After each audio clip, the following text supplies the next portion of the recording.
to you from one of the key races, and that is the one in New Hampshire. On the Senate side, maybe the critical race. It's the race with General Baldock and Senator Hassan. And the reason I say critical, because I think I'm pretty comfortable with some of the others. Now, nothing's come in yet but Georgia. And Georgia now is 28% in, and Warnock has about a 12-point lead.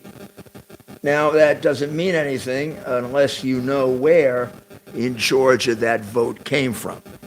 And also, it's exactly 28%, and it's a 12% margin. So there's still 3/4 of the vote to go, and we'll have to see. And also in the early voting, Republicans were heavily represented in Georgia, so there shouldn't be the damage from the early voting that we saw last time. And some of that early voting could be in there because they started counting it, if I recall correctly, yesterday. So that it wouldn't delay things. Also, Ryan, with only 11% in, has a 58 to 41% margin over Vance. But I think that's going to be quickly changed. Those are two races in which I feel, as to the Ryan-Vance race, very strongly that Vance is going to win that race. The Walker-Warnock race seems more to me like a race that might go to a runoff, because neither will get to the magic 50% or hold the magic 50%. Also, one of the networks, I think it was Fox, has called Florida for Rubio. So as far as I know, that's the first check mark we can put on the board for the Senate. Remember, the Republicans' job, really, if you want to get down to it, basics, is to hold all their incumbents and gain one. It's a 50-50 Senate. If the Republicans hold every seat that they have right now that's up for election, and if they gain one seat, they win.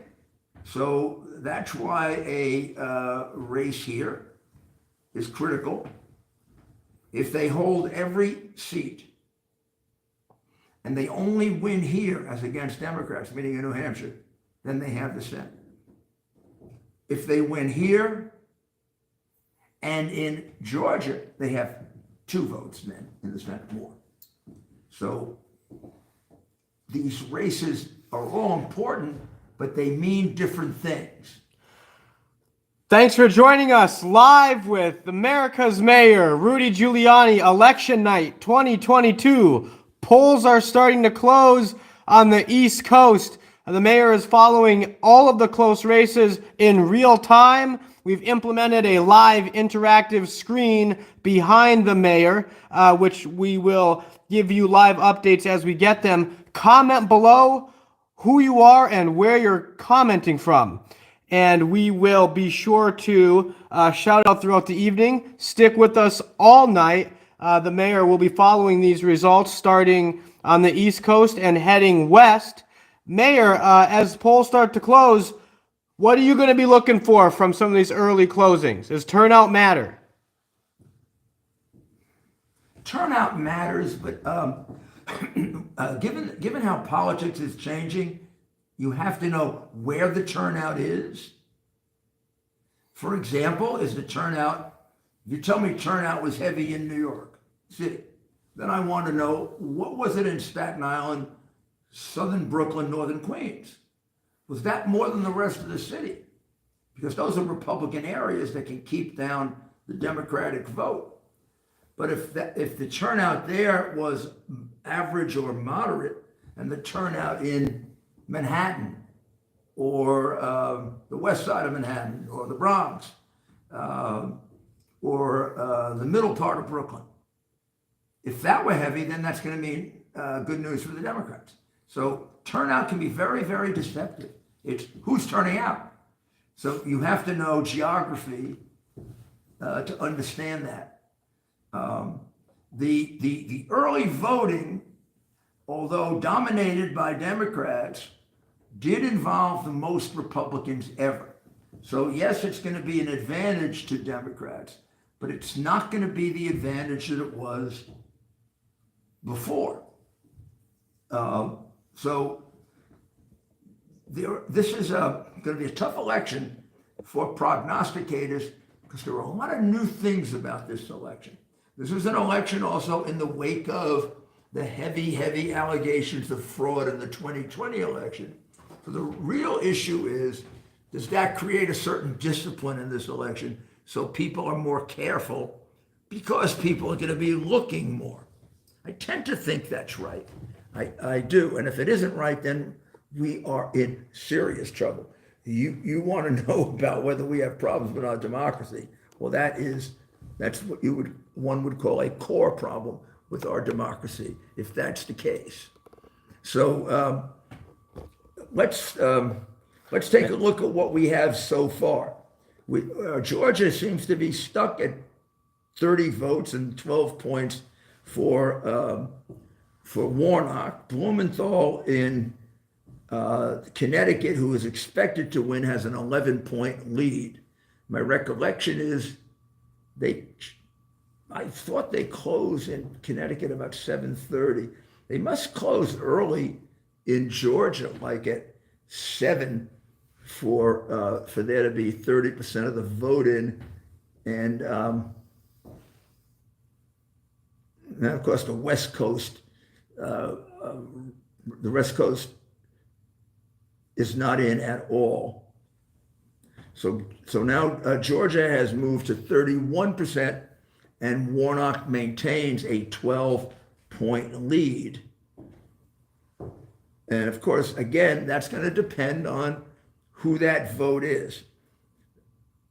The indications leading up to today are that Republicans should win minimum 51, maximum 53, although there are some people, I think, who are being unnecessarily optimistic who say 55. I'd be surprised to see 55.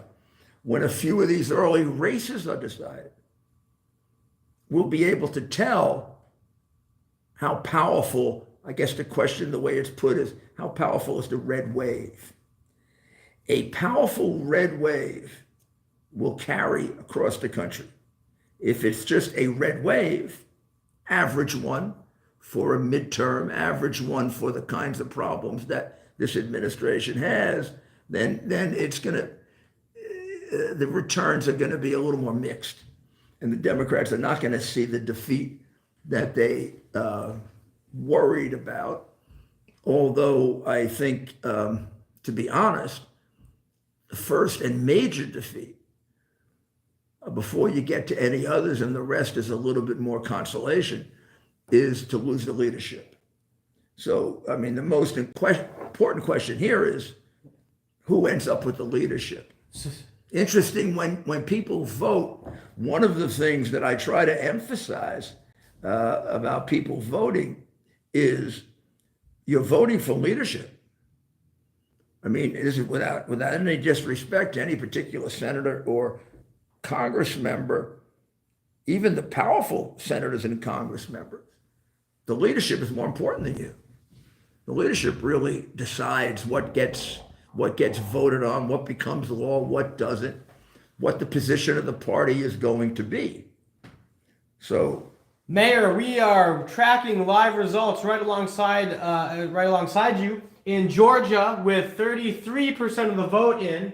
Raphael Warnock holds a 12-point lead over Herschel Walker. However, a lot of those votes seem to be coming from urban areas, a lot of them in the Atlanta DMA. So with, again, 33% of the vote reporting, Raphael Warnock holds a 55 to 43% lead over Herschel Walker, with a lot of these votes coming from Warnock. Now tell me the quality of your information with regard to where it's coming from, because that's the most critical thing that you said. How do we know it's coming from the urban areas or democratic areas of the state? So based off of what is being reported By the New York Times, the votes are coming in heavy from the Atlanta area and the suburbs, with a lot. We may have some more coming in just now. So that lead has been cut down to 10 points now. It's 54 to 44%. A big chunk appears to have come in just north of Atlanta in some red areas. So by our estimation, it's still a toss-up, Mayor. oh my goodness, yeah.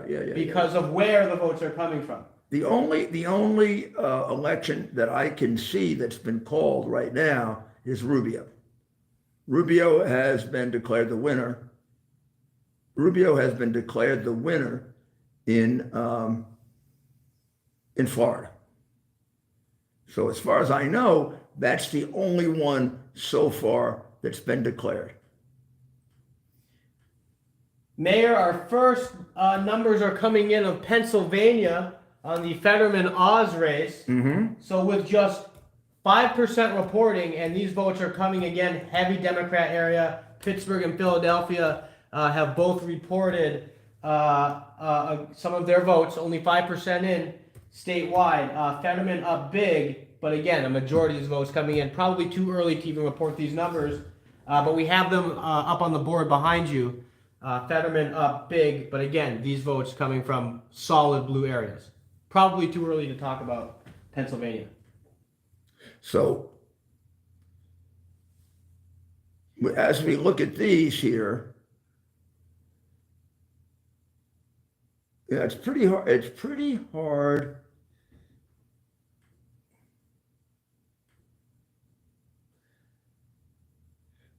Right now,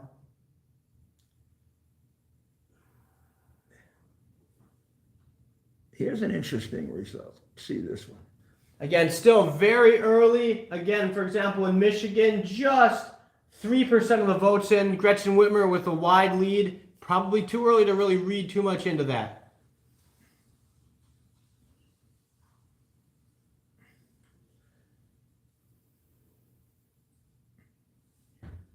So, Mayor, let's talk about the state of New York, for example. What are you watching as you look for the returns? What should people be watching in order for Lee Zeldin to have a good night? Well, in order for Lee Zeldin to have a good night, the result in New York City has to be kept, has to be brought up to at least 32%. So it would be nice if they reported. It would help us if they reported and told us where it was coming from. So that would be, that would be enormously important. So right now, here's what I have, and let's see if it squares with you. 33% of the vote in Georgia, and Warnock has 53.9%. 13% of the vote reporting in New Hampshire, where we are, and Maggie Hassan has 61% of the vote. And 48% of the vote reporting, and Sherry Beasley has 53% of the vote, which is a bit of a surprise. In the House, in some of the key races, we have Tom Barrett with 57% of the vote, but only 5 in. I won't even mention Bruce Poliquin, who's a Republican, because only 1% is in. And Frank Mervyn in Indiana is up with 60.5% in, and he's 20% in, and he's up by 60.5%. Ryan has a lead. Fetterman has a lead. Fetterman has 82% of the vote with 5% in. So right now, very early, but that's all blue. So, of course, you can say it's all from urban areas, but until it starts to change, you're not going to feel all that much better, right? So, the more information we can get about where the vote's coming from, the easier and the faster it's going to be to figure out what's going on. Consistent with Hassan being ahead, Chris Pappas in the first district in New Hampshire, which is the one we're in right now, has 60% of the vote. And that's with only 16% in.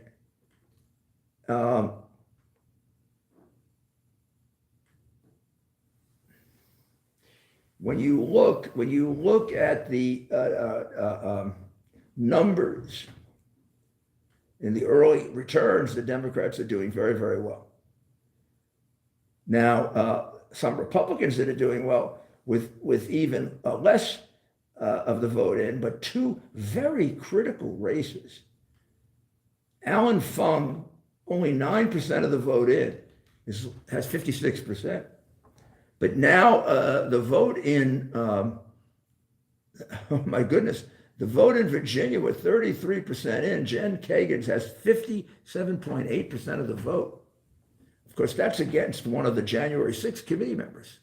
And that's an election that was considered either likely or definite. I mean, she was supposed to win that race. And the same thing is true of the Leslie Vega race, where she's ahead 55 to 2%. So those two Virginia races, are worth looking at for a sign of upsets. In both cases, the Democrat was supposed to win that, although well contested and narrowly.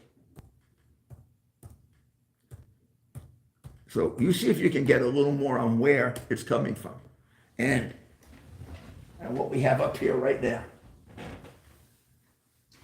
So here we go, Mayor. We are looking at the Senate, the current Senate race, and where things stand. As of now, again, this is the New York Times, keep that in mind. They are saying, as of now, with the numbers the way they are, it's a toss-up, but the Democrats, basically toss-up, but it's leaning, the needle's a little to the left. So these are early numbers, but they haven't seen enough to move the needle. That's the Senate. Here? Yes. The Senate, as of now, according to the New York Times, is a toss-up. Yeah, but getting close to the leaning Democrats. Yes. But and then obviously on the House side, it does appear the Republicans will win. They're projecting that they will hold on to the House. Yeah, 76% chance of holding on to the House. Some of these Senate races, Mayor, with New York with over 95% reporting this is a Senate race. Looks like Chuck Schumer is going to hold on. Well, now that 95% of the vote was counted in a half hour. The polls close at 9 o'clock. There's got to be something wrong with that. So maybe now's a good time to look at the New York governor's race. It appears here with. Give us 1 second. The page is refreshing.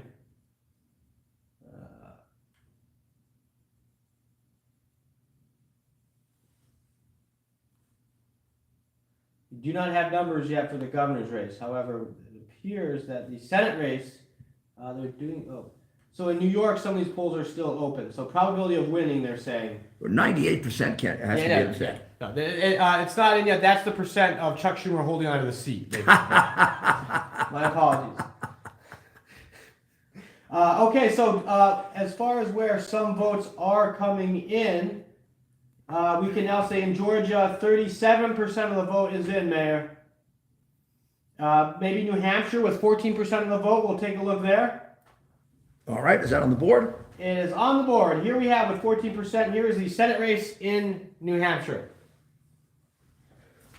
Not a good start. That's not a good start. I mean, we would have to say, no matter where that comes from, those are very big numbers.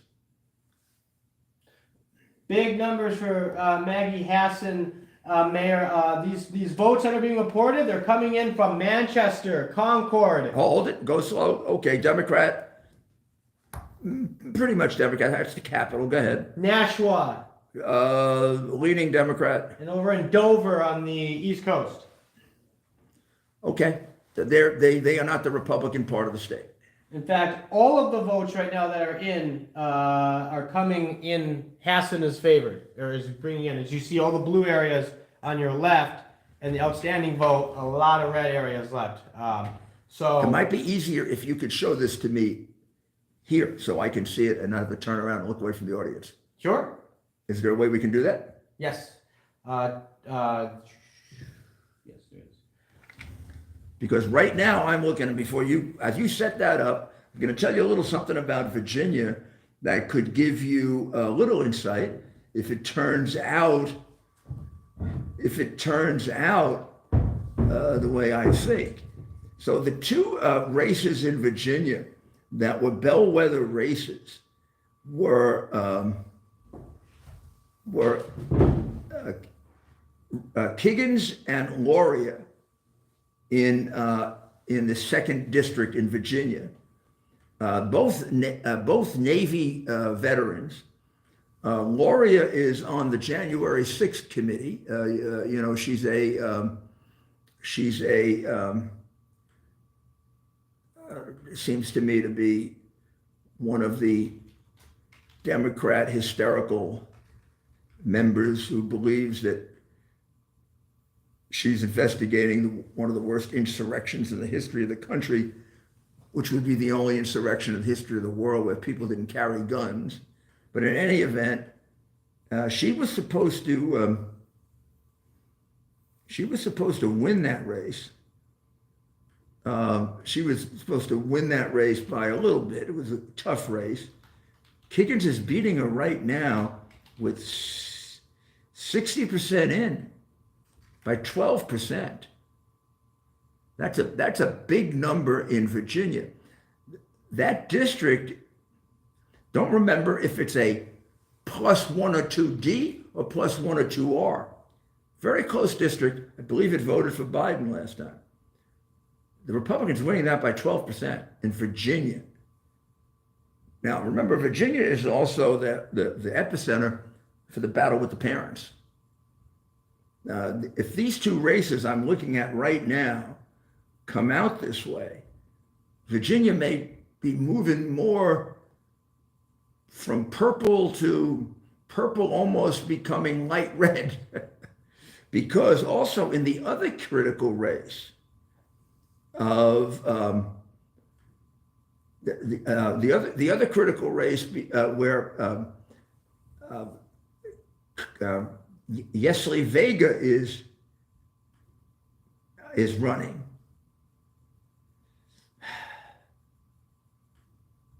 Against Representative Abigail Spanberger, who is a rising star of the Democrat Party, who was expected to win, it says here in the New York Times, of course, this is the New York Times, right? Interesting to listen to. The fate of abortion in a series of missteps by Yesley Vega, the Republican candidate, has Representative Abigail Spanberger, a Democrat, slightly favored for re-election in this district in Virginia. 75% of the vote in. Vega is winning by 6. 60% of the vote in. The Republican Kiggins is winning by 12, which would toss somebody right off the January 6th committee. That's a big race to follow and to watch. One of the races that I guess all the experts said keep a close eye on. Number one, for national trend, but number two, it could indicate a switch now with a Republican governor in Virginia, in the politics of Virginia, which has been assaulted by McAuliffe's Marxist statement that the state really should control the education of the children, not the parent, and setting up the Democrat war on parents, which went so far as the I don't know if you even call him Attorney General, the lapdog lawyer for Biden, threatening parents with RICO prosecutions and setting up a special FBI unit to investigate them. So this could be a reaction to that too. But it does look like there's something of a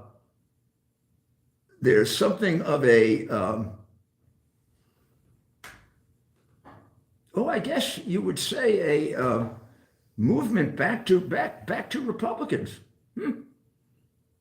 Interesting, very, very interesting. Very interesting to take a look at. So let's see, what else do we have that we can look at now? Some polls aren't closing till 9, so. Can I get a good view of this? Yes, in a few minutes we got to restart it, so we're working on it. Well, I'm going to take a short break. Sure. I'm going to have you sit here and keep it going. I'll be back in about 4 or 5 minutes. Great, let's do it. So you're now going to listen to Ted Goodman, who's always been behind on the other side of the microphone, but for right now, he's going to be behind the microphone. And I'll be back. Maybe I'll get some secret information on the way. Yeah. Let's see what happens. All right, so I apologize. Instead of America's mayor, you're stuck with me for just a few minutes. And so we're working on getting our board back up. So we'll try to keep you up to date with live results as they come in. We're following Georgia, of course, where Raphael Warnock has a 5-point edge with 40% of the vote reporting. So that's in Georgia. It's gone down. Yes, it has gone down. He's been able to close that gap to just 5 points. So as we continue here, I'm going to bring our screen up to see if we can't fix that. So stick with us here live, America's Mayor live on election night 2022. Thanks for joining us. As you know, we've been slowly but surely picking up our technology and our capabilities as we have been doing this now for 3 weeks. And we appreciate all of your patience, everyone that stuck with us for all of this time. You might be watching us while you have the TV on or another website, and you're also tracking results. We like to go to 270 to win, and of course there's other places, and nowhere better, depending on the state, than looking through the Secretary of State numbers. So comment below, let us know your thoughts on some of the races you're following. And also comment below on maybe some of the things you saw today if you went to in-person voting in your state. So again, we're watching Georgia, where Raphael Warnock currently has a 5-point, now it's shrunken to a 4-point lead over Herschel Walker. And we're watching these Senate races closely. A lot of the prognosticators, of course, have said when it comes to the House, Republicans are taking it back.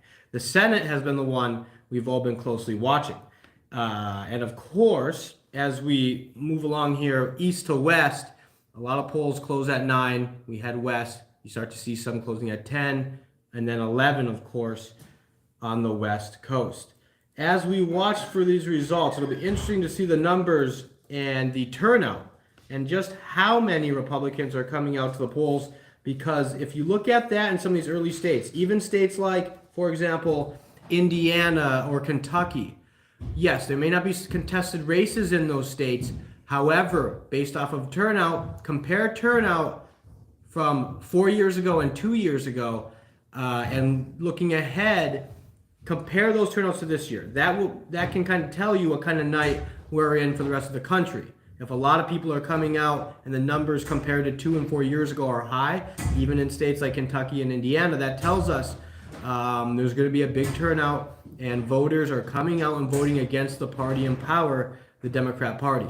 If turnout's the same, then maybe this big red wave will be more of a wave and less of a tsunami. So we're watching closely in a lot of these key states for what we might have. Mayor, and the mayor's back. So this is why you came to tune in. So I'm going to hand this back over to America's mayor. You join us himself. on this side a little bit. Okay, I will do that. How about I move my chair in here and we'll set up for everyone.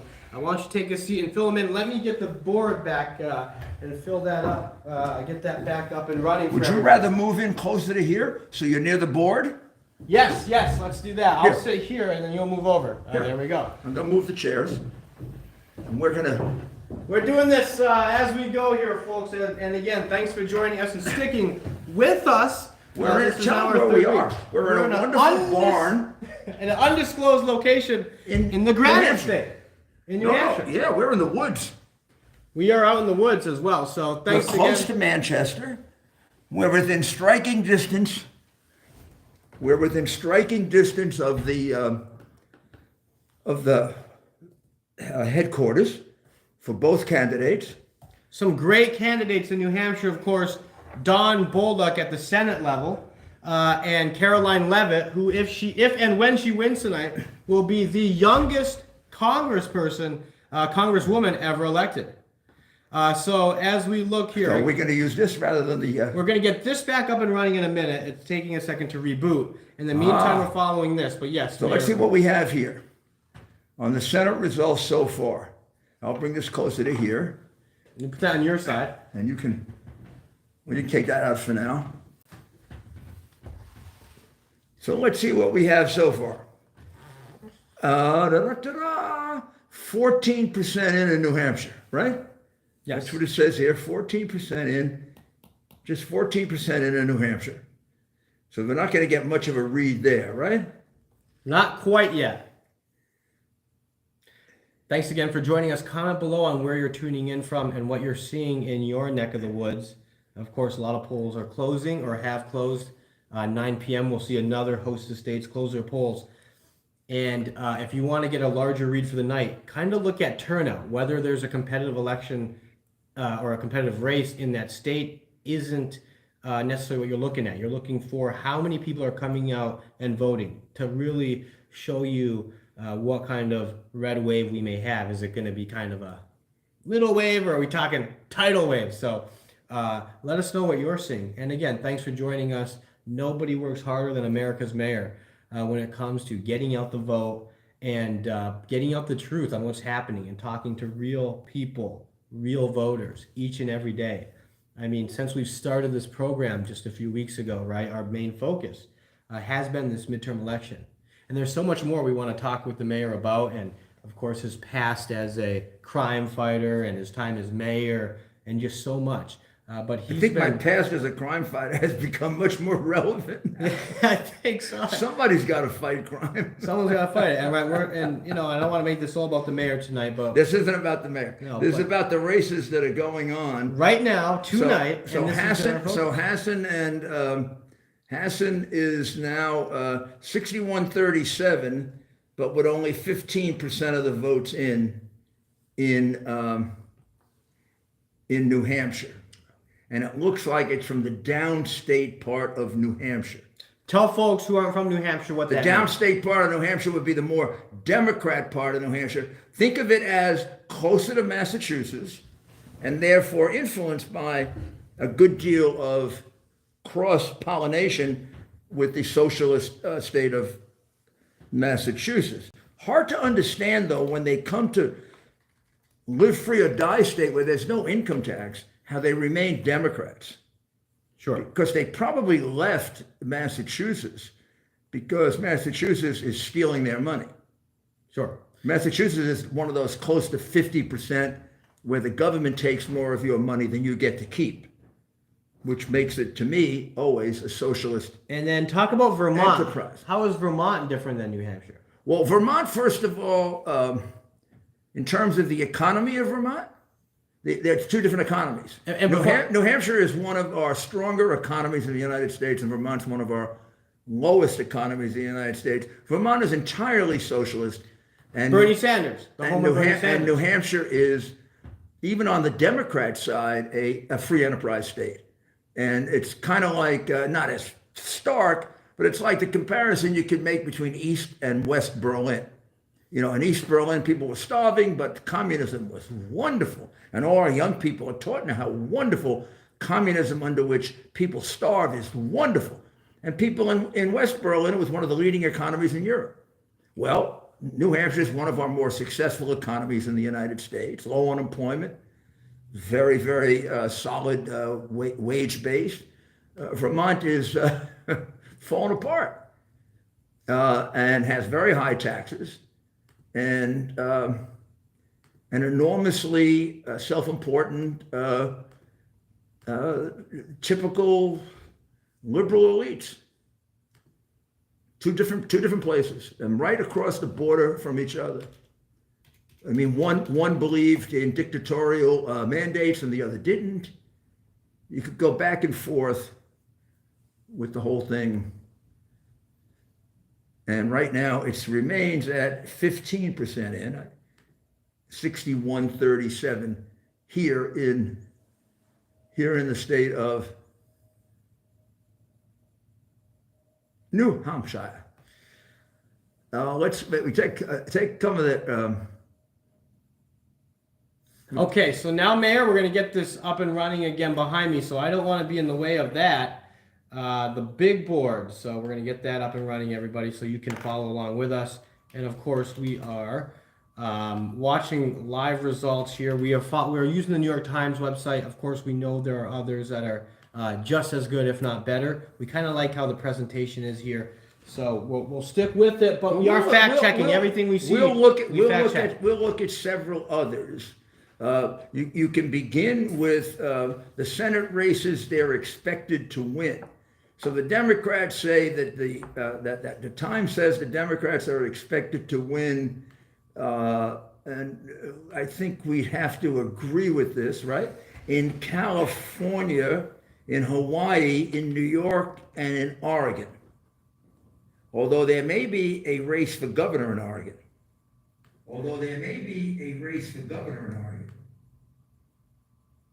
Well, that was nice. We repeated it. So, also, they're expected to win in Hawaii, New York, and Oregon. The only ones in right now are Connecticut, where 9% has been looked at, and 18% in Vermont, and they're winning in both. They're expected to win narrowly in Colorado, not counted yet, Washington, not counted yet, and in New Hampshire, where they are leading, but with only 15% of the votes in. And in the most competitive states, they are Arizona, Georgia, Nevada, and Pennsylvania. Well, Arizona and Nevada we got to wait on. Georgia and Pennsylvania are coming in. And let's take a look at those. Sure, let's do it. Let's take a look at those because those are the ones, the most competitive states, again, according to the Times. Arizona, Georgia, Nevada, Pennsylvania. Now, before we get to that, the interesting thing is the Times made these Republicans expected to win narrowly.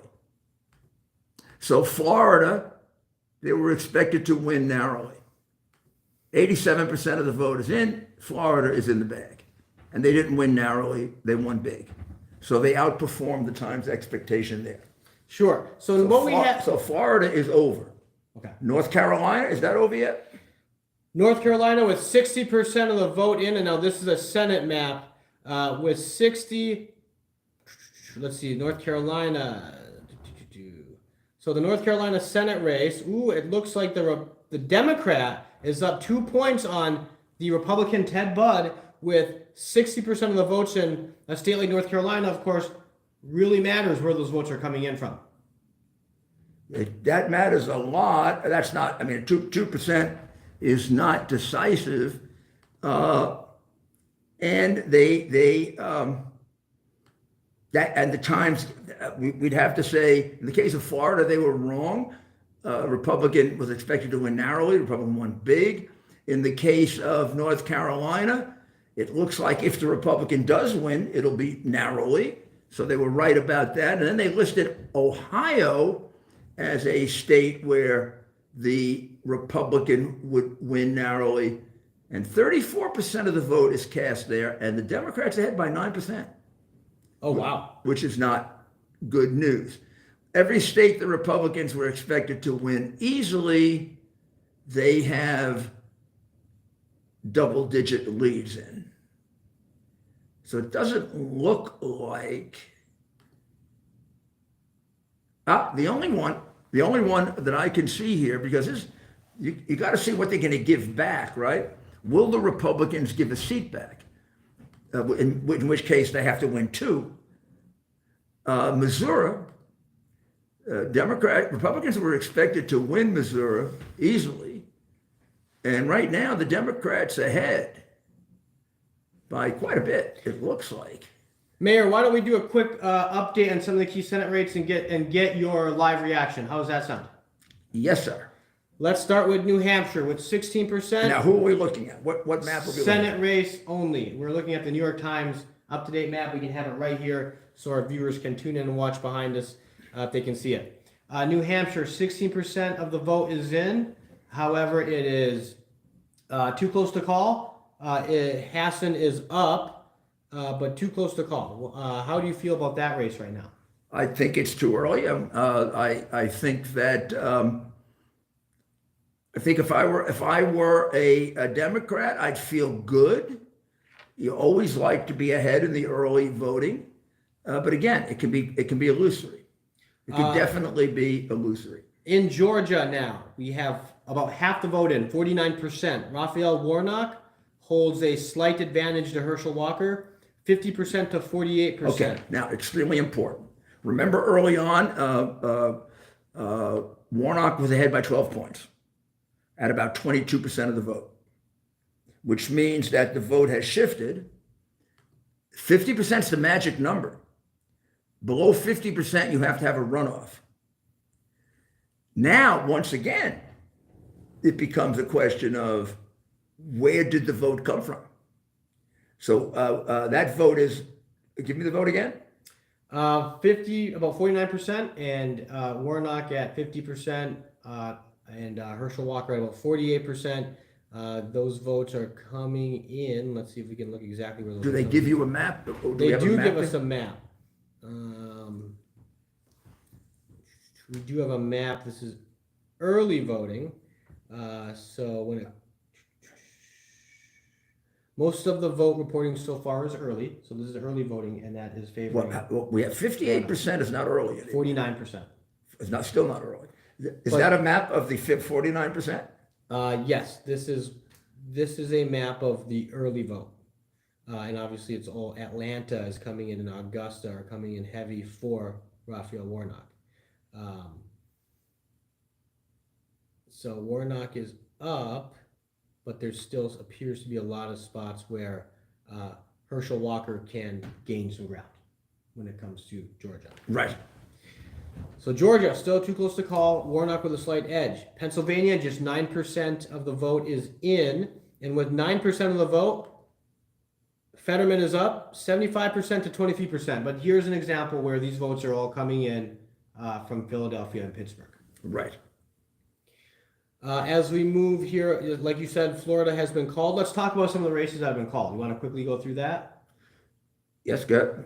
On the Republican side, Alaska. They're calling for the Republican. Arkansas, Indiana, Kentucky, Oklahoma, and South Carolina. Those are the ones with the check marks. Yes. And also Florida. And on the Democrat side, they've called Connecticut, yes, Illinois, yes, Maryland, yes, and Vermont. Again, out west, of course, we don't have any results yet for Arizona and Nevada. Those are two states that'll be closely watched, and Pennsylvania and Georgia being the other two. So if there's 4 Senate races, Mayor, that you're watching, what are the 4 that you think will be the closest tonight? Arizona, Georgia, New Hampshire, and maybe Pennsylvania. particularly with there this you have early it. lead. There I you could have it. change Pennsylvania. I think let's go to where Republicans are expected to win narrowly. I believe Republicans will have already won Florida, so one of those five is already in the bag. North Carolina, the Democrat is up by 1.8% with 62% of the vote cast, and that number has been going down. I think North Carolina is going to end up being a Republican state. I think despite the fact that there's an 8-point advantage for the Democrat with 35% cast in Ohio, I think Vance still wins that. Wisconsin, the Republicans will win, and Utah, the Republicans will win. So the vulnerability in the ones they're expected to win narrowly would be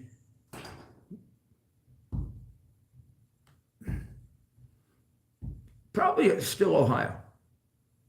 That'd probably be the vulnerability, Ohio.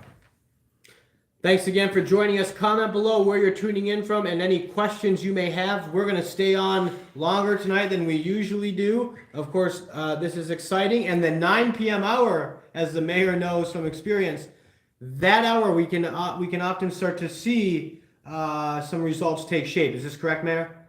I would say looks like the votes are getting counted fast because I don't think anybody wants to take, I think everybody realizes if they take too damn long, people are going to start thinking they're cheating, rightly or wrongly. They will start thinking it. So I think the states are trying hard to get this done pretty quickly. It's moving right now. I can't say some are way ahead of others, but Mayor, we'll just check in. So Ohio closed at 8. It's 8:59, and they've counted 35% of the vote. That's a reasonable place to be. Assuming they do the same thing in the next hour, they'll be at 70% of the vote easily in 2 hours. And actually it picks up and goes faster. Ohio will be done by 11 o'clock, unless there's a snag. Again, putting some more polls, a lot of polls closing here. We're at the 9 p.m. Eastern hour, so we're going to start to see a lot of results coming in fast, potentially here within the hour. So this is for those political junkies out there. I know we're all glued to our screens here as more polls close, Mayor. Michigan, a race that many of us here in our what we want to call our extended family now. We've been watching closely. Gretchen Whitmer is up 54% to 44%, with just 7% of the voting being reported. And again, a state like Michigan, you want to watch Kent County, you want to watch Oakland County, the three big counties that make up Detroit and Metro Detroit, then Kent County with Grand Rapids. Big chunk of the votes come in there. And so you'll want to watch those closely to see how they vote. A county like Livingston can also give you a lot of insight into how the state will go. And Saginaw County is a traditional blue county that Trump was able to flip. So you'll want to see how Saginaw County is coming in, and we would expect well, that. I have to tell you that the results in Virginia are staggering for the Republicans. If both of these extremely close congressional races with two Democrat stars in the House are taken out by these numbers, there's going to be a sea change in Virginia. So the first race is basically down in the area of Norfolk and Virginia Beach. It's the Navy area of Virginia. It was won, I think this is a second term, by Elaine Loria. And she quickly made a big name for herself in Congress. And Pelosi put her on the January 16 committee. And she's been, I would say she's certainly not one of the liars on the committee because she wasn't around at that time. But she has made some very irresponsible statements, given the fact that the whole nature of that has been exaggerated.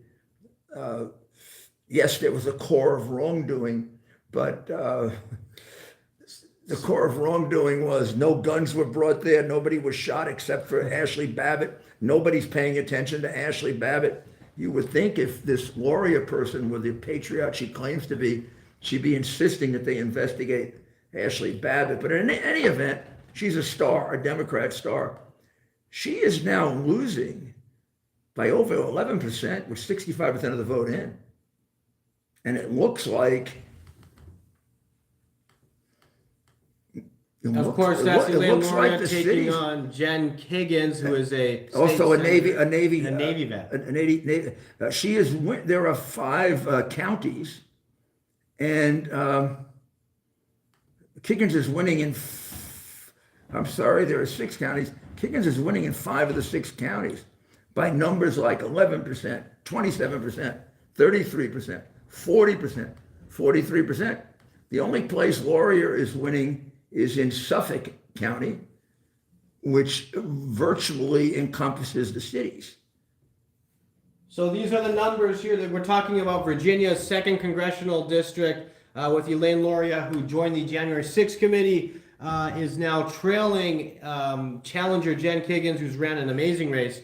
I would say, looking at that race, you could call that race now for Higgins. The one county where Lauria is ahead by 10%, there's only 1,500 votes left. The county where Higgins has done the best, which is 92,000 votes, only 64% has been counted. The county where she's ahead by 27%, only 35% of the vote.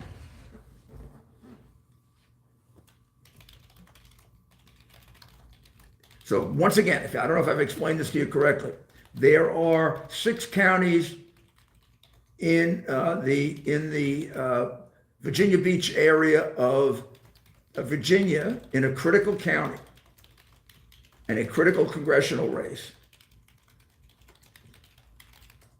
5 of the 6 counties have voted for the Republican underdog by well over 20%.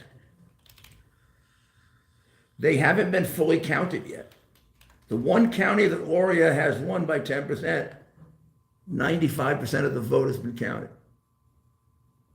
So unless those counties where she worked up this tremendous margin turn, this election goes nowhere but more votes for Higgins. But of course, the New York Times won't call it because what I just said is too obvious. So some races we're following closely on the East Coast. Of course, Virginia, some big congressional races, opportunities for these it happen to be strong female candidates taking on some incumbent Democrats. Why don't you talk a little bit more about what a high turnout in Virginia means, Mayor? Virginia, you have to think statewide. Virginia for a long time was a Republican state and kind of a core to Republican victories. It has been taken back by Democrats in the last 3 or 4 presidential races. The thinking being it's right near Washington, it's going to be very liberal, it's going to vote Democrat. McAuliffe, shocked the world last year winning. But the more important thing now is it looks like these wins go pretty deep into Virginia. If you're taking out popular, strong Democrat congresspersons who were favored to win.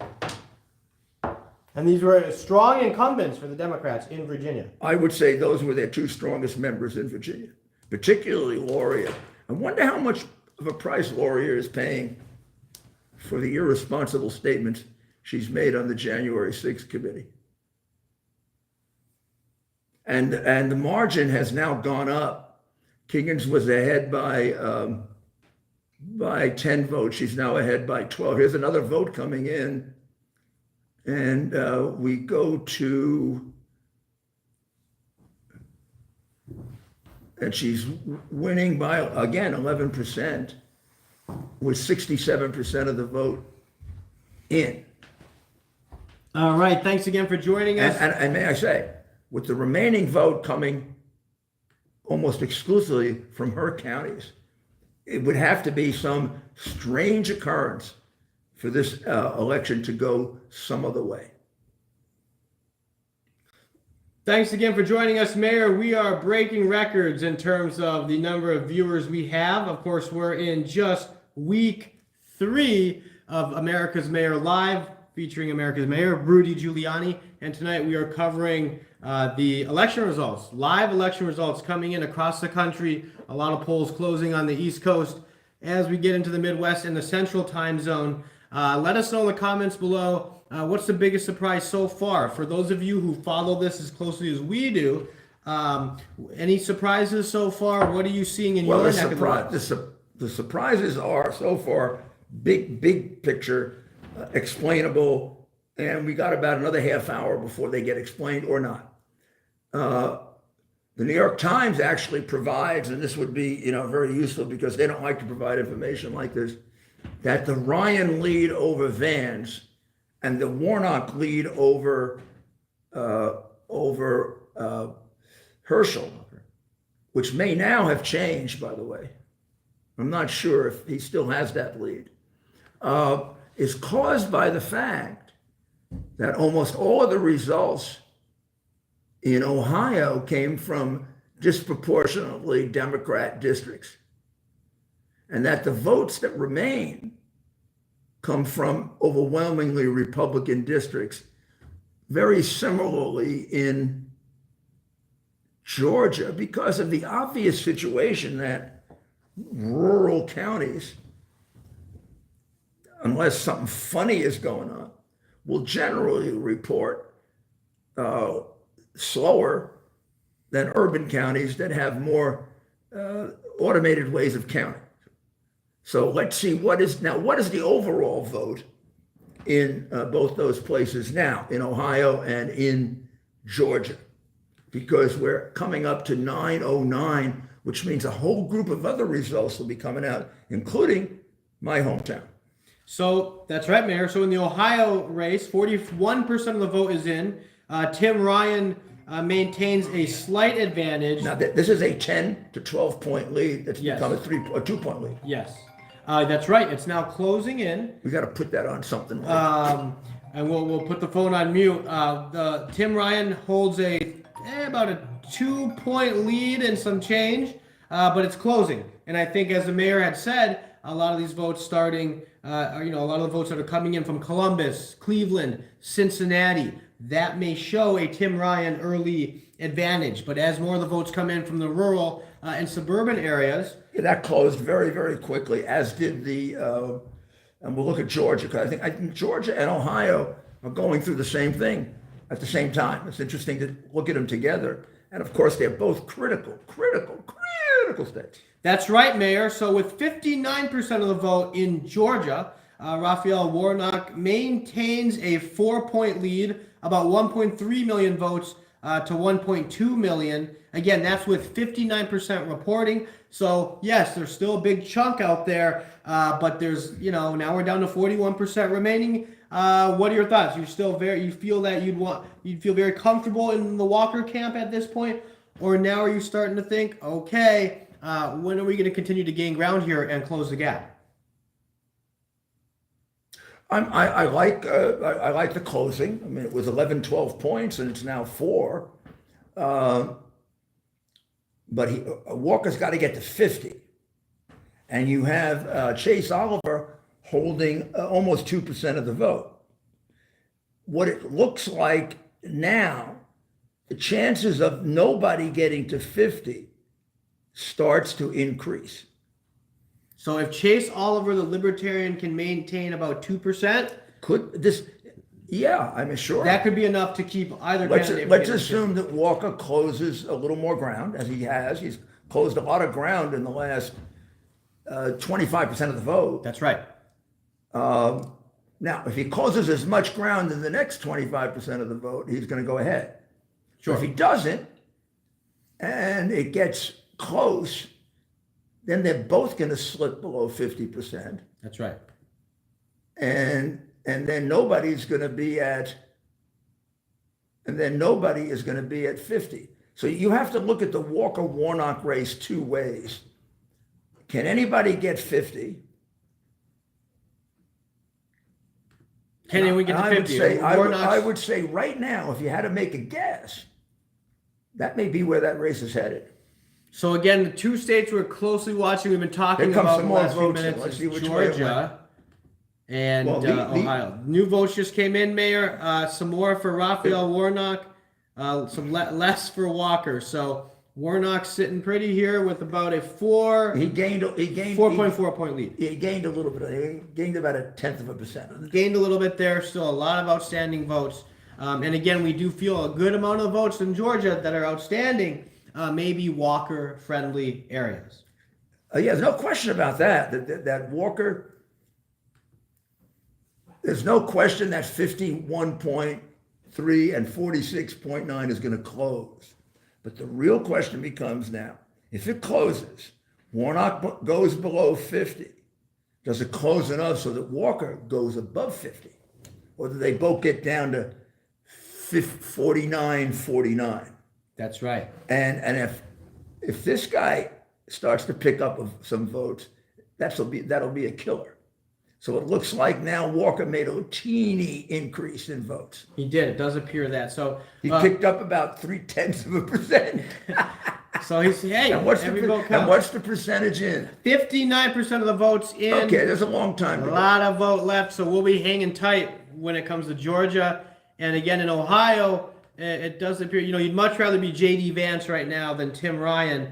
As the votes continue to come in, J.D. Vance is closing the gap quickly. Well, I remember knowing the second race I had for mayor, I fell behind by 2% at 60%, but I knew what was out. I knew I was going to win. And a lot of my people that weren't as sophisticated were, oh my God, you fell behind. I said, wait. We still have Staten Island and Southern Brooklyn. We're going to get 80% of the vote there. So now if JD knows that, yes, he's behind by less than a point, something? Yeah. Yeah. But if he knows that the rest of the state that's coming in is his, he's very happy. It's like Kiggins. Kiggins knows that what's left in her district are the places where she is ahead by over 10%. And that the one area that Loria won has now been fully reported. Sure. So it would have to take some kind of I don't want to say what for her to lose that. Sure. And I have to say this note real quick. If you want to feel like a rock star, have any music experience, someone like me, go to Staten Island with Mayor Rudy Giuliani. And if you want to feel and be treated like a rock star, come to Staten Island with Mayor Rudy Giuliani. He is loved there. I think you got, what percent of the vote did you get in Staten Island for your relay? 85 or something. 85%. Okay, so as we continue to watch the live coverage coming in, let's check back in. Michigan, that's a state we've been watching, now 9%. Whitmer, Tudor Dixon closing the gap. She's at about 46%. Whitmer's holding steady at 52.7%. Again, that's pretty close. That's getting closer with only 9% of the vote in Michigan. That's pretty close. Michigan, another state notorious for taking a little bit of time when it comes to counting the ballots. So we are watching a lot of these Senate races closely, Mayor. So Pennsylvania is very slow. Look at Georgia. It has counted 60%. Pennsylvania has only counted 15%. Pennsylvania, that's right. Just 15% of the vote in Pennsylvania. Why is at that? 9:15. I don't. Now, that's weird. No part of Pennsylvania is in the Central Time Zone that I can think of. No. They're all the same as we are right here in New Hampshire or New York or. They're an East Coast state, and they just have 15%. There's no reason that Georgia should be that far ahead of and everybody else that far ahead. Florida is 91% counted. What are they, magicians? They're just better at math than Florida. North Carolina, 68% counted. Ohio, 42% counted. Thanks for joining us live with America's Mayor, Rudy Giuliani. Wisconsin just closed. only 1% reported, and Johnson's winning by 12. Wow. So Johnson's up big in It Wisconsin. means nothing. 1% though. We can't get all. And We can't get all upset about that. And so far, Republicans are holding all the districts that they were expected to do. Why don't you take that and explain that we'll be here. We're going to take a little break on Getter because we have an important phone call that may result in critical information. Hello, Dr. So Ryan. we really have some very, very, oh my goodness, these are really close. They're going to be interesting. I think Pennsylvania and Georgia are going to go down right down to the wire. I do, but I want to check and make sure we don't have stale statistics here on Pennsylvania. That's a very weird percentage at this. What have they been doing for the last hour? People have been asking that question about Pennsylvania for a long time. Why does it take them so long?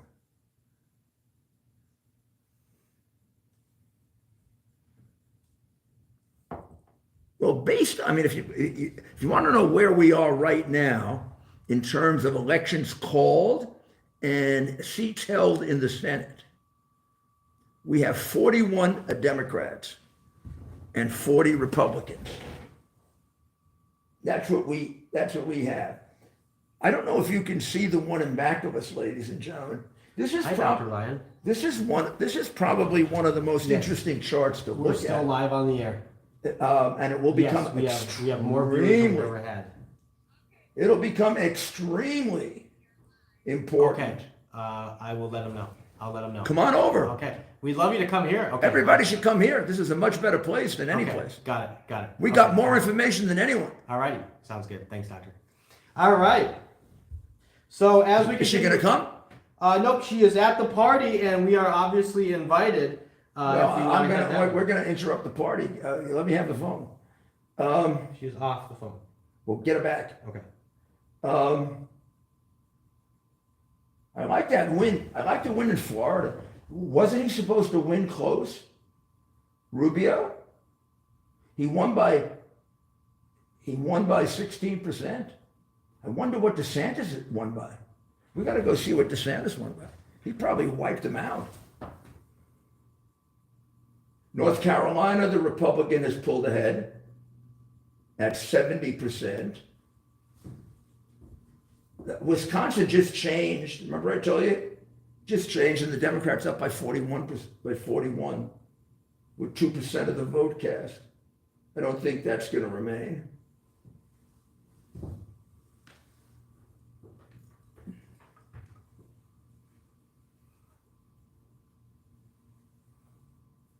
Yeah, I just don't think that's going to remain. I don't see it.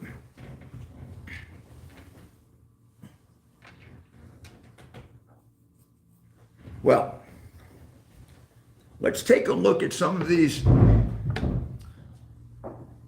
Let's take a look at some of these others. I'm going to see what we got here. I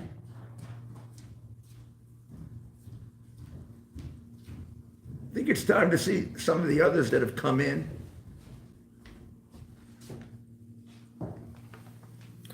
Thanks again for joining us. We're live on Facebook, YouTube, and other social media platforms with America's Mayor on election night 2022. So let's take a look and we'll compare it to them. Let's see what Fox says.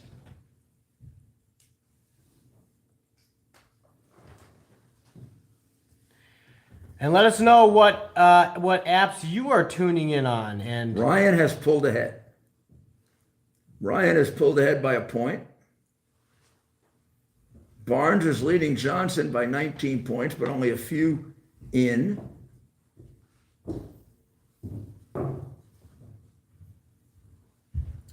We'll try to get her back on the phone, Mayor. Warnock- If she calls, you can answer. Warnock is now holding a 3-point lead. Still, it's kind of a pesky lead. I have to tell you that. Thanks for joining us live on social media. We're watching results come in. This is going to be a very busy hour. Mayor, we're looking at the Ohio Senate race again. Of course, with now 43% reporting, Tim Ryan maintains a slight edge over J.D. Vance. He just took the lead. Let's see if he maintains it. Going to Georgia. The one that's worrisome is Georgia is a little gain there, but Georgia is stubborn. And Warnock is remaining over 51%. And where have we moved now? With 62% now reporting in Georgia, Raphael Warnock holds a 50.9% to 47.3% lead over Herschel Walker. And of course, the Libertarian candidate, Chase Oliver, remains at about 1.8%. And we're watching that closely because of the potential for a runoff. With 62%, Warnock at 50.9%, and Walker at 47.3%. That lead from Warnock has been steadily shrinking because of where the But it's remaining. Newsmax. Do you want to do it live while we're here? Sure. Yeah, do the hit. Right here. So America's Mayor, Rudy Giuliani, I'm going to explain what's happening here. He's about to go live on the air with Newsmax television. So we're going to stick with you while he does this, and he'll give some live commentary on the races. Let me get you a stand there. I thought it would take a couple days for Democrats to start terminations to Let's check in with our own Bianca De La Garza live from the Kerry Lake campaign in Scottsdale, Arizona, another hot race. So we have an interview with Newsmax. But as we're waiting for it, we'll give you some of these results.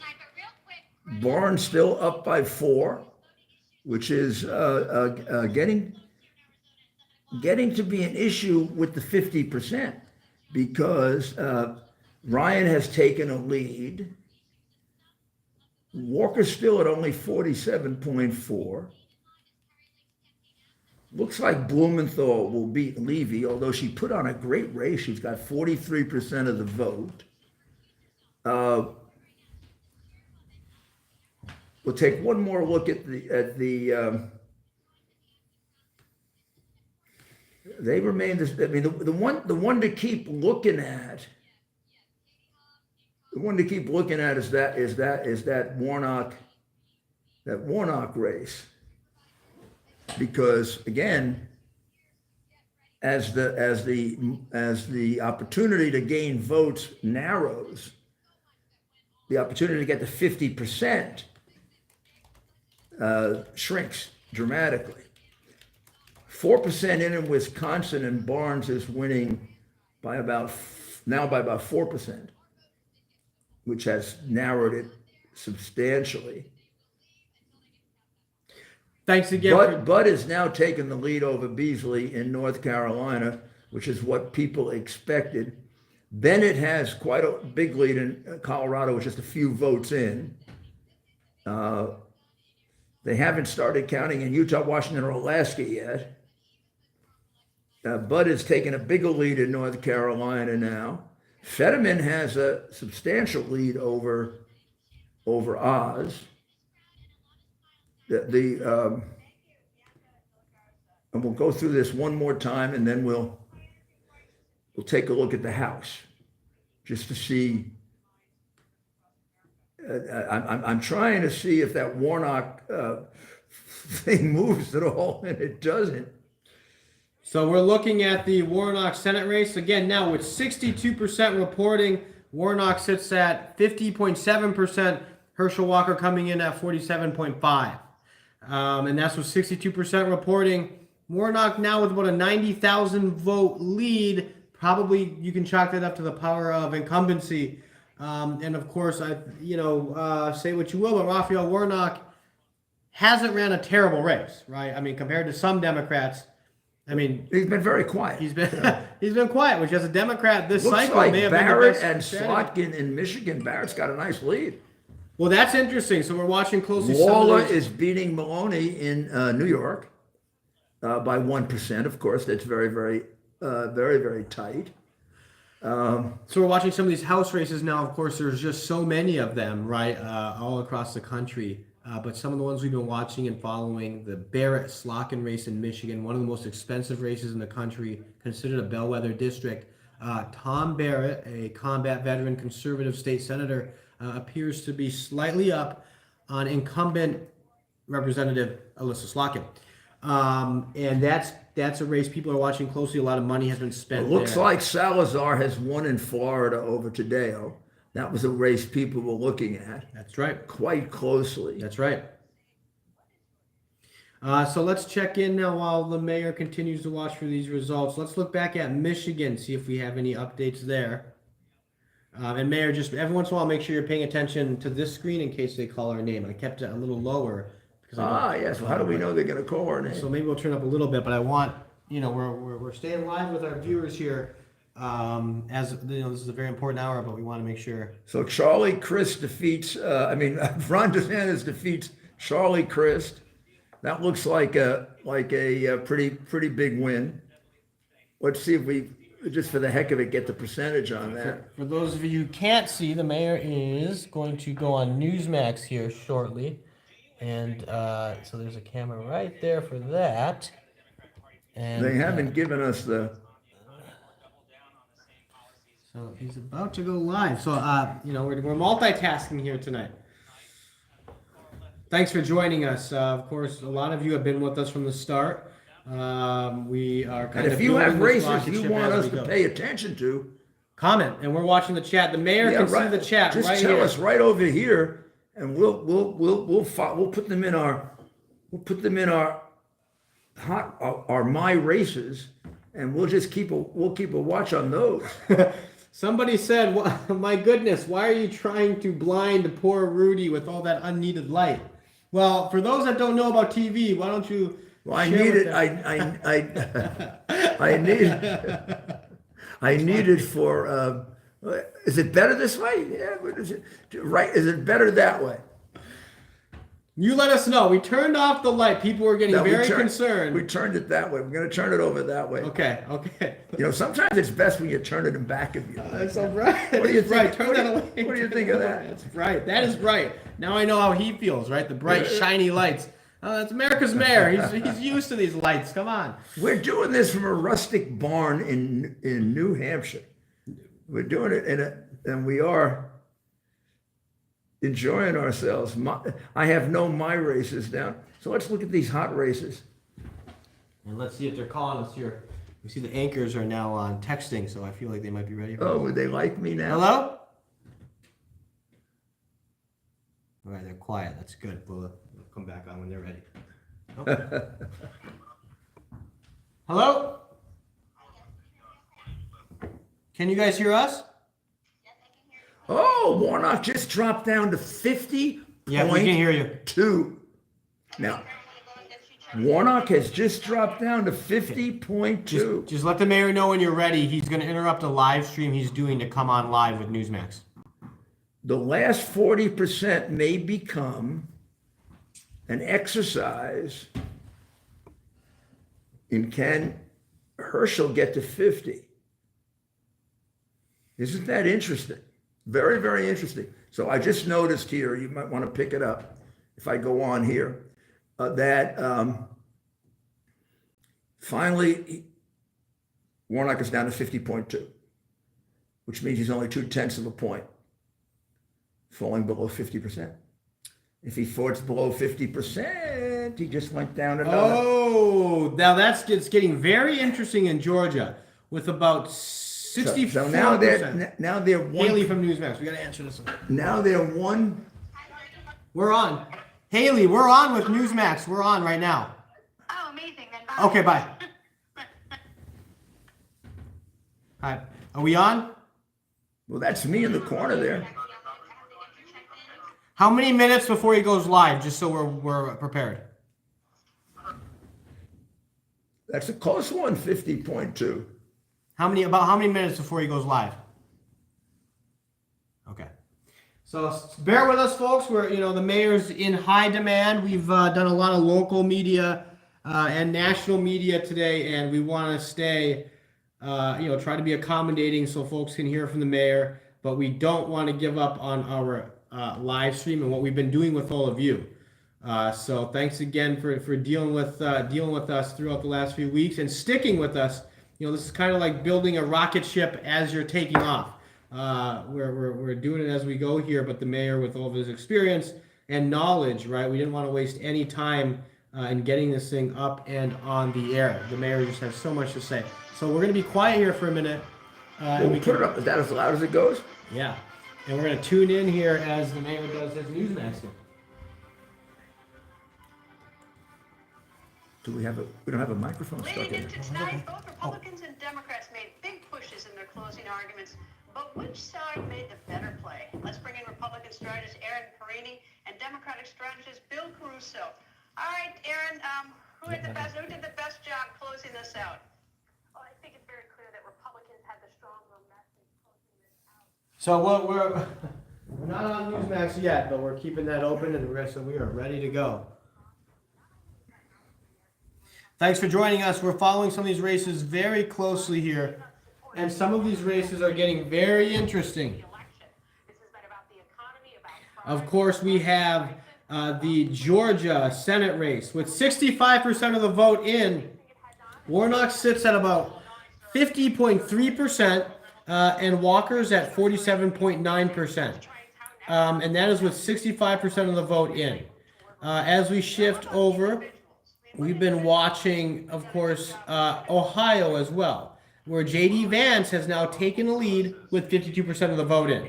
J.D. Vance is now up 41.8% to 48.2%. That's with 52% reporting.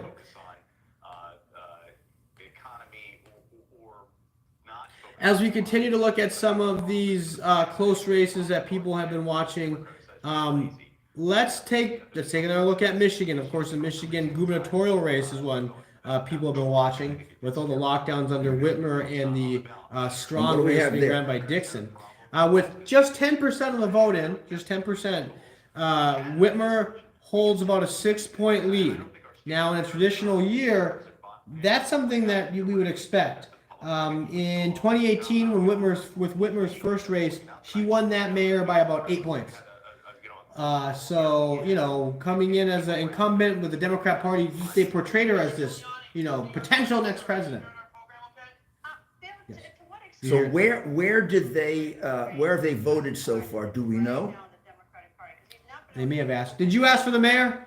He has not been out and about very much. The votes coming in Metro Detroit and Grand Rapids area, so that's Kent County, right? The west side of the state, more conservative part of the state, votes coming in, and then Metro Detroit, the city of Detroit, Wayne County, and the large metro suburban area, Oakland County. Has that come in? And Macomb County. Those are coming in. They haven't come in all the way. Macomb County, Michigan, is the home of what has been termed Reagan Democrats, and they are Democrat voters who switched over to Reagan. From what's come in they also so voted far, for Trump.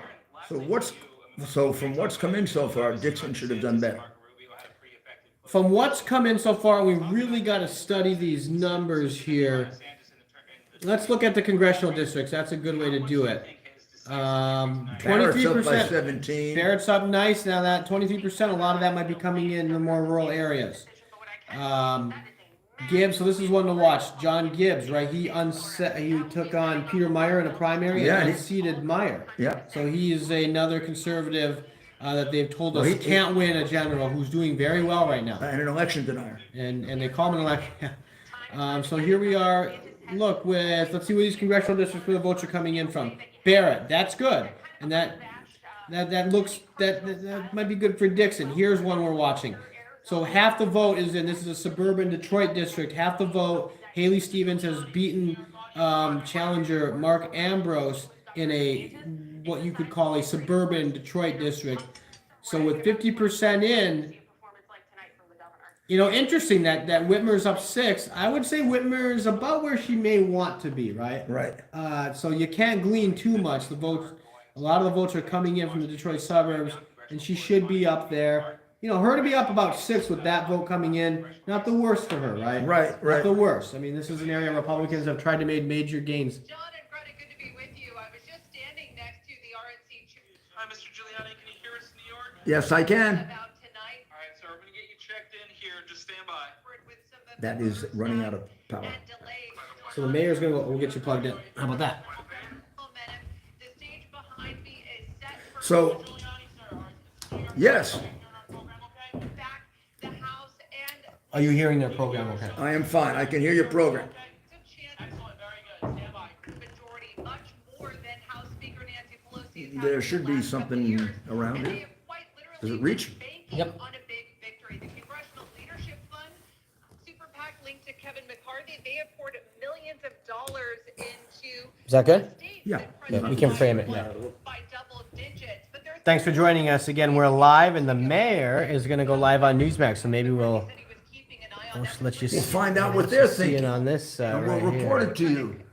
the Democrat incumbent Jennifer Wexton and the Republican newcomer Hung Cao. So we'll deal with that We understand screen in the that back race for was you. just analyzed by our analyst Mark Halperin, and that was Mark Halperin, haven't heard that name in a while. that would be a Oh, key very demonstration. objective. Maybe we can shut that monitor off behind you. It's giving you guys a really bad glow there. How about that? If it's black, is it okay? That'll- I think if it's black, if you shut it off, that'd be better. How is it now? To turn the camera more on to Mr. Giuliani, so we need to turn it more to his left, I believe. I don't know, with senior There we go. Is that okay? Can you deal with that screen, or do we need to turn it off? find out what's going on next. Let's see what this looks like. It's good there, but we need to push back the camera now. Just need a little more of him in the shot. Blood on the floor in Push Florida. down the shot. Trump and Governor DeSantis with that blistering win that DeSantis had tonight. Yeah, but I have to say I agree with Rick Santorum. You know, Marco Rubio How about that? as well. That's great. Thank you, guys. Of course. State of Florida, the ultimate bellwether. Sorry about that, everyone watching on YouTube. We wanted to accommodate our friends at Newsmax for the mayor's hit. Florida has changed. Is it because of the new migration that The you talked COVID about? People coming in or are So we're tuning in. Well, if you hear us abruptly stop talking, it's because the mayor's going live on TV. Let us know what you're seeing in your neck of the woods, wherever you are in the country. We want to hear from you in the comment section. We have, at some points we've had over 1,000 people watching simultaneously. Let folks know what you're seeing, what you're hearing. Some very close races tonight. Of course, we're watching Georgia and Pennsylvania on the East Coast. In the Midwest, we have Michigan, a tight governor's race, and some congressional races we're watching. And as we head west, of course, you have Nevada and Arizona. Those results are going to come in, of course, very late. You may not be on at that point, but we'll be watching very closely. So, here we are, Georgia. So they have now in the state of Georgia reported. Let's see where we're at in Georgia. They're getting their votes in. They are now at 67% reporting. And Warnock and Walker and Warnock are even at 49.1%, folks. well, let's get And again, the mayor predicted a runoff technical here. about this. Walker's ahead. Walker's taking the lead. Yeah. Walker's at 1.455 million votes. Warnock's at 1.453. So that's right, about less than 2,000 votes separate them, with 2/3 of the vote in, 67%, and neither of them are at 50%. I believe the mayor predicted this. I mean, we still have time, but Here's another update. Walker is increasing the lead now. It's up to about 2,500 votes, 2,300 vote lead. So, folks, tune Warnock into has Georgia. dropped a tenth of a percent. The Take a really look at the race important in thing Georgia. is, right now, it's critical for Walker to pick up 1 more percent. He's got to get it 50. Then he doesn't have to run again. So that's Georgia. Georgia's very close. Ohio, we may not be paying as much attention to moving forward as J.D. Vance continues to grows the lead. That one I expect Vance to run away with that. That's going to be 4 or 5 points by the time it's over. Mass transit Walker continues to increase the lead. Now he's up 0.2 percentage No, points. more important thing, even more important than increasing the lead, he's now 0.1% closer to 50. Again, you got to get to 50%. Keep watching the 49.2 go to 49 because And also because you don't want Warnock to be dropping votes to Chase Oliver. That won't do us any good. Now, one of the reasons right now it may be Kemp is only beating Walker. Kemp is only Abrams by only 4 points. Okay. Now he's supposed to win by 10. So those votes may be out there. If those votes are out there, then Walker takes off in the next 20, 30%. That's right. Or the other thing is it's a closer race than people thought. That's right. That's right. Right now, Kemp is underperforming. And Walker's about where he's supposed to be. He's supposed to be in the 48, 49%, 50%, 51%. They were asking her about, are you going to run for president? Will you stay? And there was just a disconnect. Brian Kemp kept the state open. Brian Kemp worked hard to make sure that Georgia was prospering in its economic and safety. So thanks for joining us. If you hear us abruptly stop talking and the mayor focusing his vision over there. I'm waiting for them to ask me a question. If they don't ask us a question in a minute or two, we'll just get off. Yeah, we have our broadcast. They have theirs. I mean, we want to help them, but we don't want to sacrifice informing you. We have We want to see thousands if of we viewers can right now. pick up a little information from them. But so far, we've been picking up more information than they have. But Newsmax is great. They're a great network. They have some really good Yes, people I on love there. Newsmax, but don't keep me waiting. So again, guys, we're looking at a real tight one in Georgia. Herschel Walker, the incredible football star and just strong patriotic American, has taken the lead over Mr. Warnock. In that race we're watching closely. Up in Ohio, J.D. Vance has taken the lead and that lead continues to grow. And Ted Budd has taken the lead in North Carolina. North Carolina, Ted Budd is now. So that's in taking each the lead. case, big. that's Republicans now. As the vote comes in, Of course, we're watching if Michigan. those three continue, if those three win, then Republicans will take the Senate. And we're watching Michigan closely, the Michigan governor's race, some strong congressional races. What do we have? Stick What with do us. we We're going to be have? giving you some inside information on some of these races as we can. We have friends and people on the ground in each and every one of these states. And if you're somebody in our live stream watching, let us know in your state what you saw today, what you're seeing now, what you're hearing. Anything you can share with us, and we will share it with the world. We have hundreds of people tuning in from Michigan. We have hundreds of people tuning in from New York. I want to be able to say soon enough we have thousands tuning in from each of these states, which we will with your help. So spread the word, let folks know we're live here from an undisclosed location in New Hampshire. So people are asking about New York, so let's check in on New York for you. We will do that as we speak. Of course, New York, a place where former Governor Andrew Cuomo had to resign in disgrace. So their current governor, Kathy Hochul, was never really elected to the position. And the Democrat Party brought in all the heavy hitters in the last week, which kind of told us they were growing concerned about the state. So the math there, Democrats outnumber Republicans something like 8-1, 6-1. So the math is not in our favor, not in the Republican Party's favor, I'll say. But Lee Zeldin ran a strong campaign. That's one the mayor wanted to stay involved with. So, state of New York, 21% of the votes in. Chuck Schumer has been declared the winner over Joe Pinion. Joe Pinion, of course, ran a very strong race. That was a tough one going up against Schumer. And then in the governor's race, Kathy Hochul is up with 20% reporting over Lee Zeldin, 66% to 34%. But again, 20% reporting, we'd have to look at where those votes are coming in. We do expect that to tighten, but Hochul is in good shape, but just 20% reporting. So that's New York. Democrats win Pennsylvania and hold their two incumbents in New Hampshire and Georgia is if they win both. So if Democrats can hold on to Pennsylvania and they can keep New Hampshire and somehow pull off Georgia, which again, Walker is up.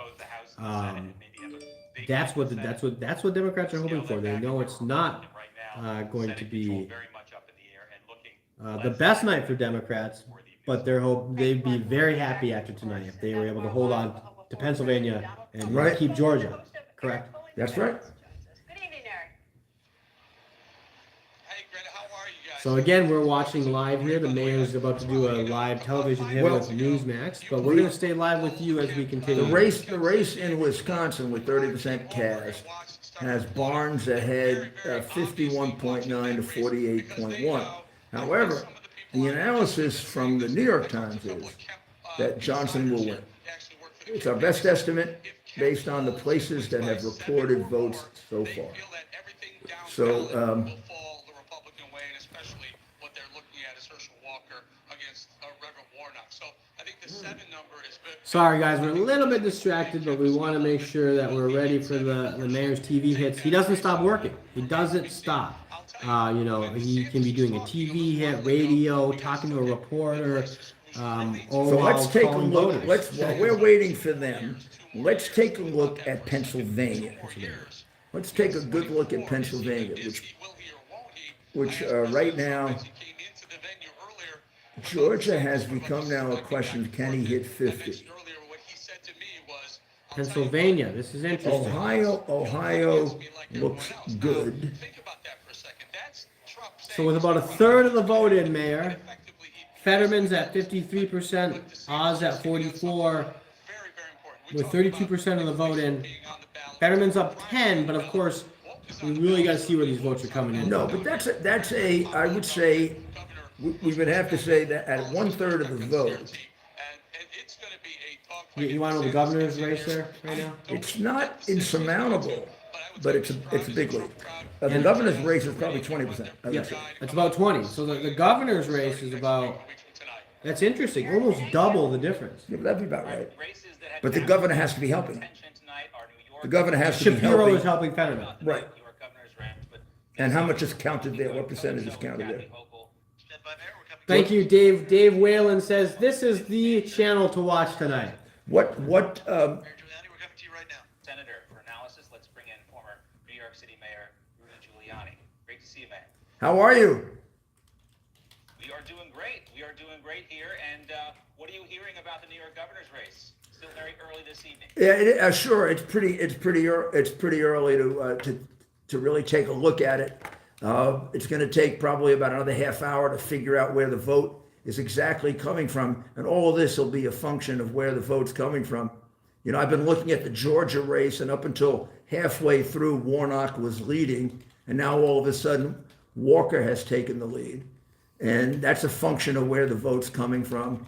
In Wisconsin, right now, Johnson's behind, but if you look at where the vote's coming from, Johnson's going to win. I don't think there's much question about it.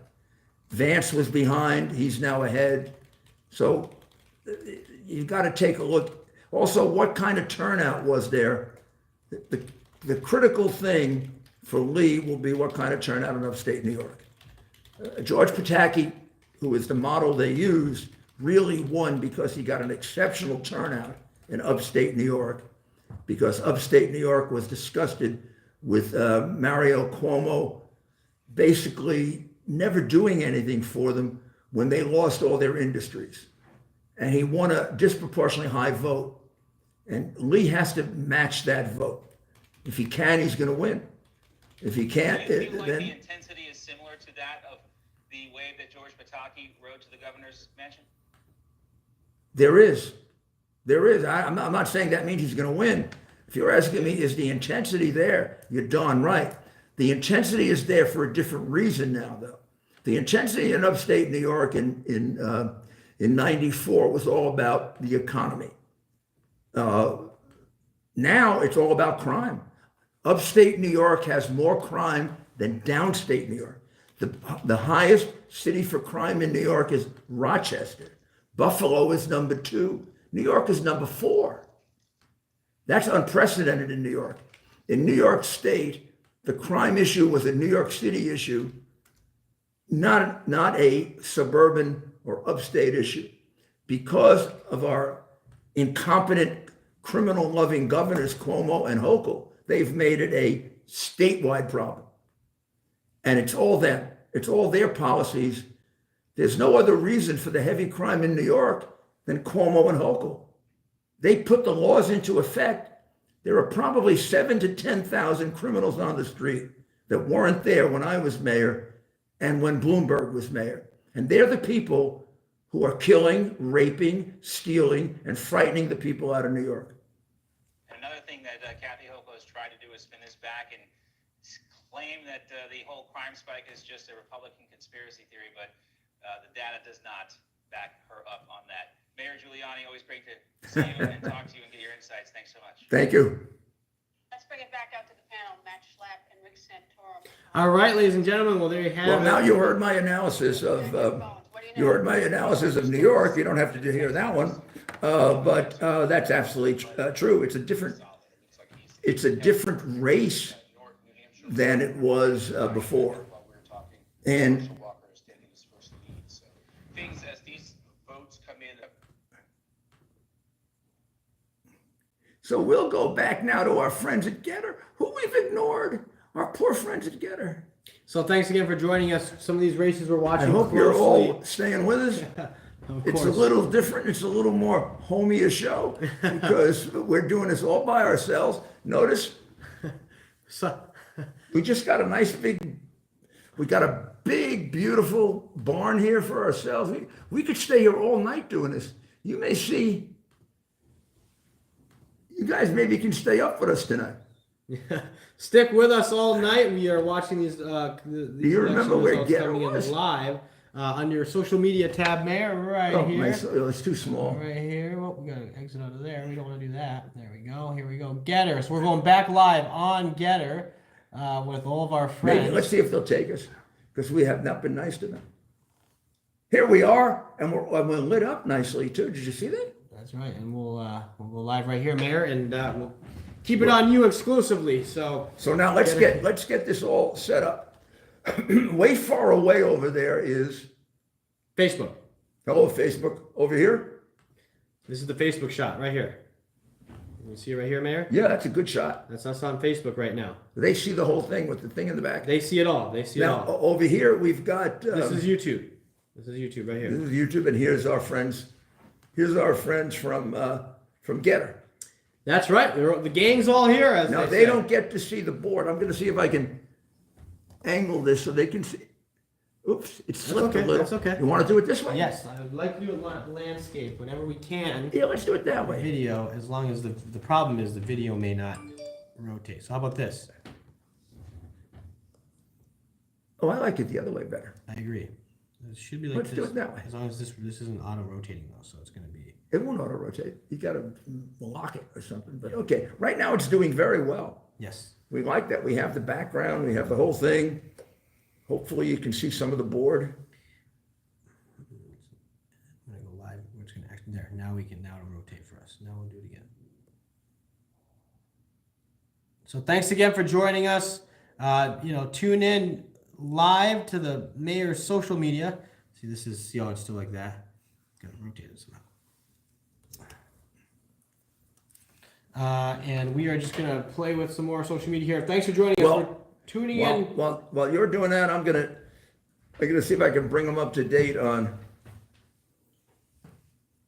where we are now Here we go, Mayor. in Wisconsin, because that's a critical state, and Barnes has a lead, but the Times says that Johnson is going to win.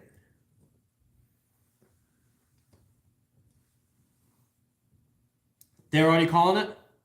No, they're not calling it. No. Thanks for joining us again. We're live on Getter, Facebook, and YouTube. Stick with us all night. We're watching live election coverage as it comes in. The best coverage out there. And we are live with America's Mayor, Rudy Giuliani. And I'm going to step out for 1 second and we'll be right. The mayor's going to stick with you here. Yeah, I'm taking a look at where votes are coming from. So if we could do a quick arithmetic here, the good news for Barnes is that only 46% of Milwaukee is in, which leaves 210,000 votes in Milwaukee. Now that's going to be a Barnes vote. He's already up there by 35,000. And there's 100,000 votes left in Dane County, where he's up by 55,000. Now, when you look at the number of votes left for Johnson, because Republicans don't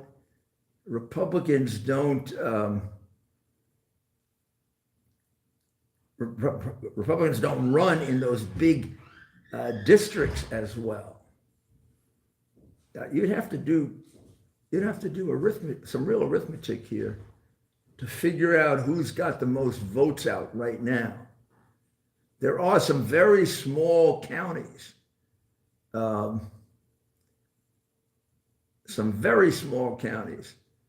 that have only 9% of the vote and 8% of the vote in, but they amount to 11,000, 12,000 votes, whereas like one county of Barnes's could be 150,000 votes. So this is going to be an interesting race. And the Times analysis says that the remaining votes out favor Johnson. And there's no one who's a bigger supporter of Ron than I am. But when you look at the numbers here, it doesn't necessarily bear that out. It looks pretty darn close. When you consider that Milwaukee, he's going to win dramatically. He's up 26, he's up 34% in Milwaukee, and there are 201 votes still out there. So Johnson better start catching up pretty quick.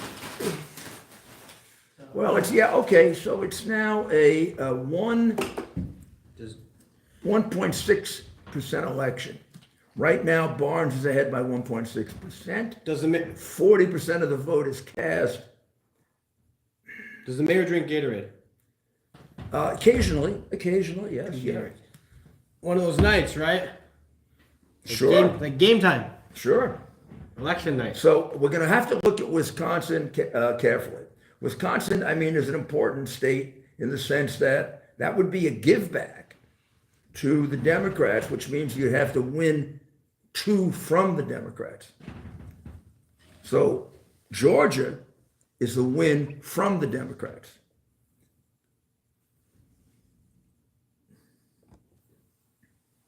Arizona hasn't closed yet. North Carolina looks like it's opening up as it was supposed to go, which is it was supposed to go for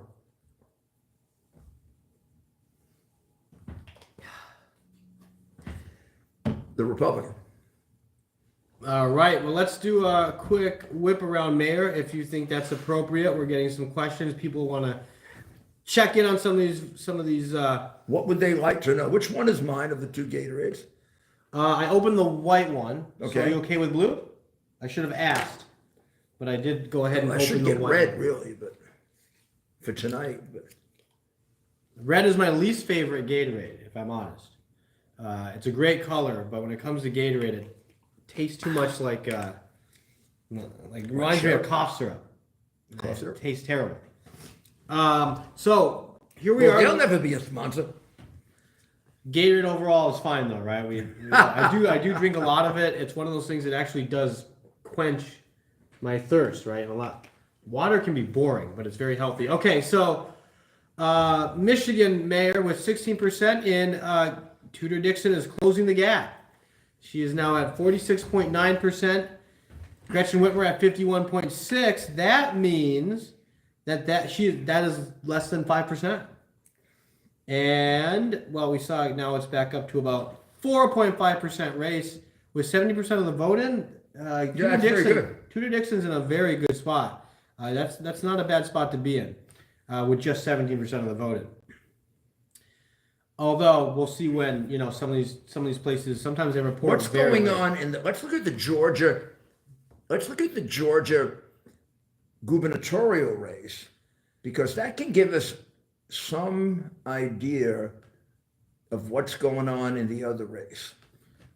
Sure. So in the Georgia gubernatorial race, Brian Kemp, a Republican, of course, is facing against Stacey Abrams, the Democrat, who he had narrowly defeated 4 years ago. This time around, in the rematch, with 66% of the vote, so about 2/3 of the vote reporting, Kemp is at 53.8%, Stacey Abrams 45.6%. So you're looking at a 8-point race with 2/3 of the voting.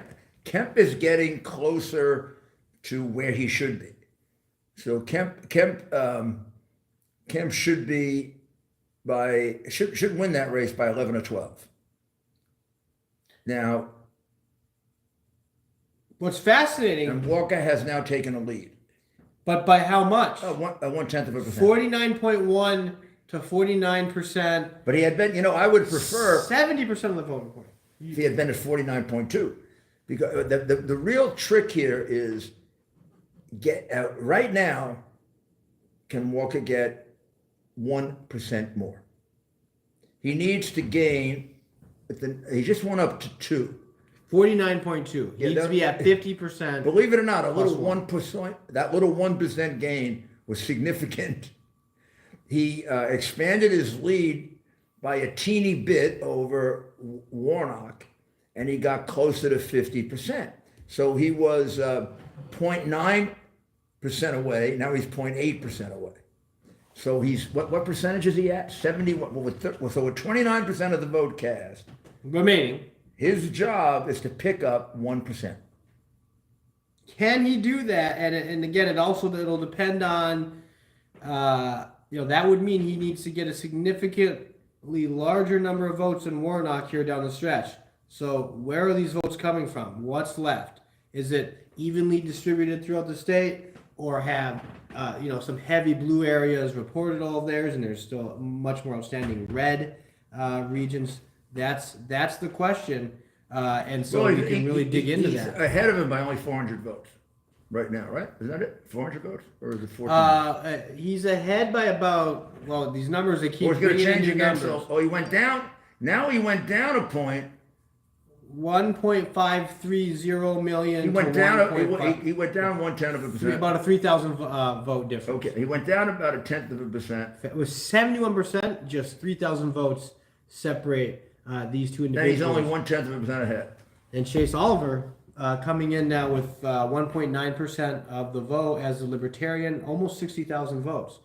And again, we have about 7 and 10 votes, so we have about, how much outstanding? You got 3.1 million reporting if 310,000 make up. No, and if I don't know where a million left. There's about a million votes left. I don't know who he's taking votes from, but Oliver is preventing them from getting to 50% right now. So of course you have Chase Oliver, the Libertarian. That's the 1%. He's got the 2%. Again, That they 71% need, of the that they vote need is in. 1% of. So there's The about third party.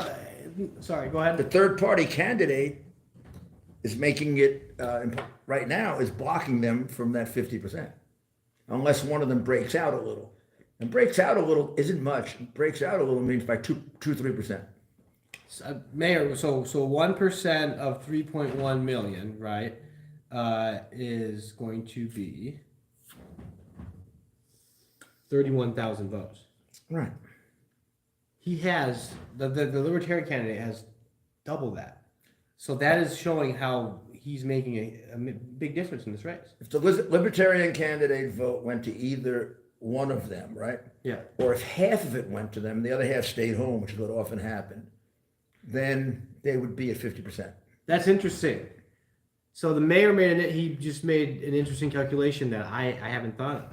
He's saying if the Libertarian candidate, third party candidate, wasn't in the race, half would have voted for someone else, and half would have stayed home. That's interesting, and you can use if you take that and use that. It's almost for always some true previous presidential that the races. libertarian candidate, Warnock just went down a 0.1%, but Walker didn't go up. So now let's take a look at Philadelphia to see what's going on there. Philadelphia. So we're gonna head over to Pennsylvania. So again, just to recap, with 71% of the vote in Georgia, just 3,000. Oh, now just 7,000 votes separate Walker and Warnock. I Just have on 7,000 this, votes. I have on my site 50-48, How many votes, Cass? 42%. Okay, we got 71% of the vote in over here. 71%? You gotta refresh your page. Oh, you're in Pennsylvania now. Sorry. Pennsylvania, yeah. So we're switching states. Yeah.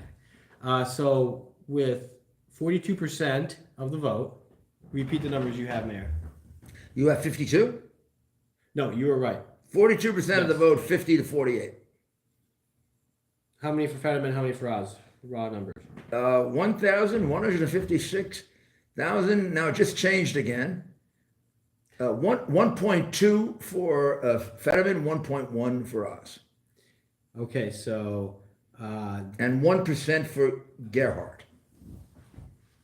Eric Gerhardt coming in as libertarian here. So we have 42% of the vote in Pennsylvania. Fetterman leads Oz.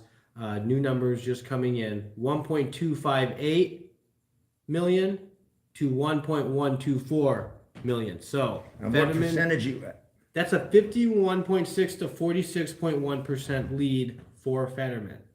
Yeah, That's a 5.5% margin. yeah, that's a big margin. Now again, Fetterman had a huge lead right out of the gate.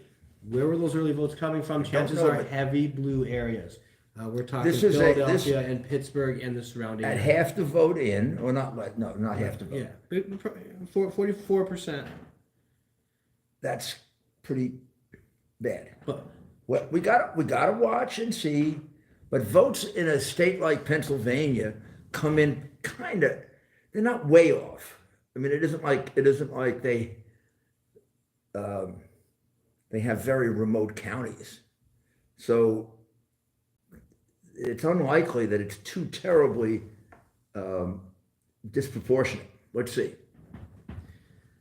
So again, we're talking about Pennsylvania, the Senate race there. John Fetterman against Dr. Mehmet Oz.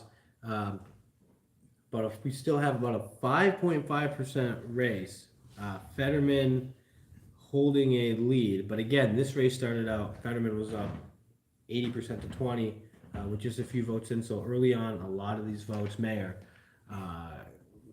likely coming from heavy Democrat areas. Now, 44% of the vote in. This is a large margin, but again, a lot of these early votes came in for Fetterman, were heavy Democrat areas. That gap continues to shrink and has. Now let's look at the governor's race there. The governor's race, same state here, Pennsylvania, the Keystone State. Is that what it is? The Keystone State. Josh Shapiro holds about a 15 percentage point lead over Doug Mastriano, 56.6% to 41.6%, with 41% reporting. That's about 1.382 million to 1.015 million. A difference of about 367,000 votes. And with about 41%, that's 4 and 10 votes counted. Shapiro holding a 15-point lead. Yeah, it's hard to tell Democrat from that lead, compared to Fetterman's 5-point lead. So he's running 10 percentage points ahead of which is Fetterman. it's helping Fetterman, but it might also be that they're running in the Democratic part of the state, and that's why he's ahead. So the Shapiro-Mastriano race may be more indicative of your red voters versus blue voters, where the Oz-Fetterman race, some of these factors that come into play have helped Oz and hurt Fetterman. Is kind of what you're saying with that. Mm-hmm. So Pennsylvania, let's check in just quickly, the mayor's home state of New York. We Let's got go to New talk York. about Let's it. look at that. The Senate race has been called with 34% of the vote. Chuck Schumer, 1.3 million. Joe Pinion with a strong 670,000 votes. That's a 66.9% for Schumer, 32.6%. Well, I mean, Joe Pinion ran a very good campaign. I know it's hard for people to believe that, but they gave him no attention. He actually won the debate against Schumer, and he's a guy to watch in the future. But he really was treated very, very unfairly in the race by giving him no attention. And talk to us about the governor's race, Mayor. 30% of the vote in. Hochul holding a 63 to 36% lead. Talk to us about that race. Well, as you can tell from the other numbers we looked at, that's a very big number. And even though it is only 30%, 60-30, it better move and change very quickly. Otherwise, the race is going to go the wrong way. If that were at 10%, if that were only at 10%, it would be a, this is all crooked here. If that were at 10%, that would be something you could still deal with. But right now, we can give it another half hour. But that margin is a very, very big and unexpected margin. Unexpected.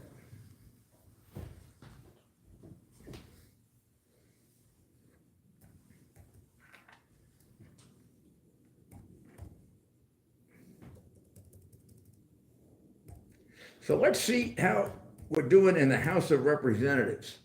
We haven't looked at the House of Representatives in a while. And I think we just want to see where things are in the House.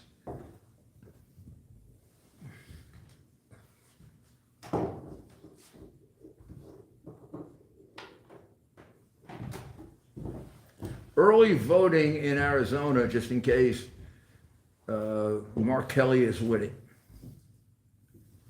With 38% reporting, he's at about 56%. I know that's not the House of Representatives, but I just noticed it. Walker is now leading with 67%, and he's gone up to 49.3. Kristi Noem has just been named the governor. Re-election has been confirmed. Not unexpected. And the Republicans right now, in terms of called House elections, have a lead of 86 to 48. The Democrats have lost 3 seats in that 48, and the Republicans so far have gained 2. That if the remainder play out the way they're supposed to, that's the majority. You have to win 5 seats. So I'm not going to get distracted by this thing that came in from Australia, which points out that I guess today Joe Biden made a statement getting the century wrong. You know, Australia constantly does things about Joe Biden's. They seem to take a fascination with his. Ask questions below, and I'll get them to the mayor immediately. Any questions you have? Maybe we keep an election theme. Maybe you have some other questions, but we are approaching 10:15, 10:16. And we are going to continue to get some results in some of these key races we've all been talking about and watching for months, sometimes years. And of course, races that we're looking at in the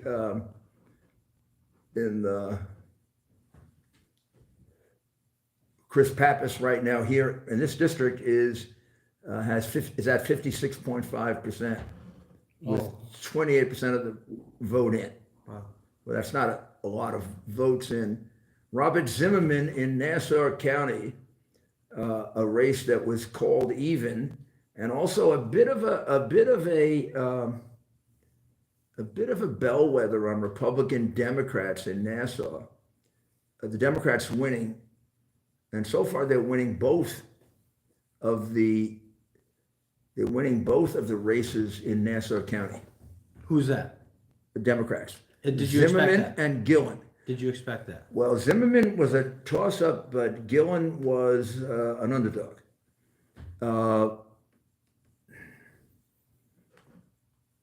It does tell you that only a third of Nassau County has been counted, which is where Zeldin should run very strong. So he's got 2/3 still to pick up there, which could change that number a bit. But it's not good news that both of the candidates are ahead right now. So let's talk about New Hampshire. Of course, here we are in the Granite State. It's a beautiful state, by the way.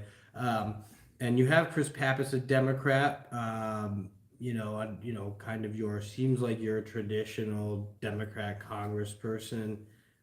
Not real controversial, but you can't really say much to what he's done, at least publicly, right? So perception-wise, running against Caroline Leavitt, a very strong and very qualified young woman who served under President Trump and worked so hard for the last year and a half. Put the work in and day out, stayed focused, proved a lot of people wrong, and got this far based off authenticity and hard work. Mayor, she is now, she's down, which is 31% of the vote in. She's down 56 to 43.9%. So that's about, it's really 44%. So- It's a 12-point race, like you said. And what's left? There's still 69% outstanding. Okay, there's still a chance. So it depends where those votes are. It really Yeah, does. it's a little concerning, but there's still a chance. You don't want to be, but it's better than being down 20. Now but not on as good as the being up. other side of it, it looks like a very, very big upset is coming about in the New York District 17, where Michael Lawler with 51% is ahead of Sean Patrick Maloney, who is like number 3 in the House by 11%. This is your guy. This is someone you've talked to many times. Now, Sean Patrick Maloney is the chairman of the committee to elect Democrat congressmen. It'd be quite a blow to Pelosi, who selected him, if he were defeated and if it were anywhere near a number like 10%. Oh, man. So It also bodes well for Zeldin being able to pick up votes in that area of New York. So let's see if that has an impact. And it is 51%, so it's a pretty good number. wow. But it may not. I mean, you still can overcome 51%. Who gets that sort of role, Mayor, in Congress? Who gets that sort of role of Someone what that's is very this, close to the that. NRCC, Someone they all trust. the DCCC chair? Let's face it, he's somebody they have to all trust because Is it someone their they trust? lives depend on him. But so someone they trust, not necessarily someone who's in a safe race, a safe seat. No, so they no, can it should- spend their no, time- absolutely. They- so they can spend their they- time traveling the country. 100%. You're correct on that also. So they made a real So miscalculation. this is a decision. This is maybe indicative of the decision making of. Well, maybe she's getting a little dotty. I mean, she is very old.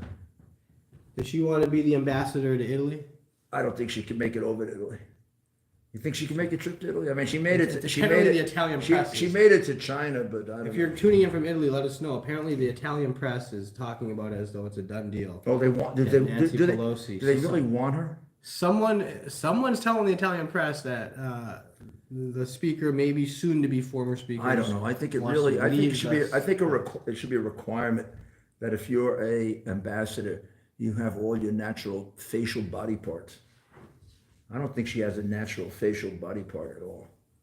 I think So she's a Nancy complete. Pelosi, the Speaker of the House. I think that she's a maybe complete- losing her. I think she's a complete creation of some kind of a well, some kind of a, move this part of the face here, this part of the face here. Let's Ever notice when she talks like that?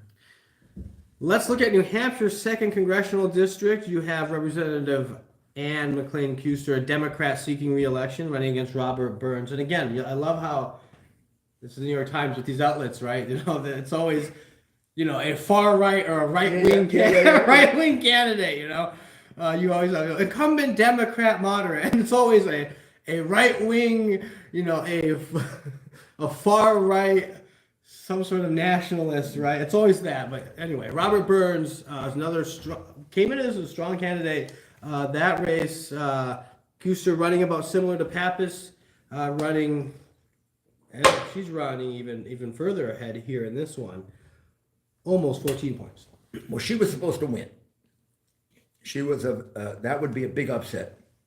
That is a heavily Democratic district, whereas the other district, the Pappas district, is a closer one. It might even be it's not a Republican district, but it maybe be like D2 or something. Again, Caroline Leavitt ran a very strong race. She did. Is running. I mean, this isn't over. Is running. Let's look at the Senate race. here again. The Senate race, again, is even a larger gap than the Pappas race. Maggie Hassan with 54.8%. Don Bolduc, General Bolduc with 43.1%. Hassan up 23,000 votes, 32% reporting, so about a third of the vote in. Hassan with a almost 12-point lead. That's a tough. These are beginning to get tougher and tougher, and when you see all of them like that, This is New Hampshire, and this is a state. Interesting, Mayor. A third of the vote in. So let's see where these votes are. Yeah, the other thing I have to say, margins. If we want to be honest with our audience, we have to say we are not seeing. We're seeing good Republican numbers, but we're not seeing a big red wave right now. We're not seeing a big red wave. We're seeing Republicans doing well. We see a couple of surprises like Lawler right there. That's a big surprise. We're seeing them come back strongly like Walker has. But we haven't, and we've seen a couple of dominant wins in Florida. Both DeSantis and Rubio won really big. Rubio won bigger than we expected. But we haven't seen big Republican wins yet. Well, in Michigan, again, a lot of vote outstanding in a lot of these places. In Michigan, 22% of the vote in, and Dixon is closing in on Whitmer. Dixon with 47.2%, Whitmer with 41.2%. That is a 4-point race. So Dixon has closed the gap. I think not too long ago we were talking about a 6-point race. That is now a 4-point race. Dixon has ran an incredible campaign in Michigan. And again, Whitmer with the lockdowns, the hypocrisy, the lies. Yeah, how is she hanging on at all? Children. It is quite something. It's really impossible that she's hanging on the way she is. It's just mind-boggling. It's quite something. So now back to Georgia here. Herschel Walker now at 49.4%, so he's getting closer to 50, and that's with 75% reporting. He's now separating himself from Warnock, but believe it, which of course is important. The most important thing, however, he now needs 0.6%. 0.6%, with about a fourth of the vote remaining. So we not impossible to do. Not impossible as he gets there. So it is not impossible in the last 25% to pick up 2-3%. That's right. And so here we go. Let's go back to Pennsylvania. Let's go to the Pennsylvania Senate race. Here we have now over half the vote in, 53% of the vote. John Fetterman, 1.5 million votes, approximately 1.499 million. To Dr. Oz's 1.366 million. Again, we keep stressing this, right? And this is why it's tough in some places to make predictions unless you know where these votes are coming from. Comment below if this is your state, if you're watching a specific state even closer than we can, because we're trying to cover as many as we can. Let us know in the comments your thoughts on your state. A lot of you out there are obviously just as into this as we are, and so we want to hear from you, and you can contribute to the conversation, and we can get that information out immediately.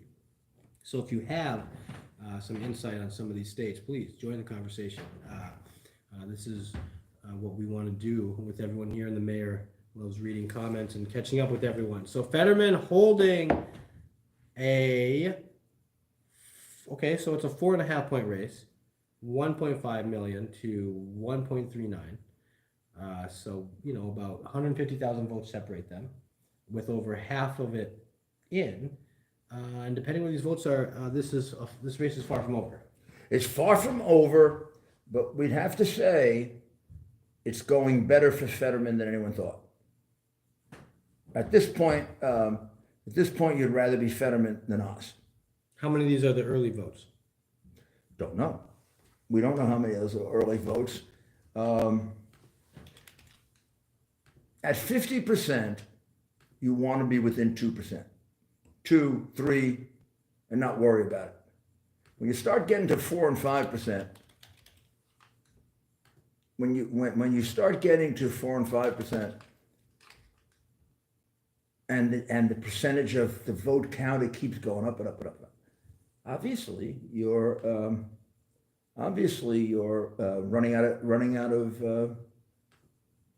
of runway space. So that has to start moving quickly, I would say. Let's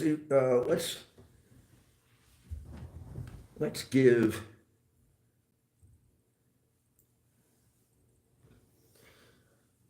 Thanks for joining us. Stick with us. Tell your friends. We're going to stay on here for a while. I mean, the mayor is... Yeah, what the heck, until we get tired.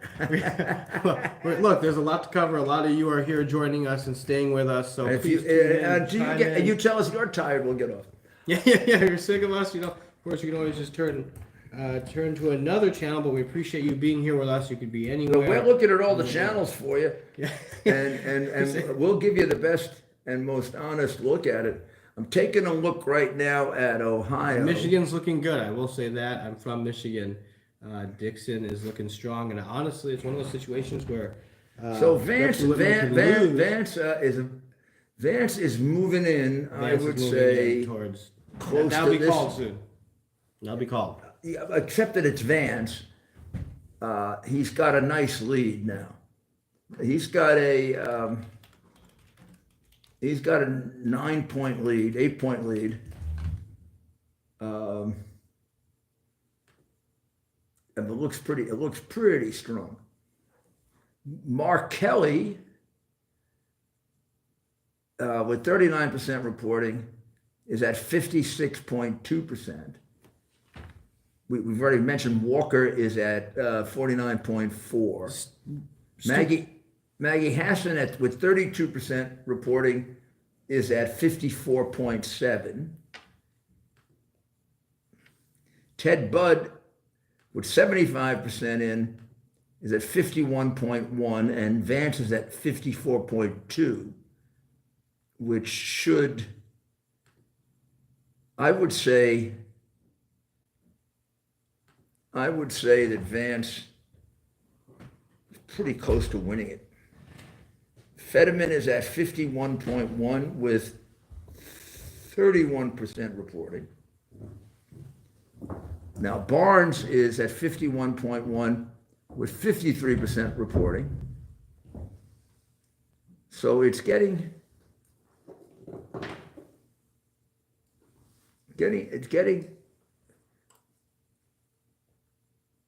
closer now to seeing where these races are going to come out.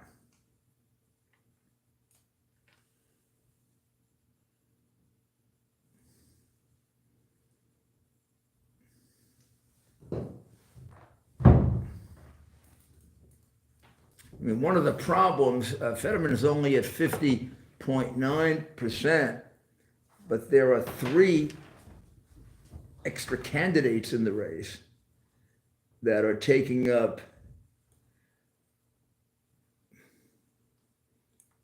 2%.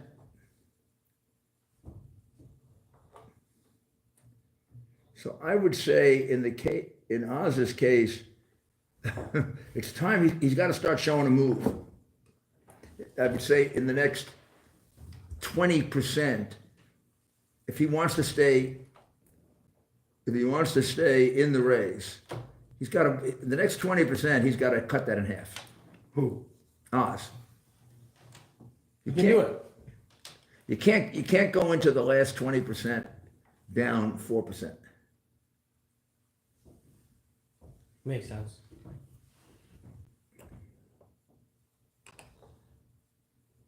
Walker has moved up to 49.5, with still 29% of the vote to go. So there's plenty of room to go over 50%. Plenty of room.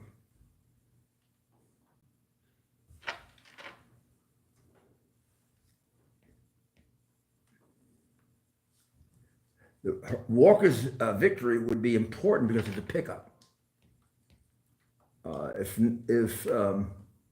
Now, what it would do, should Oz lose in Pennsylvania, it would leave you where you are. So then the Republicans have to get another pickup. And that could be, assuming Johnson holds on,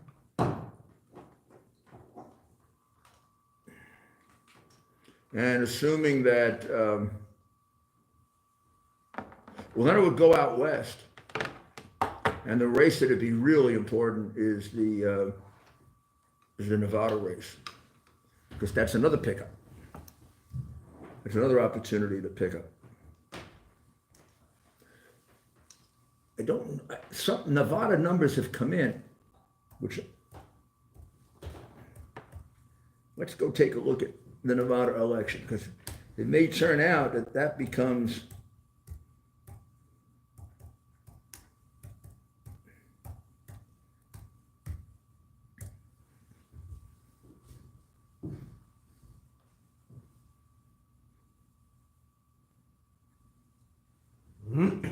Thanks for joining us. America's Mayor Live with America's Mayor, Rudy Giuliani. We are watching election results live, and watch Michigan, watch this governor's race. It is tightening.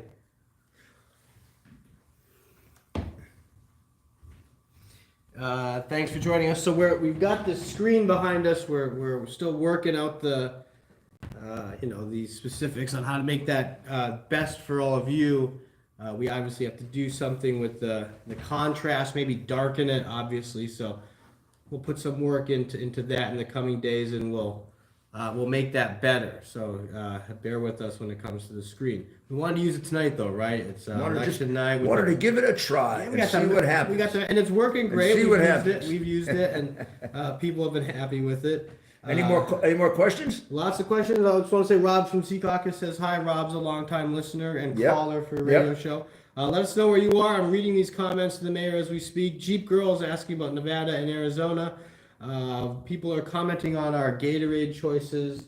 The mayor has blue. I have Arizona. white. Arizona right now, Kelly has a fairly decent lead, unfortunately, in Arizona.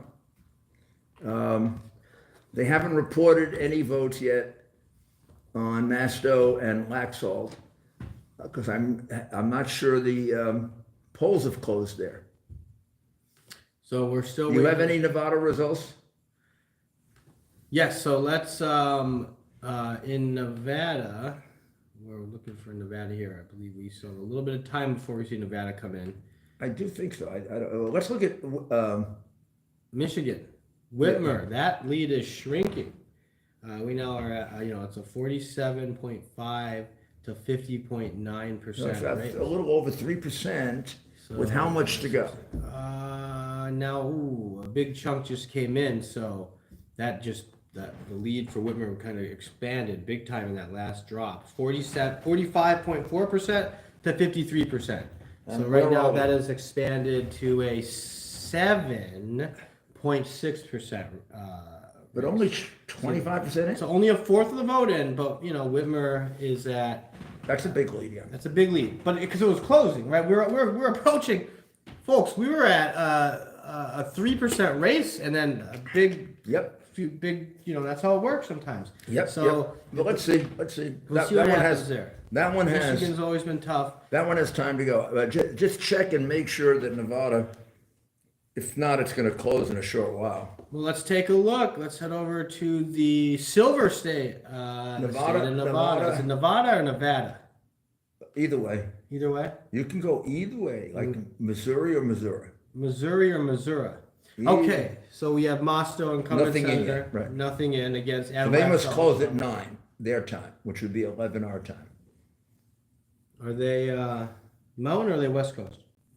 They're West Coast. So that's a 3-hour difference. So if they're closing at maybe 8 or 9. 9. Well, let's see. 9 would be midnight here. If it closes at 8, it'd be 11 p.m. here. So we are going to wait on that. We'll see if it's 11 p.m. as the mayor said.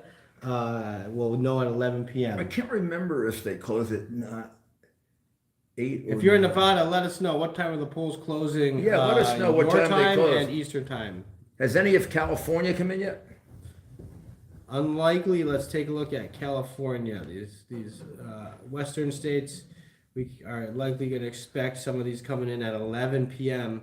Eastern time at the earliest. We're looking at some House races out there. Nothing in from California yet, Mayor, but we're watching closely. Here we go. Let's head back to. Let's get an update on, obviously one that we're watching closely here in the Granite State of New Hampshire. The Senate race, still looking at about a 11-point race in the Senate. It's not moving. That's the part you don't like. Of course, Chris Sununu, very popular here. Isn't that amazing? Sununu with that kind of lead. He won. He's up 14. He's up 14. These other people are down 12. Yeah, he's been. It's 26 point. Yeah, I don't understand why that doesn't help. Are there more votes? No, that is interesting. Sununu is very popular. Voters here are very much independent and able to separate. Here we go. So, with 36% in, Chris Pappas maintains a 11-point lead on Caroline Leavitt. This race increasingly looking good for Mr. Pappas, but Caroline running a very strong race. New Hampshire, interesting, Mayor. So far tonight, we're not seeing a red wave in New Hampshire. Maybe it's a little early. These are not good numbers with 36%. No, we're not seeing. We're not seeing this a is red New Hampshire. We're location bias, right? We're here in New Hampshire and seeing this. Meanwhile, maybe in some other places, we're seeing some strong numbers. So comment below. Let us know what you're seeing in your neck of the woods. And we'll get you on this chat here. We'll do our best. There's a lot to update on. Here we go to Pennsylvania.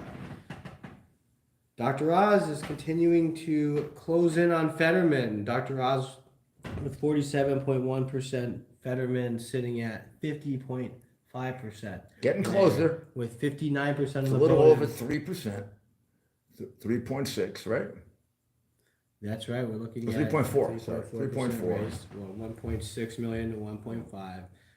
Just over 100,000 votes separate the two, and so we have about 60% of the vote in 3.2 million. That makes we have about 1.2 million outstanding votes. And can Dr. Oz close the gap of about 110,000? Very much within something he can do. In the same state, now let's look at this governor's race. It'll be interesting. Mastriano, 42.5%. Shapiro at 55.7%. Mastriano, 1.415 million to Shapiro's 1.856 million, a difference of over 400,000. That's about 440,000 votes. And that's with 56% reporting. So again, he's running about 13.5 points. You have Shapiro running about 13.5 points ahead of Mastriano. In that same race, you have Fetterman running just 3 points and some change ahead of Dr. Oz. So that's a 10-point difference in the Pennsylvania gubernatorial race in the Senate race. Shapiro is running 13 ahead of Mastriano. Fetterman is just running 3 points ahead of Oz with 59% reporting. That has to be hurting. Here's another calculation. Didn't move anything. It just kept it pretty much the same. So 50.5, 47.1. 1/10. He gained 0.1%. Right? Yeah, that's about, we're looking at a very close, this is a very close Senate race. It could take some time to call this one. It really could. So let's head over to, let's keep it moving here. Georgia. We'll go over to Georgia when we can. Herschel Walker at 49.4%. So he continues to climb towards that 50% mark, is what you want, where you need to be in order to win win the election in the first go around. Herschel Walker 49.4% to Reverend Warnock's 48.6%. Herschel Walker with 1.670 million votes to Warnock's 1.643 million votes, a difference of So about now you can flip a 27,000. coin as to whether he's going to get to the 50%. I know it's only less than a 1-point lead with Warnock, but I would say now I'm pretty comfortable Walker comes in ahead of Warnock. This is going to be Walker 1, Warnock 2, with a race to 50%. I think the question left in Georgia now, 77% of the vote in. I think the question left in Georgia now is, out of the 33% left of the vote, is there enough for him to eke out really? Matthew Meany. This would be a call to ABC. Why don't we answer it? We'll take it. Right there. You're on. Hello? Good, we're putting you on speaker. Hello? No, Put him on speaker. Hit the speaker. you're on speaker. Hit the speaker. Hello? No, you got to hit it down there. Hello? Hey, Mr. Mayor, you there? I'm here. Okay, great. Are you all good to connect on Access 5 for 11:05? No, it would be easier if I did it. I called in. Okay, cool. All right, let me text you the phone number to call in, okay? Yep, it's the same usual. Oh yeah, text me the phone number just in case. What time do I call in? 11:04, okay? You got it. Okay, All right, Mr. Mayor, talk to you then. good.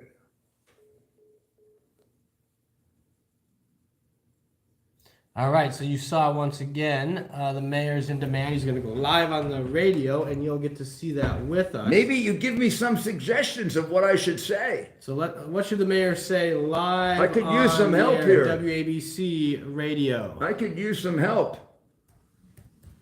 So excuse us for this. I'm trying to get a little more information on where the votes, because I'm troubled about right now. I'm troubled about Pennsylvania. I can see the road to. Excuse us. Thank you guys for understanding. I can see the road to making it up. I also can see that we're getting along in the vote, and we're not making the reductions we made in the other ones where we came back.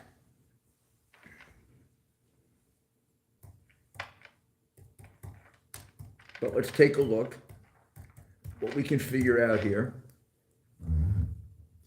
And again, if you're looking at this, let's take a look, Mayor, while you're looking at this up, how it's looking for taking the Senate for Republicans. Again, Herschel Walker ahead, and needs to get over 50%. Fetterman holding a lead, but Oz is closing in, 61% of the vote in there. New Hampshire, some people thought we might have saw something there. Very likely that Hassan holds on. We are watching some of these other states. Colorado staying blue with Michael Bennett. That's not going to be a pickup. That was going to be a long shot. That was going to be very much a long shot. So let's look at the Senate overall. Well, if we look at the Senate right now, if we go to 270 to win, which is a consensus site, right? It is, right now, they have 43 Republicans and 41 Democrats that they have, that they've picked. This is their map so far. So, Mayor, can I step in and interrupt you for Yes. an update from Wisconsin, the Senate race there? Manila Barnes takes a slight lead over Ron Johnson with 59% of the vote in. Manila Barnes at 845,000 to Ron Johnson's 841,000. did he take the lead or was Johnson ahead?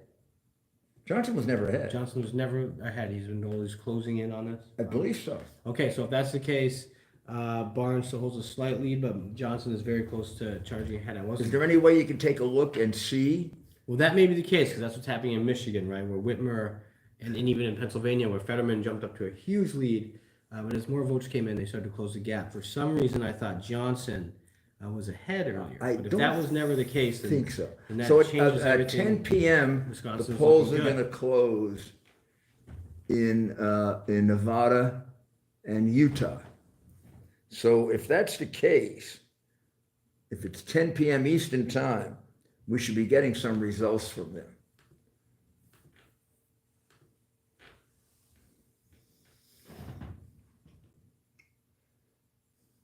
Okay, so back to the Georgia Senate race, Georgia U.S. Senate race. Fetterman maintains a 2.6. His lead has shrunk to now 2.6%. Fetterman with 1.726 million votes to Oz's 1.634 million. Abbott has been Difference of projected to 7,000. win in Texas, which I guess is no big. He's wiped out Beto. Robert Francis. Yeah, Robert Francis, bubblehead. Robert Francis has now ran in every elected office position in the state of Texas. He's lost everyone? Has he I guess lost he was everyone? I guess he was a congressman at one point. So he won a House race. So as we continue to look here, okay, Fetterman's now below 50%. I mean, not as relevant as in Georgia, of course, but Oz is charging towards Fetterman. That is now a 2-point race. Oz at 1.664 million to Fetterman's 1.738 million. A difference now of and we're seeing another batch of votes coming in. We're talking about a 70 to about an 80,000 vote, 70,000 vote difference, and that's in the Fetterman Oz Pennsylvania U.S. Senate race with 63% reporting. Now that is beginning to close. That's beginning to show good movement. When you're at 2% essentially, 2.2%. Momentum. It looks like you just gained 2 more. 47.9% to 49.7%. just That's gained right. He is gaining ground. This is up, and now he lost ground. So we have about He gained 2 and he lost 2. So we're about an 80,000 vote difference here with 65% of the vote in. Again, depends on where these votes are coming from. I think you'd rather be Oz than Fetterman right now. Would you agree with that? No, because we don't know where the votes are coming from, and you'd always rather be ahead.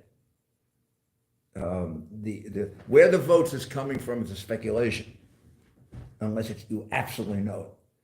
If you're following one of these states closer than we are, and you may know where the If I knew exactly where the votes are out and what percentages, I could tell you that.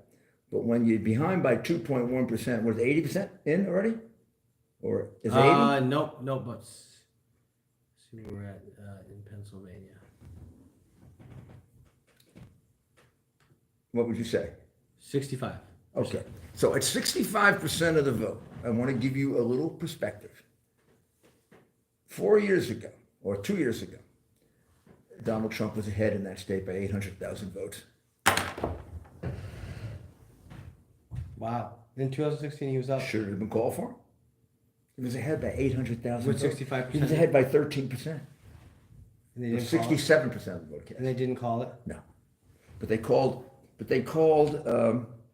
but they called Arizona for Biden Yeah. Where were you election night? in White House. 2016. I'll tell you the rest of it in a minute. All righty. Be right So thanks for joining us. We are live here across social media, covering tonight's election results. Very fascinating what we're seeing. Many of you joining us for the first time. Thanks for being with us. I apologize. You're stuck with just me here for a couple of minutes. And I really apologize for that. Of course, you're all here for America's Mayor, Rudy Giuliani, who will return shortly. So if you're just joining us, thanks for tuning in. Of course, things are getting exciting. We are now approaching the 11 p.m. Eastern hour. So for those of us who follow these things closely, we'll start to see even more clarity over the course of the next hour. Tight race in Pennsylvania. But Oz is charging right at Fetterman, and it's about a 2-point race. In Georgia, the question is, can Herschel get over 50% and avoid a runoff there? New Hampshire, some thought Bullock, had a strong chance. Great candidate, ran a strong race. Hassan appears to be holding on for now. Really depends on where those votes are coming in from. Now let's check in on Michigan. Michigan, of course, the Democrat Party has really held Gretchen Whitmer up to be quite the politician, and so she runs for re-election, has a lot of money, a lot of support from around the country. Right now, with 30% of the vote in, she maintains a 52.9 to 45.6% lead. So that's a 7.3% lead with 30% in. That's over it's over 100,000 vote difference. But again, a lot of places really depends on where these votes are coming in from. Tudor Dixon's run a strong race, and sometimes depending on how voting goes in your state, late surges can make a difference, but not as big of a difference if a lot of folks have already voted, right? And Michigan's a state where early voting happens. So let us know what's happening in your neck of the woods. We're very curious, and the mayor will be back with us here in a matter of moments. So don't go anywhere; he'll be back, and you won't be stuck with just me here. So with 77% of the vote in Georgia, Herschel Walker is now at 49.5%. Again, you've got to get to 50%. So can he get to 50%? He's up 49.5% to Warnock's 48.6%. Walker with 1.675 million votes to Warnock's 1.645 million votes. Just a difference of, 30,000 votes separate these two individuals. So with 77% of the vote in, we are seeing a very close race. And look, what 30,000 votes makes up. You got Chase Oliver's Libertarian with 65,000 votes. So if he's not in it, what happens? Presumably, Warnock and Walker would be even closer. So this is getting even tighter. A new batch of votes in. Warnock now at 48.9%. Walker at 49.1%. Just 0.2% vote difference. Warnock with 1,687,000 votes to Walker's 1,695,000 votes. A difference of just 7,000 votes and some change. Almost 8,000 votes, right? So let's take a look at some of these states we've been following. We're here in New Hampshire. We've been following it closely. With 38% of the vote in, Pappas maintains about a 10-point lead, but that's shrinking. And that's with, again, just 38% of the vote. So Caroline Leavitt would be the youngest woman ever elected to Congress if she were to win that race. Is running a strong one, has worked so hard for over a year, is running a strong race. But Pappas maintains a 10-point lead. that's in the House. So as we look at some more House races, let's look back at Michigan where we did cover the governor's race, but let's look down to some of these congressional races there, right? So in some of these key House districts, you had Slotkin running against Barrett in a race that was closely watched. A lot of money was poured into this race, and with 42% of the vote in, Barrett maintains the lead. However, it really depends on where these votes are coming from. And so, even though Barrett's up 13% in this race, it really depends on which precinct. And you can get that information, right? And so, if you have that, if you've been following one of these states closely, please share with us what you know, what you can share with us, and we'll pass that along to everybody that's tuned in. So thanks for joining us. Some of our mics are, it's been interesting with these mics. So I'll try to speak louder for some of you. I'll be sure to speak louder. So as we continue to follow Pennsylvania, so in the U.S. Senate race, Fetterman and Oz. Fetterman at 49.8%, Oz at 47.8%. So Oz with 1.794 million to Fetterman's 1.869 million, a difference of about 73,000 and some change. So Fetterman maintaining a lead, but that's closing, and that's 68% of the vote. I'd rather be Oz. I'd rather be Oz right now. Depending on when these votes are coming in, that continues to shrink. Let's look at the same state, the governor's race. Shapiro is running a whopping 12 points ahead of Mastriano with 64% of the vote in. Mastriano ran a strong race. Shapiro, though, with 2.083 million votes to Doug Mastriano's 1.634 million votes. So that's a difference of over almost 440,000 votes with 64% reporting. That's tough. That's a tough margin to close for Mastriano. Back to some key Senate races, and we're just approaching 11 p.m. Eastern, so we'll be watching some of these West Coast states and their numbers come out. Here we go. Looking at some of these Senate races, some of the most competitive. If you were to put Colorado there, you would have put it, lean Democrat. That's going to go Democrat. Michael Bennett will hold on to that seat. In New Hampshire, Hassan maintains a 12-point lead. That's very likely going to remain in Democrat hands, but still too early to call. In North Carolina, with 95, North Carolina has counted 95% of their ballots. Ted Budd is up 4 points, likely to win that race. And in Ohio, with 90% of the ballots in, J.D. Vance is up 8. That's likely to go for Vance. And here we go in Wisconsin with 64% of the vote in. Johnson maintains a 1.1% lead. So that's looking good. Some of the competitive races we're following, obviously Arizona and Nevada, as those numbers start coming out. And then in Georgia, the Georgia race, can Walker get to 50%? That is the question. He is closing in on that number.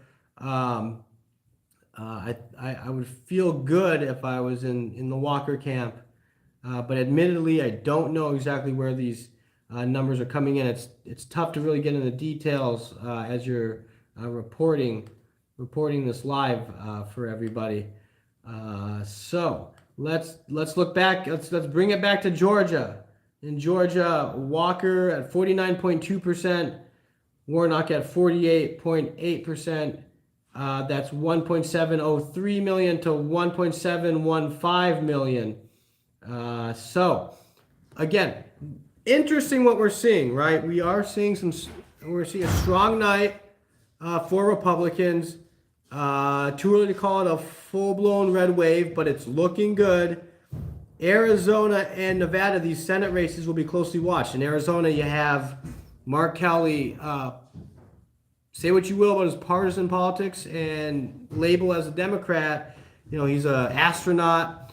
His wife faced that very unfortunate attack a number of years ago, and so he's got some factors that make him, you know, that come into play that that probably earn him some additional support in Arizona against Blake Masters, who's run a very strong race, but isn't running at the same level as Kerry Lake on the governor's side. At least the polling has showed that. Welcome back, Mr. Mayor. Thank you. Good job. Come on over a little bit here. Where are we? Bring me up to date. So we are talking about some of these Senate races, and one question we are following closely is whether or not Herschel Walker can get to 50%. Where is he right now? He's at 49.3%, so that keeps kind of fluctuating. He went down one. And with 80% of the vote in, he has 1,727,000 to Warnock's 1,709,000. So a difference of just 18,000 votes with 80% of the vote in. Let's see what happens. So with 80% of the vote in, about a fifth of the vote outstanding. Well,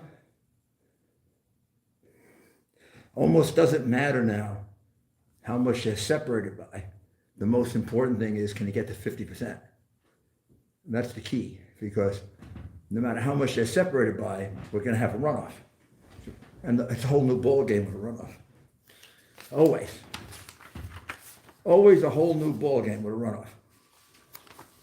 Let's see if we can do a little analysis for them of where we stand right now Sure. in terms of the possibilities of the Senate and the possibilities. paper? I'm looking for an old chart. Yeah, I got it right here. I've got it right here. Okay. Okay, now, Maria. all right, Take that. we will take it. Don't move that because the wires will. You want to take the Tell her it's on speaker.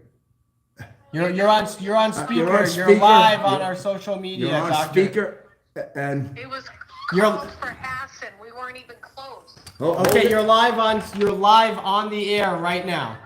Okay. hold on. Okay. Now, I'm gonna, So, ladies and gentlemen, you might remember Dr. Maria. Dr. Maria is joining us. you should have joined me. Is now on the phone, and we are live on the air with Mayor Rudy Giuliani, and Dr. Maria We're is still on here. the phone. Hello? And we are live on the I air can't hear you. What? with the mayor. So, if you're but it just didn't following work us, we are watching wouldn't here. help They us. called the New Hampshire race for. I have to do ABC Hassan, in a minute. and we are about to go live on the radio. And there he is.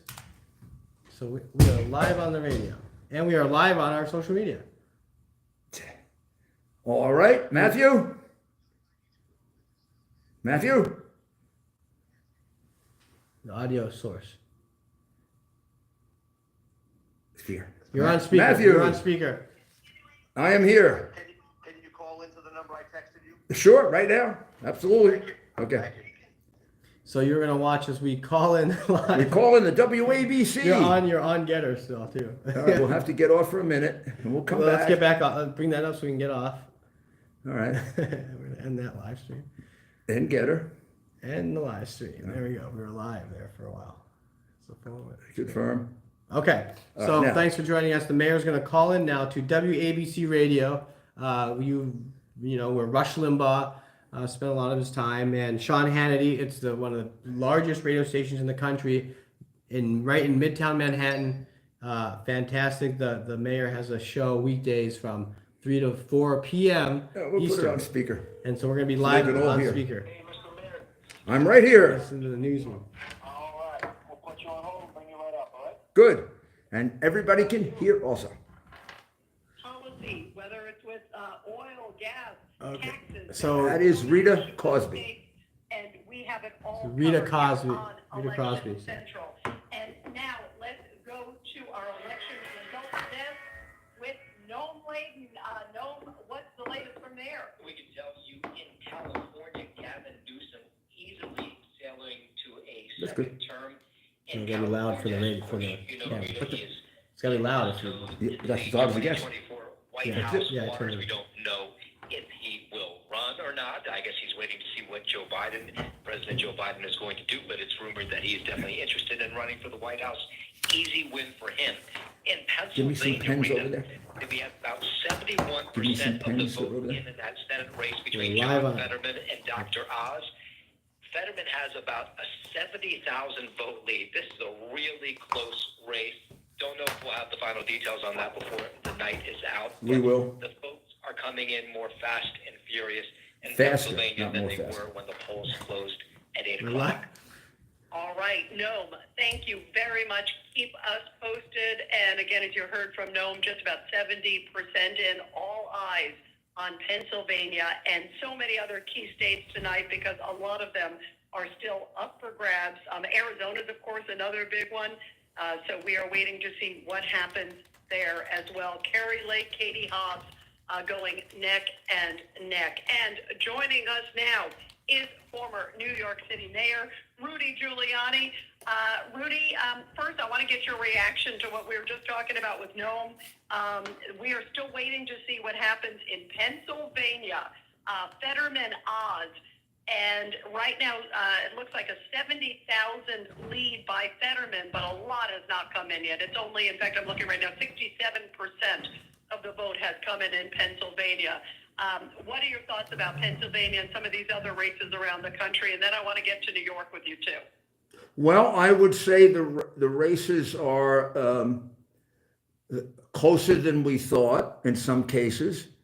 Some big Republican wins.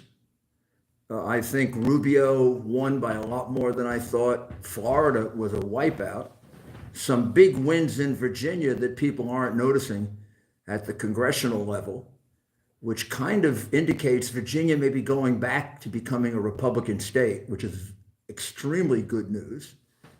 The vote, I'm in New Hampshire, and the vote that was expected here, the red wave, didn't happen. New York, we have to see. Looks like Lawler may be beating Maloney, which would be a heck of an upset. I think we'll pick up some congressional seats in New York. I think the Zeldin race, I'd like to say we're going to win it because in my heart I want to. Doesn't look good right now. I hope it changes. I think that Oz has a good chance of pulling it out. Walker, it's really a question of can he get to 50%?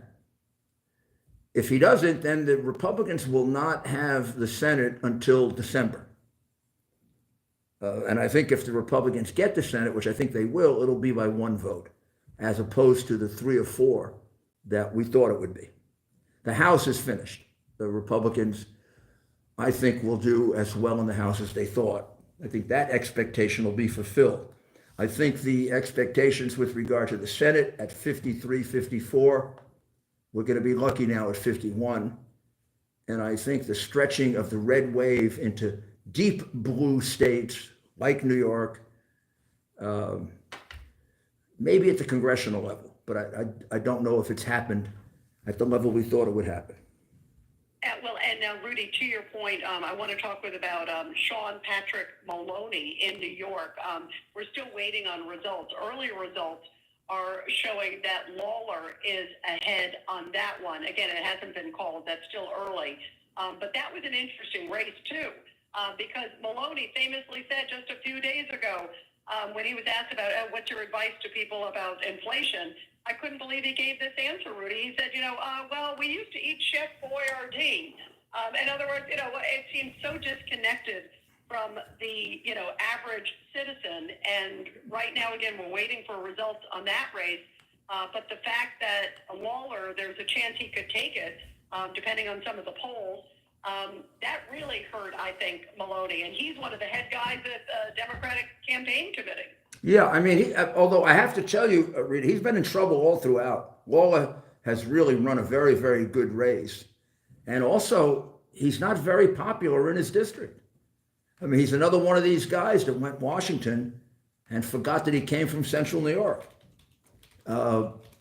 which is very typical of the Democrats.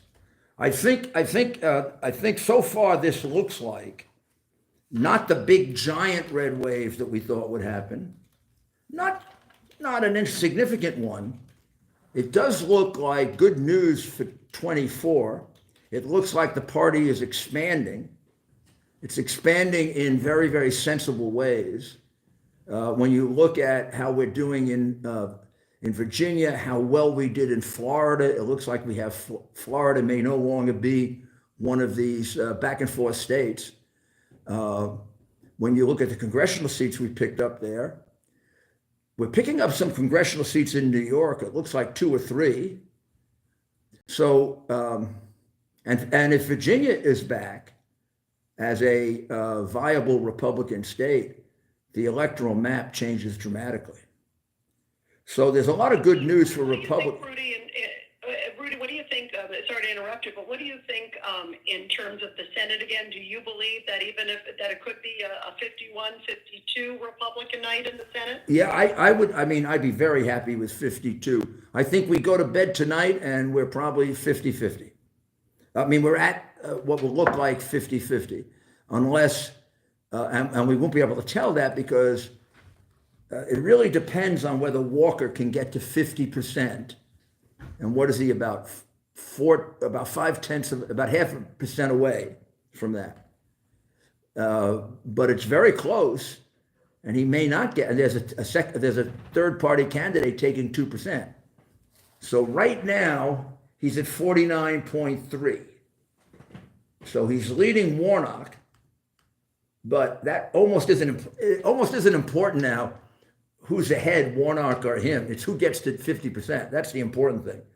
If nobody does, then they have this election on December 7th. Right, and then it drags on. Oh my goodness, Rudy. You know. And let's say we end up the night where Republicans surely have 50 votes, right? But to get to 51 votes, they got to win this race. Then you won't know. You won't know until December 7th what the makeup of the Senate's going to be. I think that's a pretty good possibility as an ending for the night. Which in a way, I don't know what you call that. I mean, Republicans are going to hate that and still love it because you're in the ball game, and Democrats are going to hate it and they're still going to love it because they're in the ball game. Right, but then it goes back to this dragging on and on and on, back to Georgia, as you talk about. Yeah, but I think this time in a different way than last time. This time with a very united Republican Party. Herschel's not going to have the problems, unfortunately, that came after the 2020 election and the disputes over, did Georgia handle it right or not, and that divided the party. I think that's over now. Rudy, I want to ask you too about Ohio because J.D. Vance has been projected to win Ohio. Remarkable win, by the way. That's a good news win. There's a guy who was supposed to lose because he's a Trump guy, and it looks like he's going to win by a nice number. Yep. He has handily won. Rudy, stay with us. If you could, I want to go to Noam Layden on our elections result at Noam. The NBC is calling the governor's race in New York for Governor Kathy Hochul. Too bad. Tonight. So they say she has outlasted Lee Zeldin and will get 4 years in Albany as an elected governor. Again, NBC calling the race here in New York for Governor Kathy Hochul. Wow. So, Noam, let me just get clarification from you because you're quoting NBC. They are the only ones at this point, I understand, or one of the few that are calling it. And what is the margin so far? Do we have a sense? It's a large enough margin from them that they say that there's no way for her to make it up. We've been watching the race pretty closely, of course, here on the election news desk, and Lee Zeldin has not performed as well as we thought he would upstate. And so that has not helped him. And the numbers, for the most part, have come out as so far here in the city. Not everything's in yet, but again, NBC saying enough there for them to call the race. They are the only ones so far doing that. But NBC saying that Kathy Hochul has won. By the way, we have one other race as well in Georgia. We can tell you that incumbent Governor Brian Kemp has beat Stacey Abrams. All right, no, thank you very much. Rudy, you are going through this with me as I'm hearing it live. Again, our audience, again, also here on the Rita Cosby Show, NBC News calling the race for New York Governor for Kathy Hochul over Lee Zeldin. Rudy, your reaction? My reaction is, please excuse this, but 2 years ago, Donald Trump was leading by 800,000 votes, not 500,000 votes, in Pennsylvania with 68% of the vote cast, and they didn't call it for him. So what are you saying? Too early to call? No, it isn't. What I'm saying is, in the history of calling races, there was never a time that anybody had that kind of lead and it wasn't called. With statisticians telling you it was statistically impossible for Biden to make up that margin. And at the same time, they called Arizona for Biden, and he won it by, if he won it by 10,000 votes, and they called it in the first half hour. I just want to point out the difference and the unfairness of it. That is a legitimate call at 500,000 with 62% to go, particularly if you know that he's underperforming. I'm really not complaining about NBC's call. And I think that, I told you before, I was trying to say it in as nice a way as possible because I really think this is the end of my state. She's going to win the race. Lee did not perform the way, even in the city, the way he should. I don't think it's his fault. I think our state is a state that has too many, unfortunately, brainwashed Democrats. To vote for another Democratic governor after the last two left in scandals, with the kind of crime that we have, and the totally ridiculous things that she said, is really makes you question a large percentage of New Yorkers who vote Democrat. Do they do it just because, what is it, Pavlovian? It's certainly not intellectual. So I'm very disappointed, but I think you can't fault NBC for calling it. No, and by the way, other media, New York One in New York, saying that Hochul is, quote, declaring victory. But I can't not point out the disparities with what happened last time, when Trump had a much bigger lead in Pennsylvania with less of the vote to go.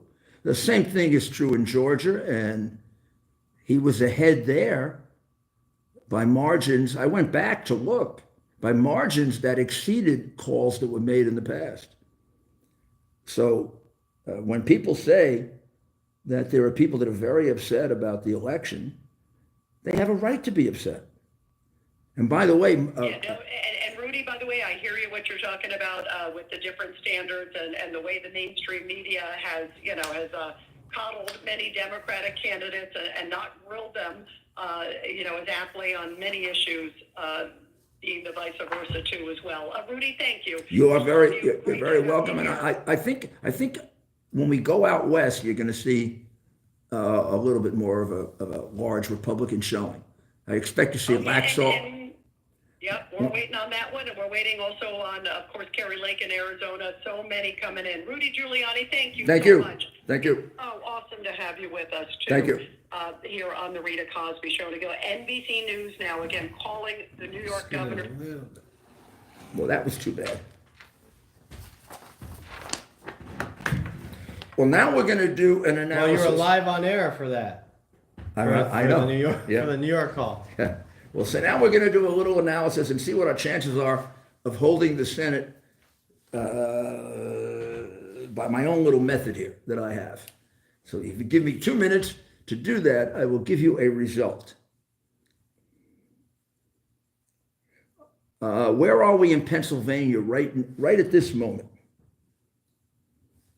Pennsylvania. So let's take a look at an update in the great state of Pennsylvania. We have all the key states up here, and we want to look specifically at Pennsylvania. Where is this one? So we'll bring it up here, the Keystone State. John Fetterman against Dr. Mehmet Oz in the Senate race. Josh Shapiro against, of course, Doug Mastriano in the governor's race. In the Senate race, Mayor, with 73% of the vote in, John Fetterman at 49.3%. Dr. Oz a point behind him at 48.3%. How much to go? 27% outstanding. So Okay, you can do it. Let me see that. Let me look at it. I like to look at it. Okay, it's a point. It's a point. That's a big, big difference. That is a doable election. That's a doable election. 1%, 1% is doable at 95%. Certainly doable at 73%. But remember, this state cheats. So again, And with 74% now reporting, Dr. Oz at 48%, John Fetterman at 49.6%. How did that change so fast? That's a 1.6% difference. You got 1.976 million. That happened in 2 seconds. 2.040%. That just jumped up to a 1.6%. Yeah, well, I mean, I just start Again, hoping that's with 74% of the I vote. hope they don't start printing ballots. I mean, And 26% outstanding in the Keystone State. the Keystone State is outstanding here. This is getting tight. So let's go back, check in on the Michigan governor's race. That now, we have a 5-point race. We have a 5-point race with about a third of the vote in. Tudor Dixon, not a bad spot to be in with still 2/3 of the vote to count. right. So we're live with you here again. Kathy Hochul's been declared the winner in the New York governor's race, and Chuck Schumer won another term with almost 60% of the vote. In that state, we're looking at the 17th district. Mike Lawler against incumbent Democrat Sean Patrick Maloney, who also happens to be the fundraising chair for the Democrat. The fundraising chair or the recruitment chair? Fundraising. He's a congressional campaign committee The campaign chair, which is really the fundraising chair. He's the chair of the DCCC. Yeah, that's what he is. Right. And it is now leaning. Which is toward one of the Republican. biggest positions in the House. Quite fascinating to have that role and to potentially be going down. So here we go. Let's continue on. We are looking at some very interesting results across states. If we are to see what's happening in the great, what haven't we really touched upon here? So of course we've been talking about the Michigan race. That's now shrinking even more. Again, under 4.8% race with 33% reporting. We'll be watching that closely. In Wisconsin, Ron Johnson has taken a 2-point lead over Mandela Barnes with 72% reporting. Ron Johnson at 1.041 million. Mandela Barnes just went over 1 million votes. So that race is now increasing to 2.2%. So Johnson caught up and surpassed Barnes as more votes came in from different parts of the state. Ron Johnson is looking good there. And we continue. Let's check back in. This is a congressional race we've been watching. Very interesting. You have Tom Barrett and Alyssa Slotkin. Tom Barrett maintains a 12-point lead, but it really depends on when those votes are coming in. That's with 47% of the vote in. So again, looking at the House, looking at how deep this red wave will go, we're seeing some wins we see some strong leads for Republicans in some of these swing districts. However, how deep is the red wave? Yet to be determined. We don't know, right? We do not know. So let's go back to some of the key states we've been watching. Let's see if anything's in on the Arizona races. We are now nearing the bottom of the hour. Mark Kelly maintains, with half the vote in, Mark Kelly maintains almost 20-point lead over Blake Masters. Again, let's see who's getting counted first in terms of ballots. No results are released till after 10 p.m. So a lot of early voting in Arizona. Again, with half of it in, Mark Kelly maintains, we'll give him about 18-point lead over Blake Masters. And here we go. Katie Hobbs up almost 14 points over Kari Lake. But again, this must be the Democrat early voting coming in. We expect those to definitely shrink. Here we go. Back to Pennsylvania. 74% of the vote in, Mayor. Fetterman, 49.6%. Oz, 48%. So we're talking about a 1.6% race with 74% in. Watching that race. Here we go. Let's continue to look. Let's get down to Georgia. Let's get an update in Georgia. As we approach the bottom of the hour, Herschel Walker has 49% of the vote in, with 86% reporting. Walker at 49%. Yeah, they're both at 49, and it is looking increasingly difficult for him to reach the 50%. So just let me 706 votes separate the two. 706 votes. See, that's not going to matter. 3.5 million. If they stay below 50%, it's not going to matter to even recount that unless you think you can get to 50%. It isn't because they're going to both go into a runoff. But if it remains 49%, 1% away, it might be worth a recount to see if somebody can get to 50. So let's see if it gets to less than one. If Walker or if they can get to less than 1%, you probably have to do a recount. So here's where it stands right now. If you go back to the last 270 town to win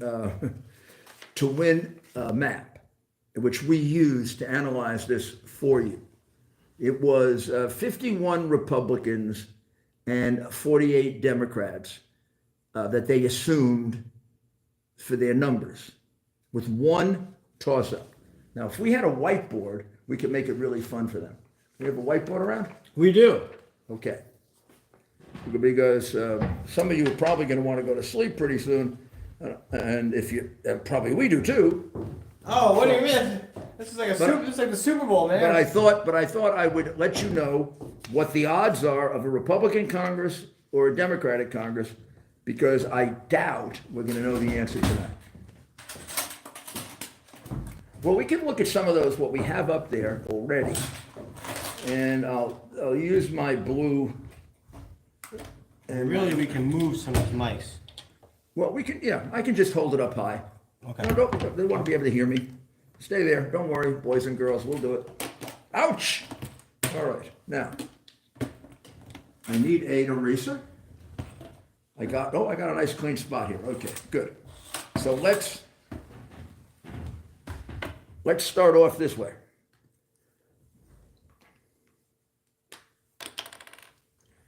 So this is yesterday's last projection from 270 to win, which is probably the biggest consensus out there. Come over, scoot over a little bit this way. Can people see it? No.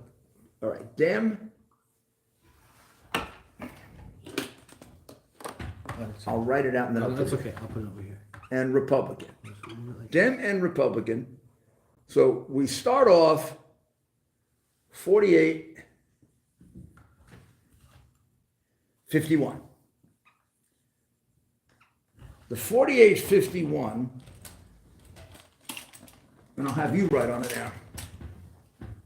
Here you go. I'm going to tell you what to write. The 48-51 Dem Republican made certain assumptions, and now we're going to change the assumptions to show you where we are, okay? So let's say the Republicans lose New Hampshire. It does not change the assumptions because they had given the 48. New Hampshire is included in the 48. Got it? Yeah. Okay. Now we go to Pennsylvania. That becomes more critical. If we lose Pennsylvania, the 51 becomes 50, and the 48 becomes 49. So let's say right now, Oz is behind.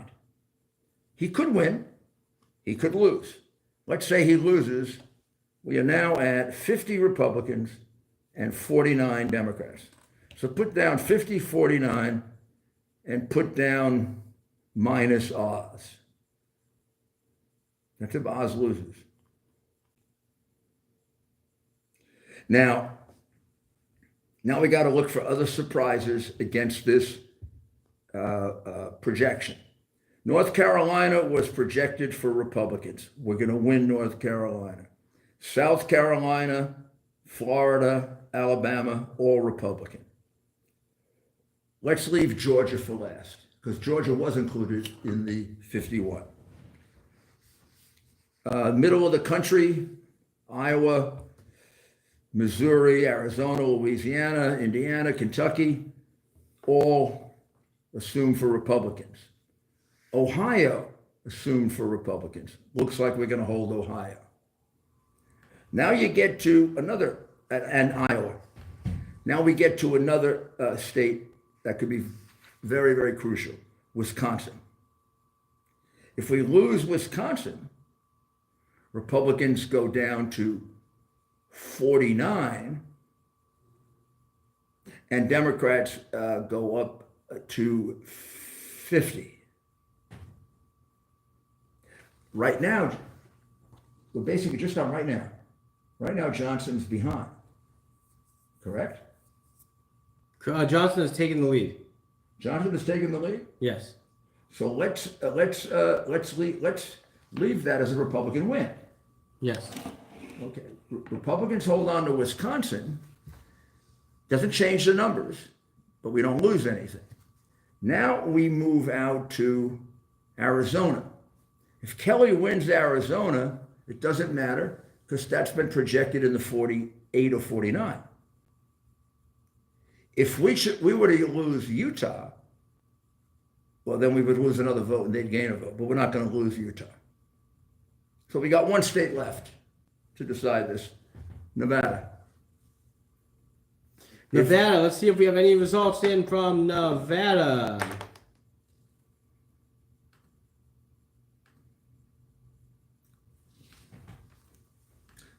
So I am going to assume for a moment, right? No results yet in Nevada. Okay, I'm going to assume for a moment. All right, you got it. I'm going to assume for a moment that we win Nevada, right? So New Hampshire didn't change it. Pennsylvania does change it. So let's take, New Hampshire is an irrelevant state because it's in the projection. Pennsylvania is a relevant state. Georgia is a relevant state. Put Georgia there. For which side? Just put them, these are the states that can make the difference. Put it in the middle? Here, I'll put that. Here. So, I believe we're going to lose New Hampshire. The minute we lose New Hampshire, nothing happens because it's still 51 to 49, which is where we start. We start at 51-49. Okay. We lose New Hampshire, makes no difference, right? Remains 51-49 because it's in the, 51-48. It remains the same. If we lose Pennsylvania, PA loss, it becomes 49 Dems and 50 Republicans.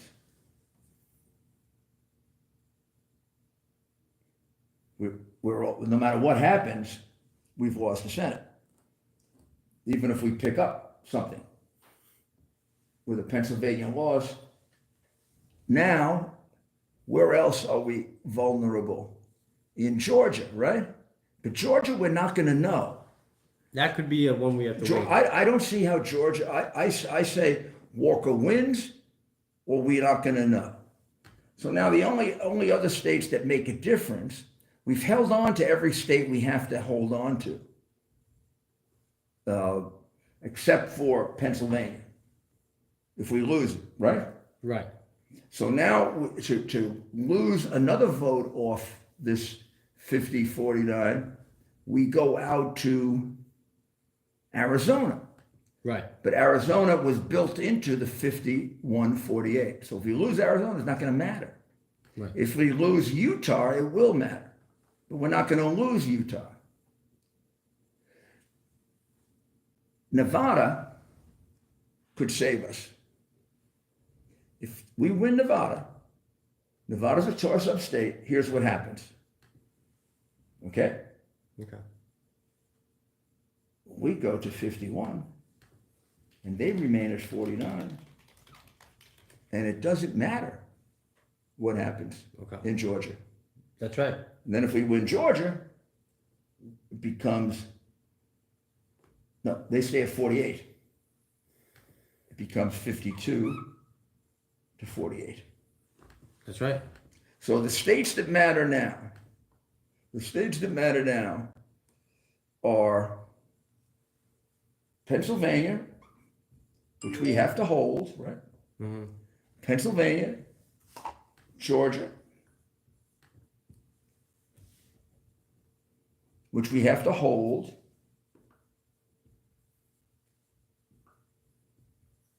to make up for our loss of New Hampshire. Yep. We have to make up, then we have to win Nevada. You have to win Nevada. So those are the states that make a difference. So there's still a relatively good chance. That we can hold on to the Senate. That's right. So we were just taking another update with 86% of the vote in Georgia. Herschel Walker with 49%.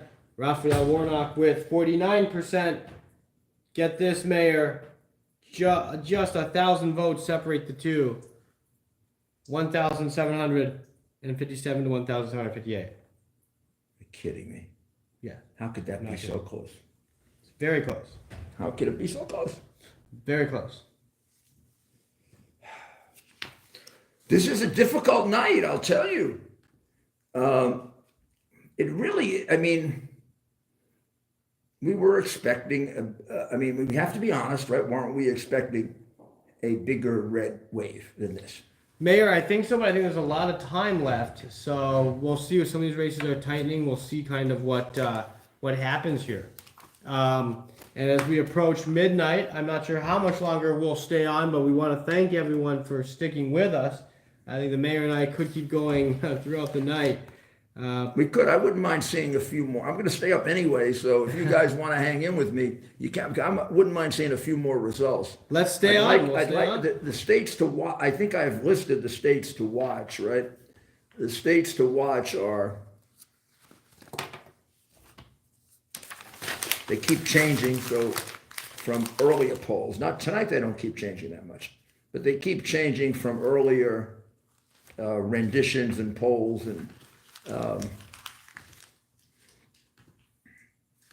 let's see where we have a piece of paper here, right here. So the states on our watch list, and I don't know if everyone understands what I'm doing. It would be good if they did. Yes. So what I did was I took the last interactive map done by 270 to win. 270 to win, in my view, is the best because it's the largest consensus of polls. So they did a last minute map that gives the Republicans 51 and the Democrats 48. So that's 99 votes. You say, well, what about the other one? The other one is a toss-up. They made Nevada a toss-up.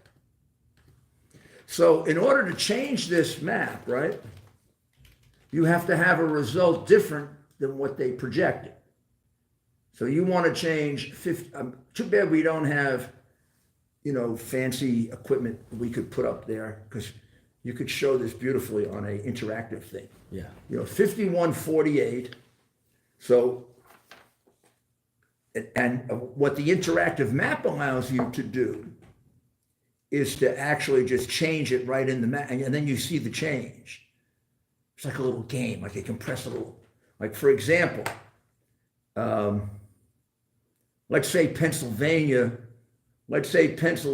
goes Democrat. So then you press blue, and the 51 Republican goes down to 50, and the 48 Democrat goes up to 49. If it remains, you leave it alone. Georgia, same thing. If you hit Georgia and you make it blue, it's now red, then it becomes 50-49, and you see it up there. So if we maybe by tomorrow night, we'll figure out how to do that on there. We could do it, believe it or not, by mirroring. Sure. By doing a mirror. Sure. We could do it. And I do think that they have, I do think that 270 to win has retained this map. So you can play with this map and change it. Here, Mayor, is the Senate map. It should be behind us. This is the map you have on. I now have it on our screen here. What we need to do is find a way to make it black so that it doesn't show. So when it shows very white, it Can people see it? Yeah. Oh, yeah. Can people there see it? Yes. Yes, they can. Well, they can. Yes, they can. So Well, why don't we get it? Why don't we get the map? Why don't we get the map to 51-49 and then work back from that? Now, how would we do that? Let's see. Let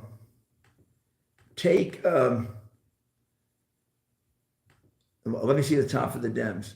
Okay, so I'll tell you what to do. Well, we can't. I can't on this one. Oh, it's not interactive? Not this one. There must be one though. That is. Okay. But there is one that is, right? What website is that from? This is from 270 to win, and it would be there yesterday, and I think they keep them. Well, this is just the live results. What? This is the live results, so this is what they're. This is just a map. It doesn't change. Yeah. They change it. But you can't press it and No, change it. we cannot. See, it's much more fun when you can press it and change it. Yes, of course. I'll look for one of those while you continue to. See, I have one here you can press and change. Oh, well, that's what I want. But let me go back. Oh, wait. Well, that's what I want. But I got to get you the right one. I got to get you the one that we're using as the basis for counting the vote. And Let us know. Send a link below if you know of an interactive map that we can. No, I know the map. You just do this. You go in. Everybody, do it with me. Oh, wow. Okay? We'll go in here and say Senate. Here it is. 220 Senate election interactive map. 270 to win. Right there. There it is. But it should be the one with 51 Republicans. Okay. Otherwise, we're going to be completely. No, we can do it with 50 Republicans. We can do it with this one. Okay. We can do it with this one. We just use the one that says 50 Republicans. And it's interactive. Now, can you hook that up to there? Can you hook me up to there? We can. Hook me up. This should be a white piece. If you hook me up to there, I can show everybody what to play with. And if you want to play with me, go to 270 to win. Or better yet, 2022 Senate election interactive map and find the one that's 50 to 48. They took a state overnight away from the Republicans. Oh, I know what they did. They made two states. Toss-ups: Georgia and Nevada. That's what they did. That's the only difference from the original map. Okay, here's the map. Now you have it. Yep. So we can do it here because it's on the screen behind us. Well, you want to play with it, and I'll tell you what to do. Yes. Okay. So let's. So you see the number on the top? Yes. I can't see the number on the top. You have to take it down. Okay, good. Because we're going to start. We always start north. Why not start north? So. So here are the results tonight, and we can see what's left. So New Hampshire remained what it is, so it stays here as long as it's in this column. Let's say It's blue, right? Blue. It doesn't matter. You don't have to change it. But now Pennsylvania makes a big difference which way it goes. Pennsylvania, Pennsylvania right now is in the toss-up column, right? Yep. So let's say he wins Pennsylvania. Who? Don't start changing other things. You're gonna No, I'm making them the ones that have been decided. don't do that. Leave it exactly the way it was. Okay. And it was 50 to 40. It was 50 to 48. Okay. We changed something. It was 50 to 48. It was 50 to 48. Yeah. And that will just completely throw us off. Pennsylvania was leading red. All right, we're back. This is what it was when we started. With, It was 49 to 48. 49 to 48. this is what it was. 50 to 48. Yeah. You made this. I didn't make it anything. This is what it was. Okay. I just pulled it up. Okay, I got it right here. It's 50 to 48. That's what I have. Yeah. All right. So Pennsylvania, if Pennsylvania goes Democrat, so now make it blue.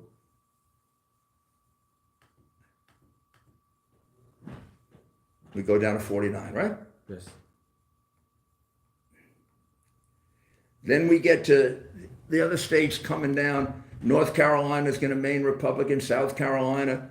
Georgia is a toss-up. Can Herschel win it tonight? What do you think? Let us know in the comments below. If Herschel wins it tonight, we go back to 50. Hit it red. We go back to 50-49. Okay, 50-49. If Colorado's over, let's assume that Arizona remains Democrat. That doesn't affect anything because Arizona's already in the Democrat number, right? And let's assume that Utah remains Republican, which it will. That doesn't affect anything. That's 50, right? So there's only one other state that can affect the election at this point, and that's Nevada. Now, let's see what happens if Nevada goes Republican. Make it blue. Without Georgia. No, make it red. I'm sorry, make it red. If Nevada goes Republican, what does that say up there? 51. Then Georgia's gravy. Now let's make it blue. 50-50. We're back to where we started. And what did we do with Georgia? Red. Okay, now let's make Georgia blue. Then they got it. Yeah. All right. Let's check in on that Georgia Senate race, Mayor. So Herschel you can Walker see the races that count, right? Herschel Walker maintains a slight advantage at 49.2% with 87% reporting. So with 87% reporting, he's at 49.2%. So that means there's 13% outstanding. Can he get to 50? How many votes are left? Well, with 13%, What is, and what, about 10% of this is going to be approximately what is 10% of the vote? about about 300 and I'd say about 350,000. 300, What they've had- 330,000. Well, they've had how many votes? They've got, 3.6 million. Let's do the math. is it 3.6? No more than that. Total reporting right now. Oh, 3.6, okay, so 10%, What's the exact 10%, one,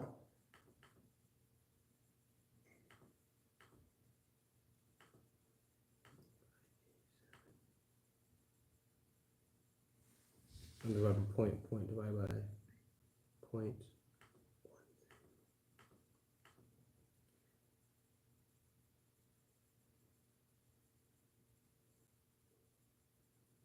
10% of that would be 270,000. So we still have well over 300,000 votes outstanding. So we've got 3.6 million. so 10%, wouldn't 10% be 362,000 votes?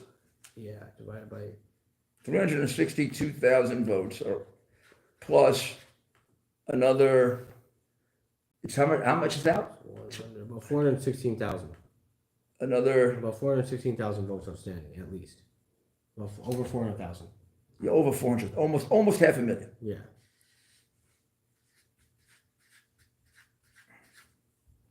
So he, out of that, He needs a lot to get to pick up only 0.8 of that. To get 50, you gotta get 50% of that.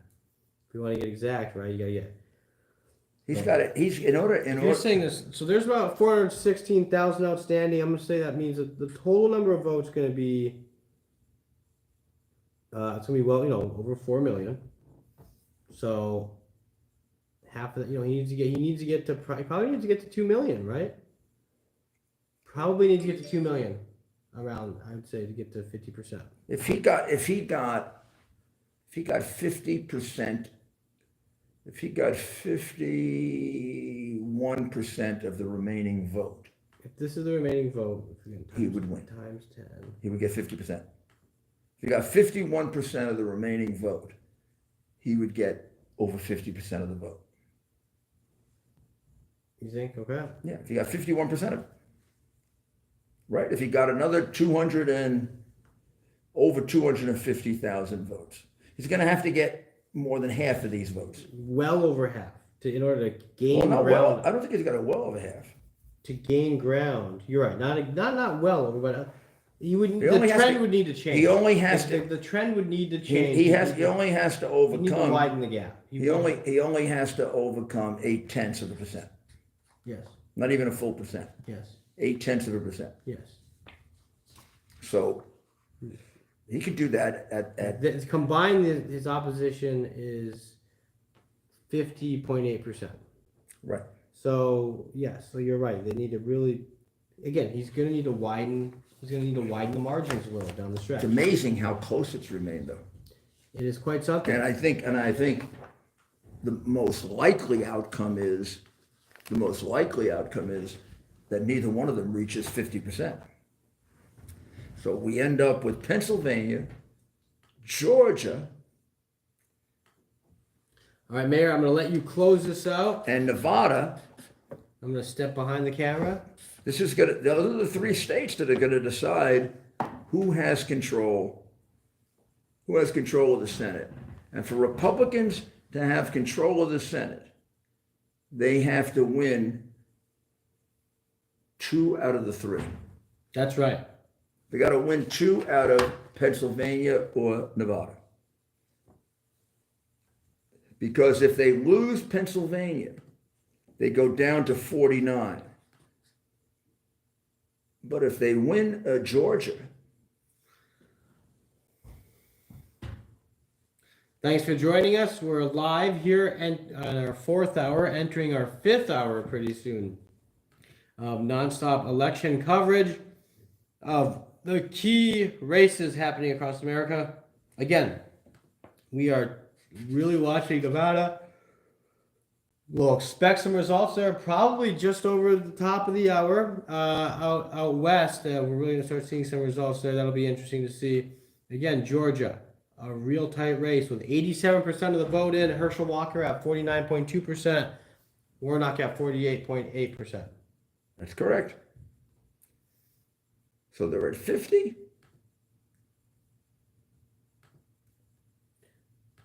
What's that, Mayor? Yeah, they got to win. To be safe, they've got to win all three. To be safe, they have to win all three. If they lose Pennsylvania, they go down to 49. But then if they win Georgia, they remain, because they have Georgia. They win Nevada, they go back to 50. So they really have to win all three. They have to win all three to gain control of the Senate. So each one of those three races now is critical to the Republicans. And the Democrats can hold their majority by winning any one of those three. And I don't think we thought it would be that close. I have to say, everyone who predicted did not think it would be that close. Not everyone, a lot of people didn't think it would be that close. And it is now statistically impossible to get to 52 or 53. You can't get there. So it's either going to be, the best case for the Democrats would be if they won all of them, right? Yep. If they won, we've given them Pennsylvania, which gets them to 49. And if we give them Georgia, they go to 50-49. And if we give them Nevada, they would have a 51-49 margin. Now, if we give those to the Republicans,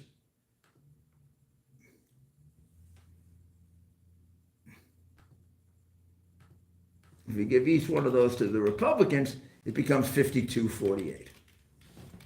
So that's the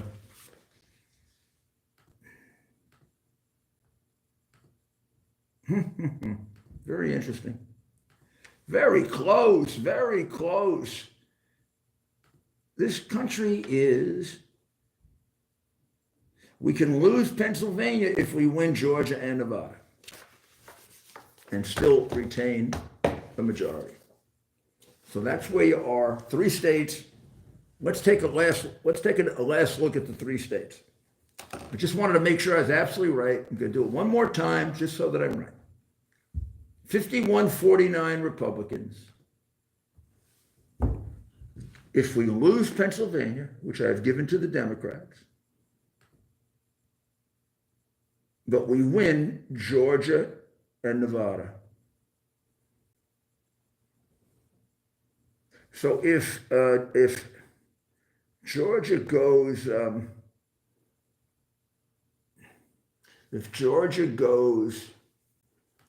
less than 50, we will end and we win Nevada, right? We end the night 50-49, and Georgia will decide who has the majority.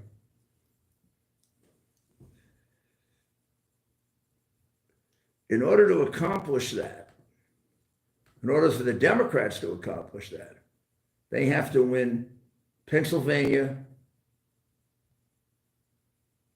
or Nevada. Where is Pennsylvania now? Of course, I put a lot.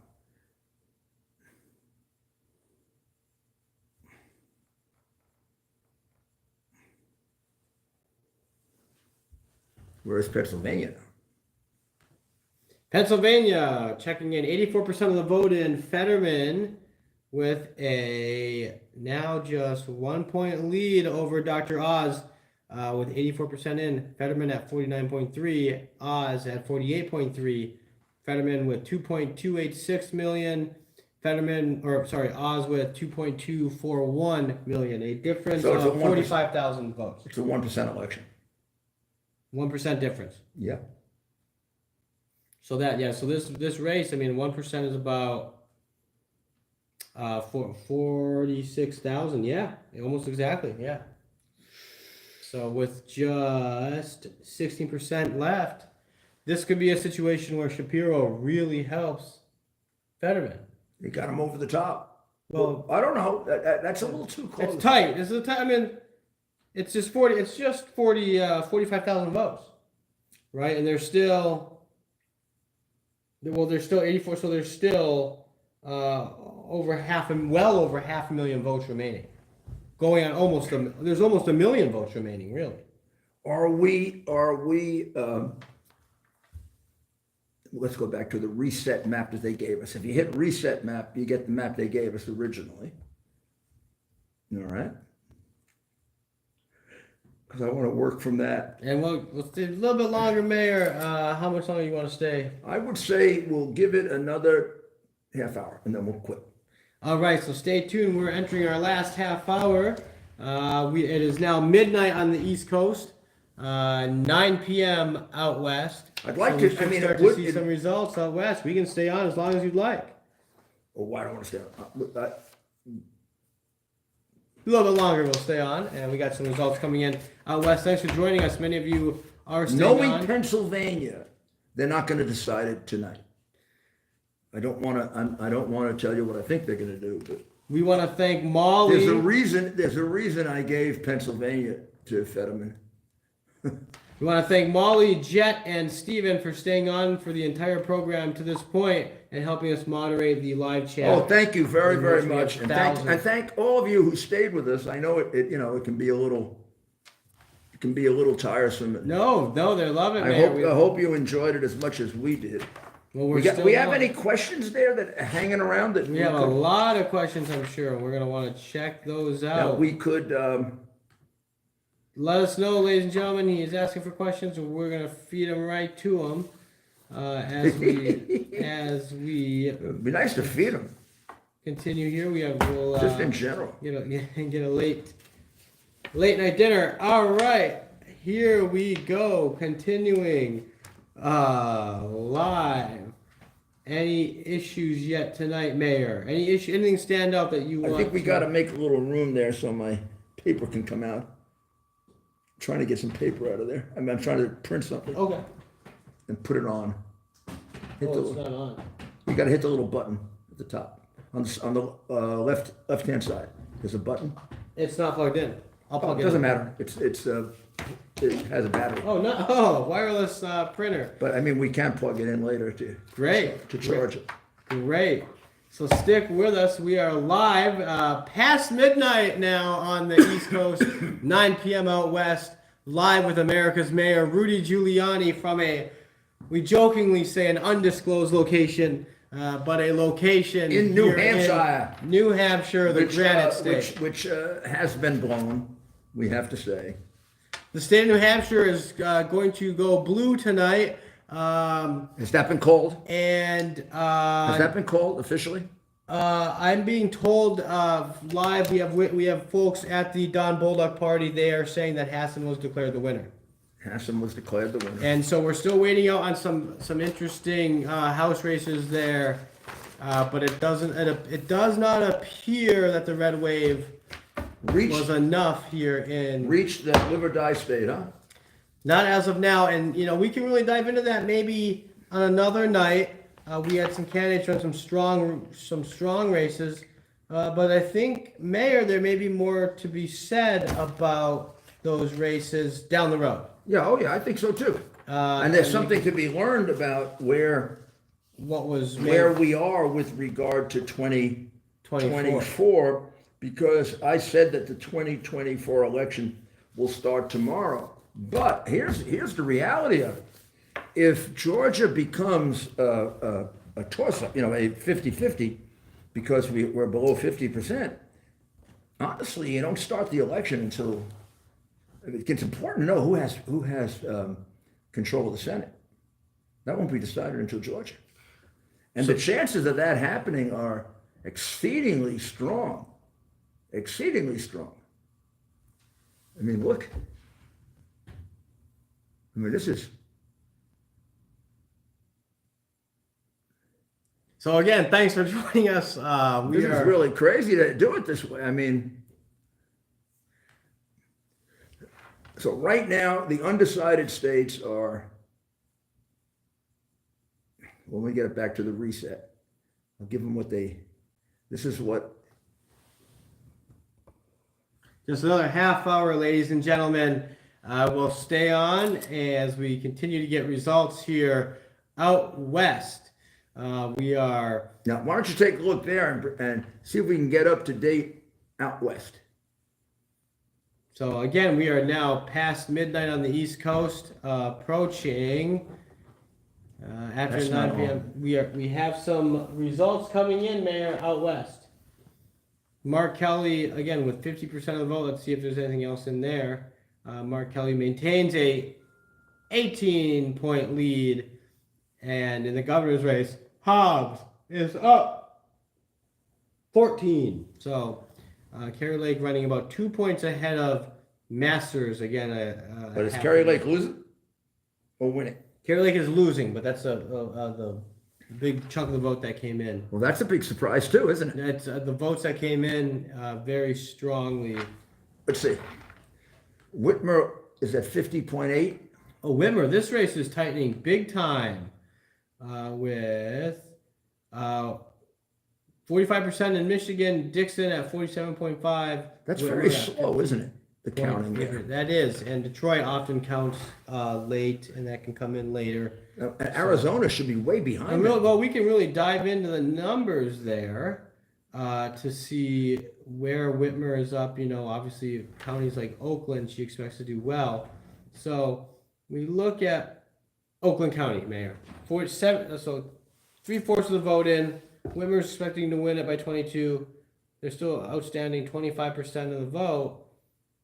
There's some votes there. There's going to she'll continue if she can hold that lead in Oakland County.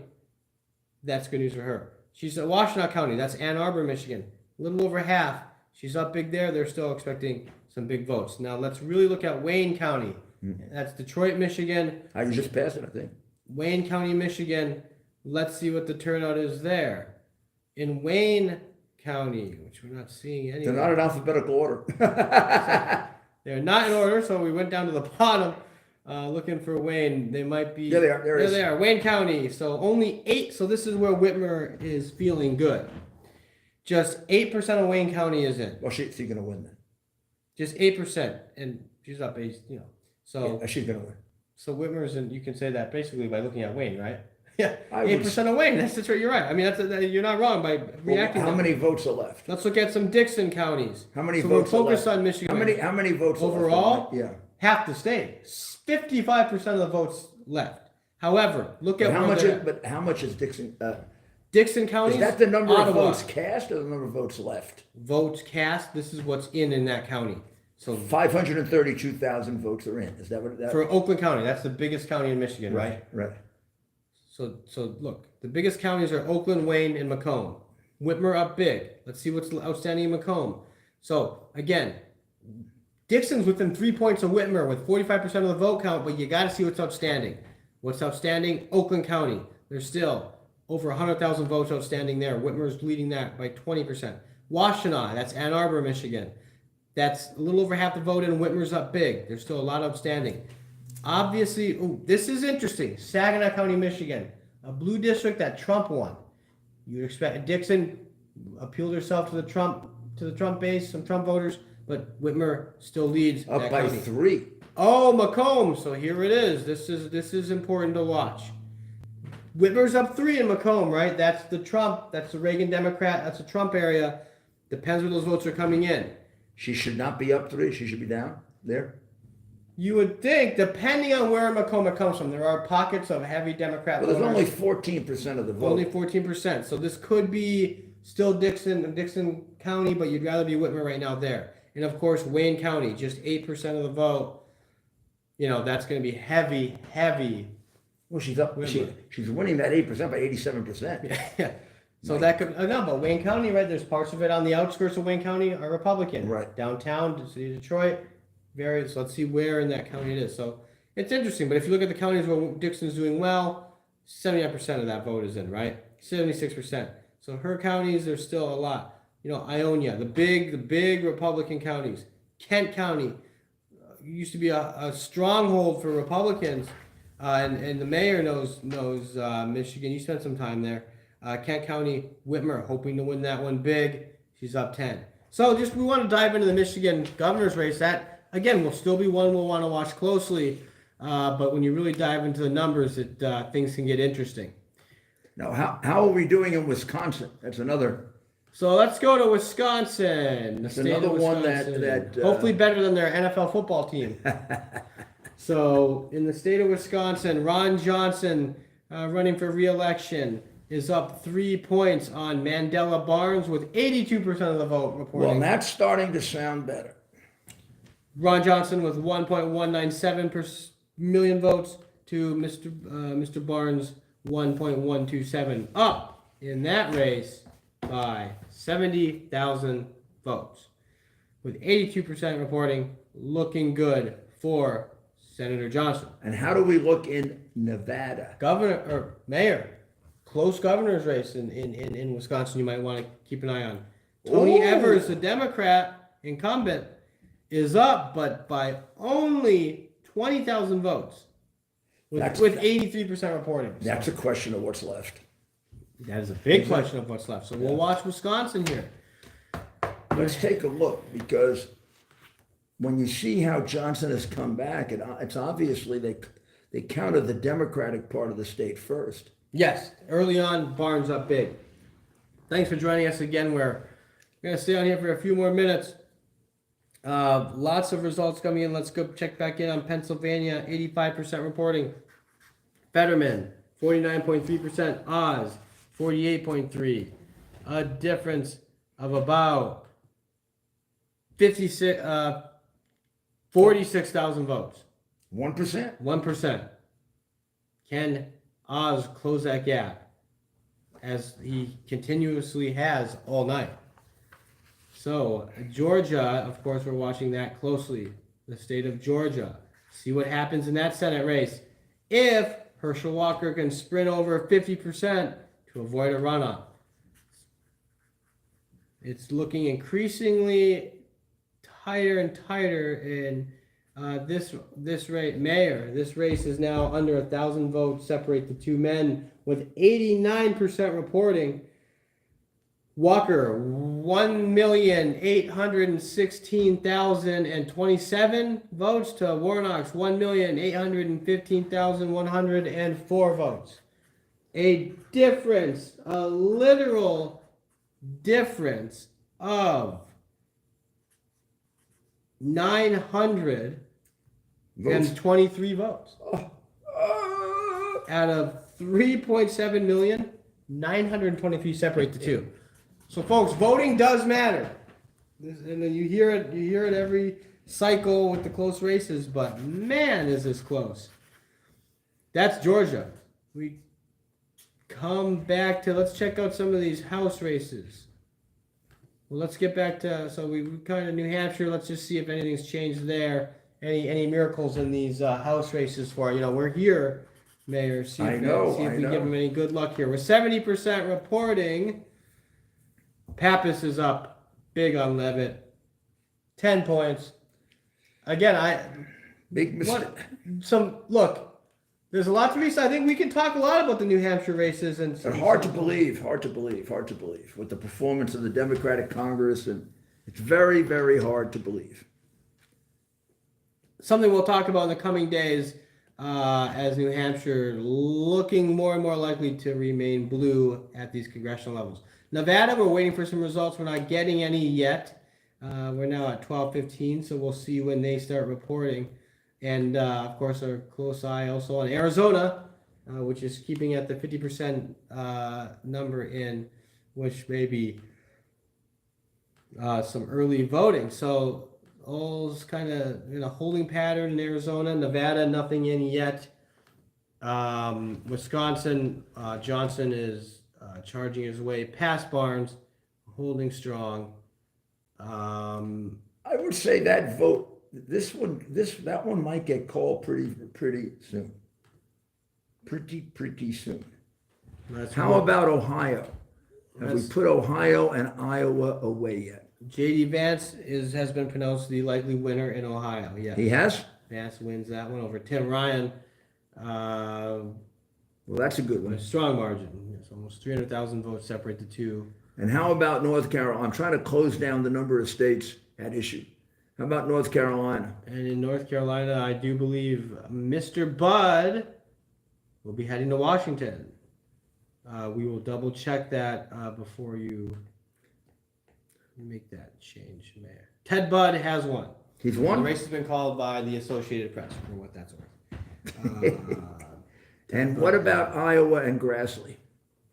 Iowa and Grassley, we will check that out. Now, that would be... No, he's going to win, Yeah. but I just wonder if they called it yet. So we were checking Iowa. This will be our first check in Iowa tonight. And yes, Chuck Grassley with 94%. Oh, Iowa, quick. They got a You little... know, he sent out a message saying he was going to lose, Grassley, to get money. I never thought he was going to lose.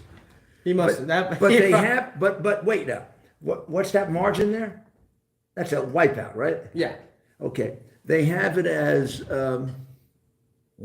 leaning Republican, It's not over. even likely. Yeah, it's over. 94% of the voted. There's literally not the votes remaining from to catch up.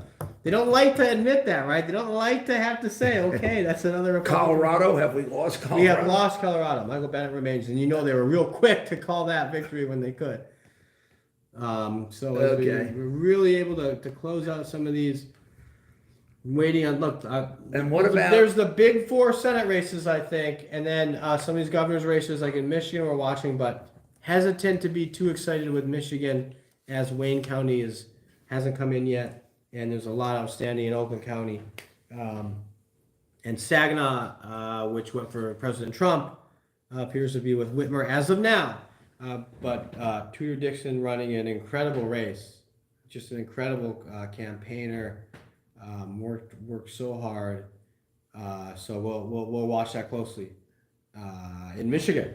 So the big four, Mayor, we have Georgia, where Warnock, again, not that it matters as much, but Warnock How many votes though? by 435 votes. Separate the two men. 435 votes at a 3.7 I don't think that million. either one of them can get to 50 now, though, with only 11% left. What do you It think? just with 11% left, it will be tough. So 11%, let's say 10% of this is about 370,000. You need to get 1%, which is about 37,000. Look, you can, yes, depending on where these votes are, someone could hypothetically. 1% is 37,000 votes, and there's 370,000 outstanding. It could. The margin would have to be that big of a difference, right? So you're talking someone getting 200,000, the other person getting 170,000. However, They've not been apart by that much. they haven't been apart that at all much, now. and that's not accounting for Chase, Yeah. who's going to get a few votes. This has been so close that it's hard to believe that someone would in a certain group of votes win by that much. Yeah, absolutely. It's quite astounding. So we're still at 1% in Pennsylvania, right? Same in Pennsylvania. 1% separates the two, Mayor, and they're again 86%. So 90% in Georgia now. They're saying 90% is in. Oh, Warnock has increased the lead to almost 2,000 votes. But again, like you said, I don't see a scenario now with 90% in that either candidate gets to 50. So we could be in a holding pattern. Pennsylvania, Fetterman maintains a slight lead by about 45,000 votes. It's down to less than 1% now. This is a very close race. It's a little less than 1%. So Oz may caught up a little. Yeah, he's continuing to catch up, and there's still some outstanding. This one will continue for quite some time. We will not know that tonight. Correct. So we won't know that tonight. Georgia likely going to go to a runoff. Arizona, 50%, nothing new coming in there, and in Nevada, nothing being released. That's where we stand.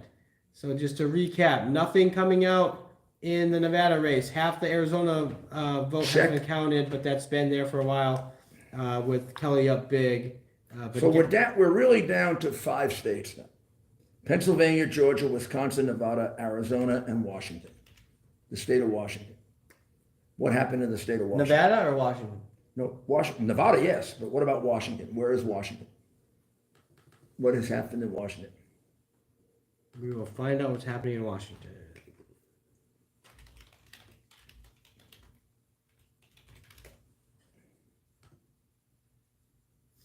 So the fifth state we're watching, the state of Washington, and let's look over there. That could be a race. That could be one of the upsets. Patty Murray won. However, So it's over. That one is over. That was supposed to be close, and it wasn't, right? yeah, this yes, that some thought, kind of in the place of Colorado, right? And maybe something goes our way there. So now we take that state off, and we're down to 5 states that'll decide this. Pennsylvania, Georgia, Wisconsin, Nevada, and Arizona. You still think for Wisconsin, you don't want to call that one yet? I want to call when they do. I want to be safe. I think shortly it'll be 4 states. So we're looking at the final 5. Georgia, which will any of them get to 50%? Nevada, nothing's come out there. Arizona, Nothing has come out yet? not in the state of Nevada. No votes? No votes. At 12:20 That's a Eastern, little weird. 9:20. There's no votes coming out in the Senate race or the. What are they going to close at 9? Well, it's 9:20, so They should have closed by now. waiting there. And then Wisconsin, have they called it yet? They have not called it yet. They really want to wait on Ron Johnson, right? They don't want to give him But that. he's at 84%. He's up over 3%, continuing to increase his lead. So, unlike a certain pro football team from the state of Wisconsin, So it's Ron really Johnson's looking good. it's really simple since we have 5 left. To win it, somebody has to win 3 of the 5. Wow. To win it, somebody has to win 3 of the 5. So let's get our whiteboard out again, clean it off, and we'll leave it that way because I don't think we're going to get a call soon, unfortunately.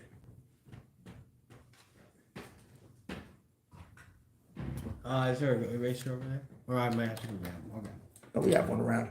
So here's what we're going to do as when we leave for tonight, and maybe we'll do something tomorrow morning. What do you think? I think we may have to. People are asking, so I think tomorrow morning we'll come back on. We got the board. We may pick up because I'm trying to figure out where we'll be at the end of the night. So if they haven't started counting Arizona yet, right? They're not going to be finished for a couple of hours. Nevada. Nevada's not reported. Oh, okay. Arizona might have only counted there early, like they haven't moved. The numbers haven't increased. So here are in the quite some states time. that'll decide the election. The Senate. Senate.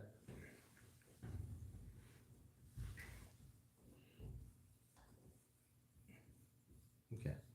Okay, without these states, it's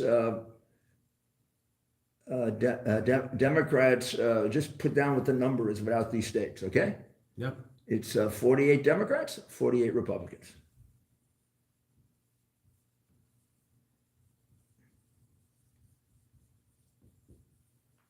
And let me make sure, I think I made a mistake here.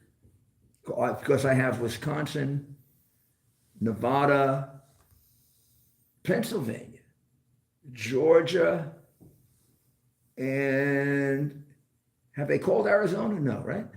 No, I think the big 4 are So the actual vote is, Pennsylvania, Georgia. I have 5 right now. I'll eliminate them when they get eliminated. So on that basis, it's 47, 48. 47, 48. And here are the votes to make, here are the states to make the difference. There'll be 5 of them. Pennsylvania. No, just put it on PA. Let's use its official definition. PA. Okay. You can keep saying them and I'll write them. PA, Georgia, Wisconsin, Nevada, in Arizona. As they go down one way or the other, this number changes. And the chances are that Georgia will not get decided. So let's put Georgia out of it. So it's really up to 1, 2, 3, 4, 5, and 5 states. Arizona, they're saying may not be called until Friday.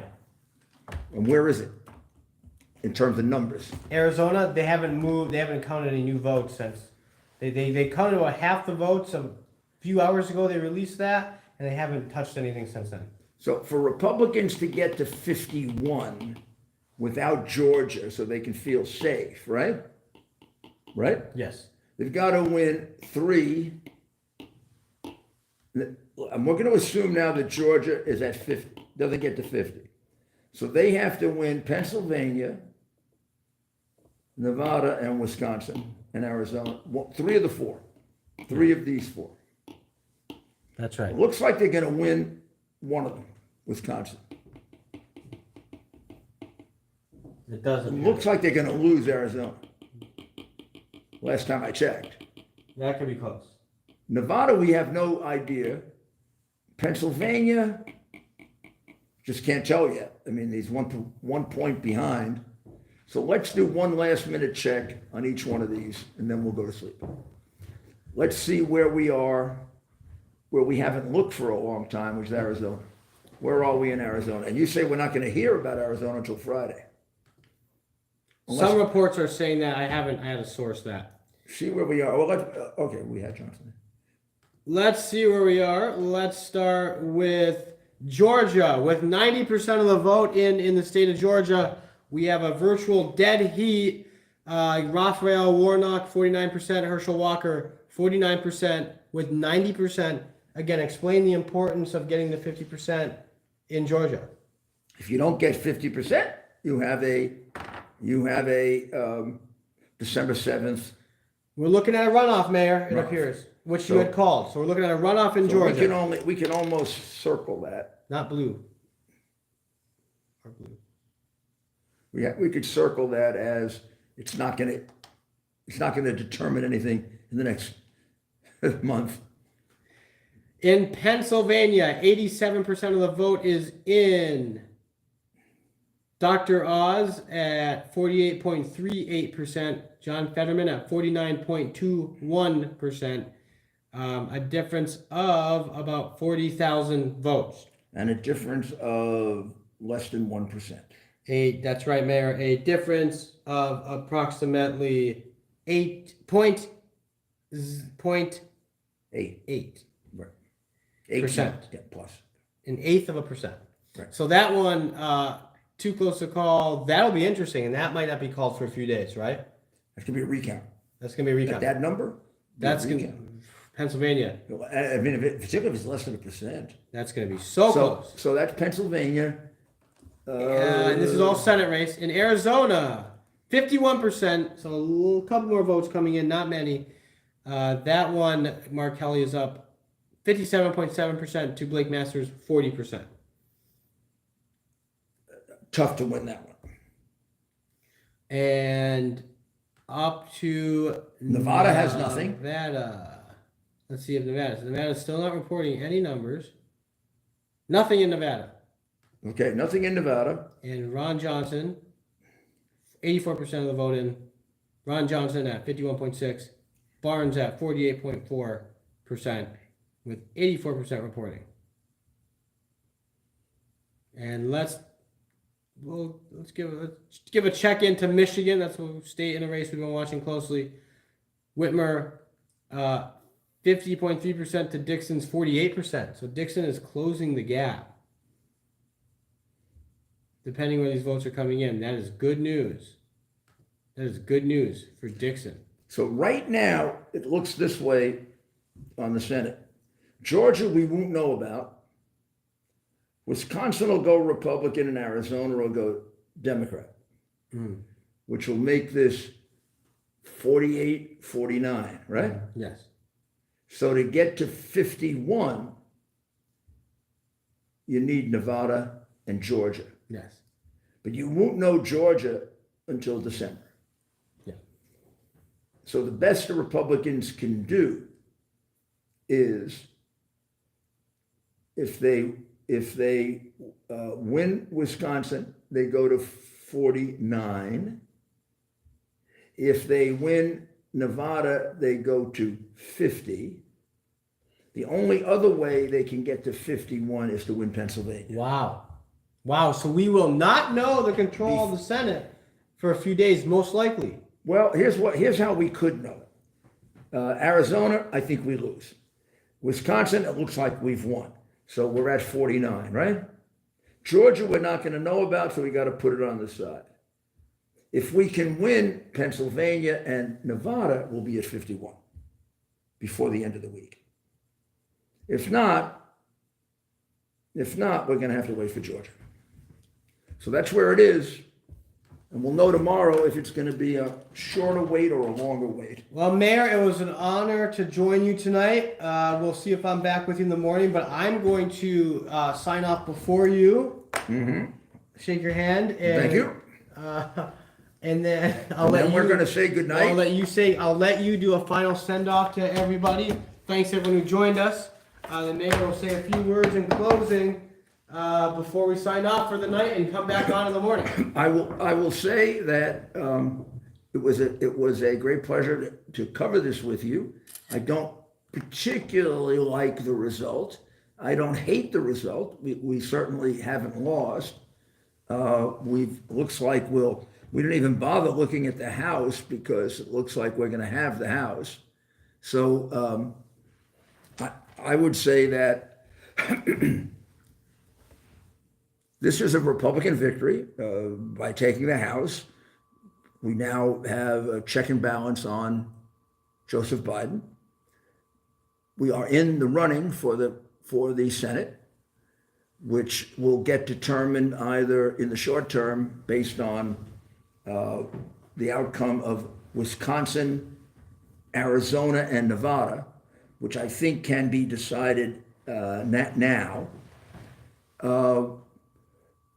Although I'm told that Arizona isn't going to decide until Friday, but at least that's the short term. Pennsylvania may be delayed, and it may be delayed for a recount. If it remains, right now it goes back and forth between Walker and Warnock between 1%. If it remains there, it's a certain recount.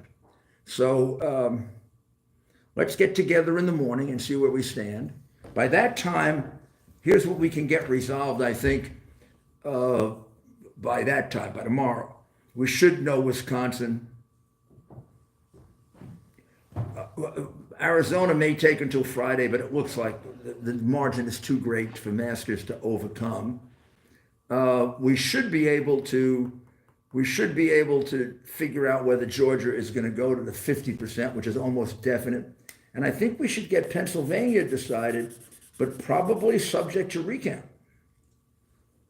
I don't think anybody's going to win by enough now. Even if Oz would squeak it out, he would squeak it out, and everybody would want to recount. So that's what we're looking at. So what time, Mayor, do you think should people plan on tuning back in on Facebook? I don't imagine we'll have anything to report to you until about 11 or 12. All right, so join us. We'll post it. Why don't we give them a time and say, check back in the morning. No matter what, we'll come on live at 12. At the latest, give you a short report. At the latest, we'll check in at noon. But tune in earlier. We'll give an update bright and early as we can. And thank you for joining us it's quite possible all night. Between now and tomorrow, the only thing that we really know for sure is Wisconsin. That is true. So we'll just stay tuned. Thanks for joining us.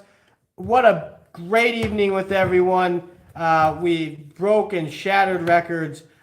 Stay tuned. So much more to cover. Watch Michigan, Pennsylvania, Georgia, Arizona, Nevada, and so many other states as we continue. So Ted signing off. Mayor, any final words you want to sign off and say goodnight? No, all we have to say is it's wonderful and beautiful to watch the process of democracy. And let's hope it stays nice and clean. So far it has. And I'm not raising any issues. I have a few worries. I got a couple of worries, but I have no issues yet. So let's hope it stays that way. Good night.